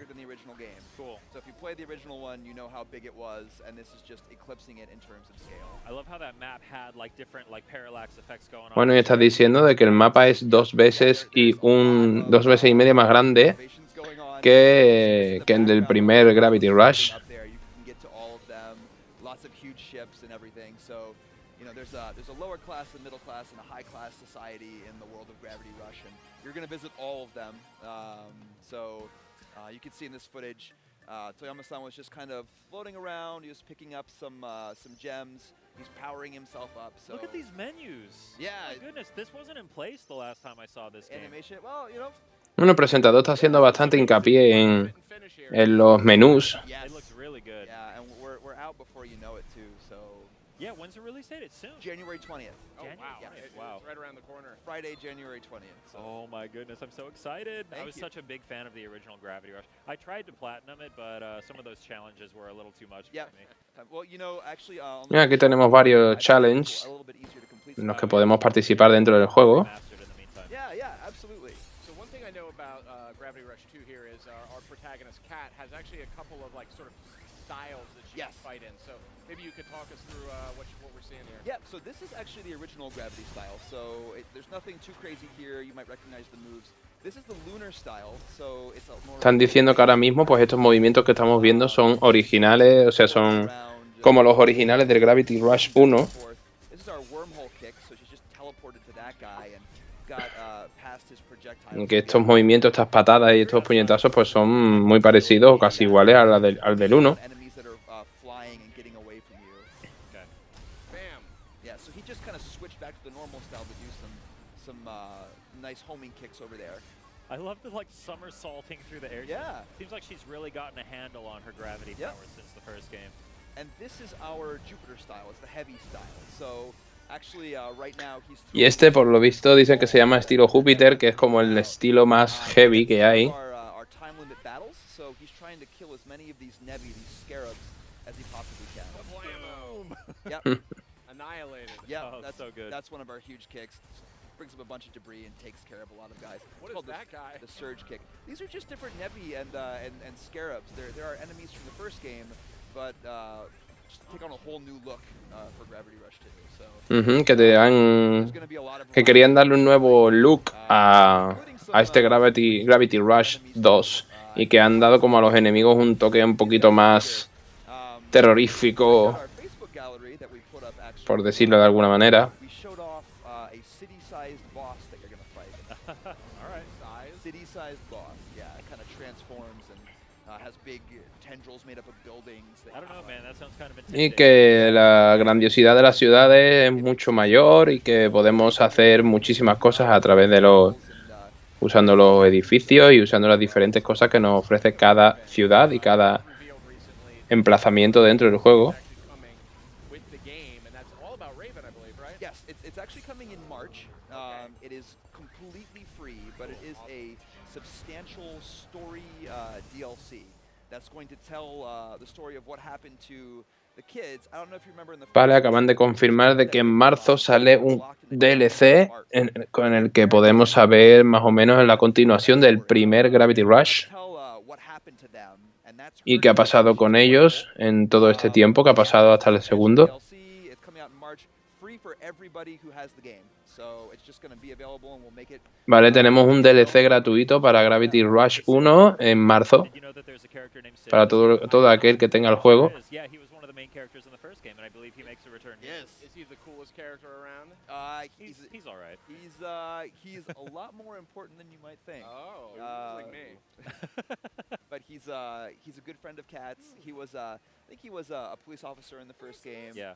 He gets sucked up with Kat and Raven into a gravity storm after the end of the first game, and Kat and Sid kind of get displaced into this new world, and that's actually how Gravity Rush 2 starts off. So that's the beginning of the game, and then eventually you make your way back to this new area, Jurga Paralao, and Ok, ahora de la continuidad del primero al segundo y que así y que hay una explicación de por qué se empieza con un choque entre las protagonistas, que se empieza una explicación de por qué se empieza en este juego de esta manera y en este nuevo sitio, ¿no? Este nuevo mundo. aren't too sold in on it. Oh, there we go. We have someone. So. Photo mode. Yep, hit R1, take a picture. There's actually a cool mode too. We'll get to it a little bit later where you can set up a tripod and actually have Kat running in front of the camera to do fun things like posing. And there's all sorts of filters and costumes you can unlock as you play the game to kind of, add to the whole experience. Cool. That's an interesting take on the classic photo mode that we've seen. Absolutely. This old lady like. Como vemos tiene modo foto. She's a beautiful woman. So we'll go with that. Here's an example of one of the costumes in the game. Oh, cool. Y aquí están cambiando los... That you get and unlock. May or may not be some DLC items coming for. Le han cambiado el vestido, el costume a la protagonista y encima con el modo foto puedes poner cosas, puedes poner objetos en... That's like a really interesting photo mode. Yeah. This is actually really exciting to me because I love to take pictures. Well, Toyama-san is awesome at photography too, and when they did a ton of research for this, they were taking pictures of all sorts of locales. So this area, Jurga Paralao, is based off of South American trip that they had, and just lots of different architecture from that area. So he's big into photography, and I think it really shines if you see this. Cool. Now we're checking out this looks like a time trial. Yes, this is a timed race. Yeah. And he's using Aquí estamos viendo un modo de carrera, ¿no? slide here to make up some time. Yeah, I remember using that gravity slide extensively in the time trials in the first game. Yep. It looks like you can kind of augment that a little bit with the different styles. Well, so this is a freestyle one. There are ones that require you to do the slide. So we have all sorts. Okay. So it'll kind of cut a little around here a little bit. This is one of our new areas in the game. This is like the upper high class area. Esta es una de las nuevas áreas del juego y es como una clase de hiper VIP, ¿no? Our audio composer did an amazing job with this game. And actually, if you pre-order it, you get access to the Director's Choice soundtrack for free. Vale, pues si haces pre-order a este juego, pues tendrás una banda sonora elegida por el director. Really cool looking place, cool environment. It's different than the stuff that we've seen so far. How many other different types of places do you think? Oh, there's dozens. Oh, really? Yeah, and you will go back to areas in the first game. The first game's area is completely embedded within this. Oh, wow. Yeah, everything you remember is going to be here, and with obviously a very beefed up coat of paint, right? Nice. So, Dice que se podrán volver a áreas conocidas ya del primer juego. Sí, ahora están hablando de que originalmente llegó a Vita y después se hizo el remaster para PlayStation 4. Yes, it's kind of a European, like I think like a French. Yes. Yep. It's inspired by band désigné, and I'm probably screwing up the French, and I apologize, but better than I would. Yeah, Franco-Belgian art style, popularized by Mobius in the 80s. So very reminiscent of that. Right now, we're actually doing a side mission where Kat is delivering newspapers to people. So she's using the station. Aquí tenemos un modo en el que hay que repartir periódicos a la gente. Como veis, hay muchos tipos de modos de juego o muchos tipos de challenge dentro del juego. So I saw the cutscenes we were seeing earlier, the classic like comic book style cutscenes, just like in the first game. Yep. So those are in there. There's also in-engine gorgeous cutscenes as well. Yeah. I'm sure we've shown those. Actually, our new trailer featuring Raven has some examples of some of those as well. This is actually one of our mining sections. So when Kat starts off the game, she's in a mining settlement called the Bonga Settlement. And you can actually go down there and mine for these gems, which help her power up. A lot more opportunities to power up in this game. But it kind of takes on a little bit of like a chalice dungeon feel to it. Dice que por supuesto hay posibilidades de hacer power-ups, de conseguir power-ups en este juego.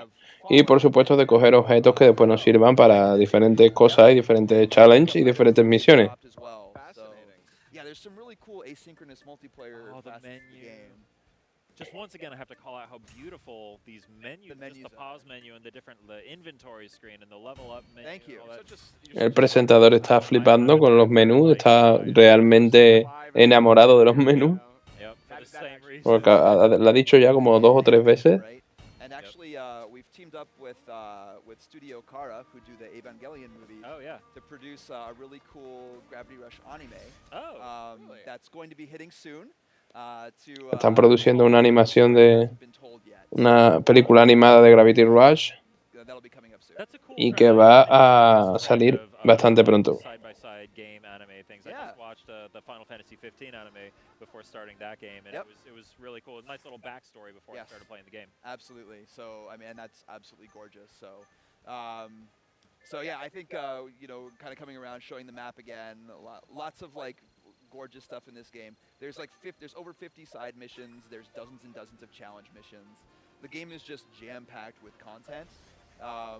I have tried to play through it as many times as I can, and I just don't have time because it's huge. I guess I never really realized how much this was like a really tightly crafted open world game. Yep. And it's kind of astounding just how much they stuffed into this one. Of course, PS4 exclusive, so really taking advantage of the hardware and just. Están diciendo que es un exclusivo de PlayStation 4 y que para un tío que venga nuevo, un jugador nuevo de este juego, de este tipo de juego, ¿qué crees que le atraerá? Dice que no hay ningún tipo de juego como Gravity Rush, y que hay open world pero no de este estilo, y que la protagonista sea femenina y este estilo de arte, y también que se pueda manipular la gravedad y tener una superheroína, y es una historia muy interesante. And this is very symbolic of our Japan studio. Like they produce some of the most original content in the world, and It's a pleasure to be a Y que no hay nada como esto, no hay nada parecido a la Gravity Rush en el mercado, ¿no? That's fantastic. Gravity Rush 2 is coming out January 20th. Yep. Friday, January 20th. Yep. I'm super excited for it. I can't wait. I think Gravity Rush 2 saldrá en that's about it. Yeah, el 20 de enero. Short wrap up coming up shortly, so stay tuned for that. But in the meantime, Sid, thanks for joining us, and Nick, thank you very much for coming to talk Gravity Rush 2. My pleasure. Thanks, guys. All right, thanks. Que estaremos atentos a todo lo de Gravity Rush. Y que gracias por venir.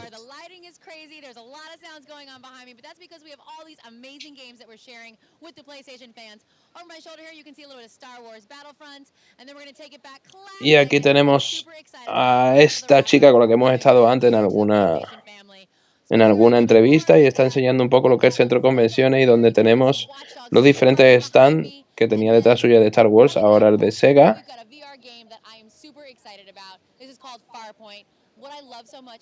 Y ahí tienen el Farpoint, que será un juego de realidad virtual que saldrá próximamente para PlayStation VR.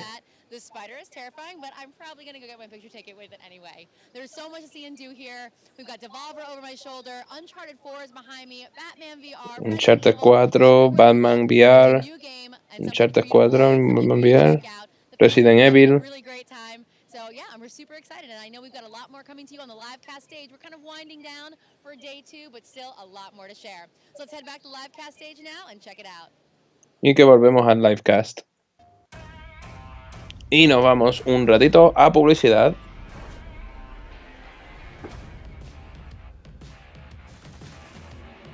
Stand with me, Guardian. Prove yourself worthy and rise.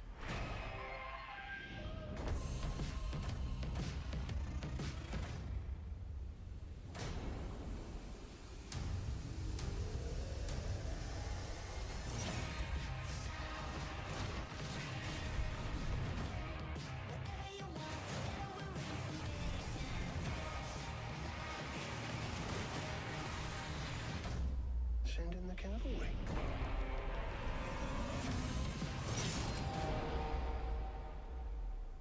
Pre-order Destiny the Collection and get the Iron Gallahorn and Iron Gallowing Sparrow. The ultimate Destiny experience is on PlayStation. Hey, we're back here live from the Anaheim Convention Center. This is PlayStation Experience. You're watching PlayStation Livecast.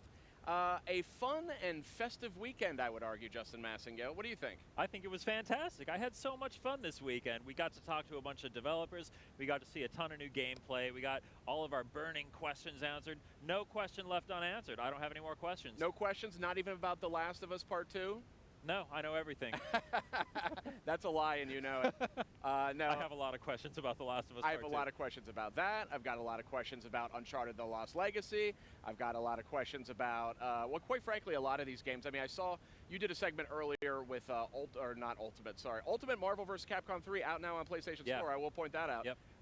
No, you were talking Marvel about vs. Capcom Infinite. Correctamundo. Yes. And boy, oh boy, we saw our first glimpse of gameplay. Yep. It's looking lush, slick. It looks incredible. This game, I mean, Marvel vs. Capcom is one of the long-standing fighting game franchises, and for good reason. It's so much fun. It's just so kinetic, so fast, so cool. Like to see these characters from different universes fighting each other. We've got the correct version of Mega Man here. We've got Mega Man X joining the fray. We've got Captain Marvel, we've got Iron Man, we've got Ryu. 2 new characters will be revealed tonight. Tune into ESPN2 during the rebroadcast. Oh man, I think they said it's around 5:30. So that sounds about right. So this is just looking great, and I got to say, so these Infinity Stones really seem to change up how the gameplay works. Yeah. Give me a quick heads up on how that works. Yeah, so they couldn't go into too much detail about how exactly they changed the mechanics, but they were saying like maybe when you have the Time Stone, your opponent moves slower, or you move faster. Or if you have the Power Stone, maybe your character hits harder, things like that. Power Stone, is that a reference to the classic Capcom? I'm just teasing. That's an Easter egg. I am just teasing. I'm just teasing. But anyway, yeah, Marvel vs. Capcom Infinite, looking stellar, got the crowd going berserk at the showcase yesterday. Bonkers. And speaking of that there showcase, I gotta say, I'm left with the indelible impression of Uncharted: The Lost Legacy. Came out of nowhere, wasn't sure what it was. I was like, is this Assassin's Creed? This can't be The Last of Us, can it? It looked vaguely Naughty Dog-ish, but I couldn't put my finger on it. It was the cold open of the show. Yeah. And there was a lot of little clues. I mean, I think if I really, I don't know, like hindsight's 20/20 and all. There's certain clues here that I think really point to it being Uncharted. Yeah, so at a certain point, it shows her eyes, and at that point I was like, wait, is that Chloe? Yeah, yeah. And like, yeah, sure enough. I miss that. I miss a lot of things, though. I'm not the brightest, the brightest guy, but yeah. I mean, hey, welcome, here. Meredith. Come on in, sit on down. We're just just talking rapping. about Uncharted: The Lost Legacy.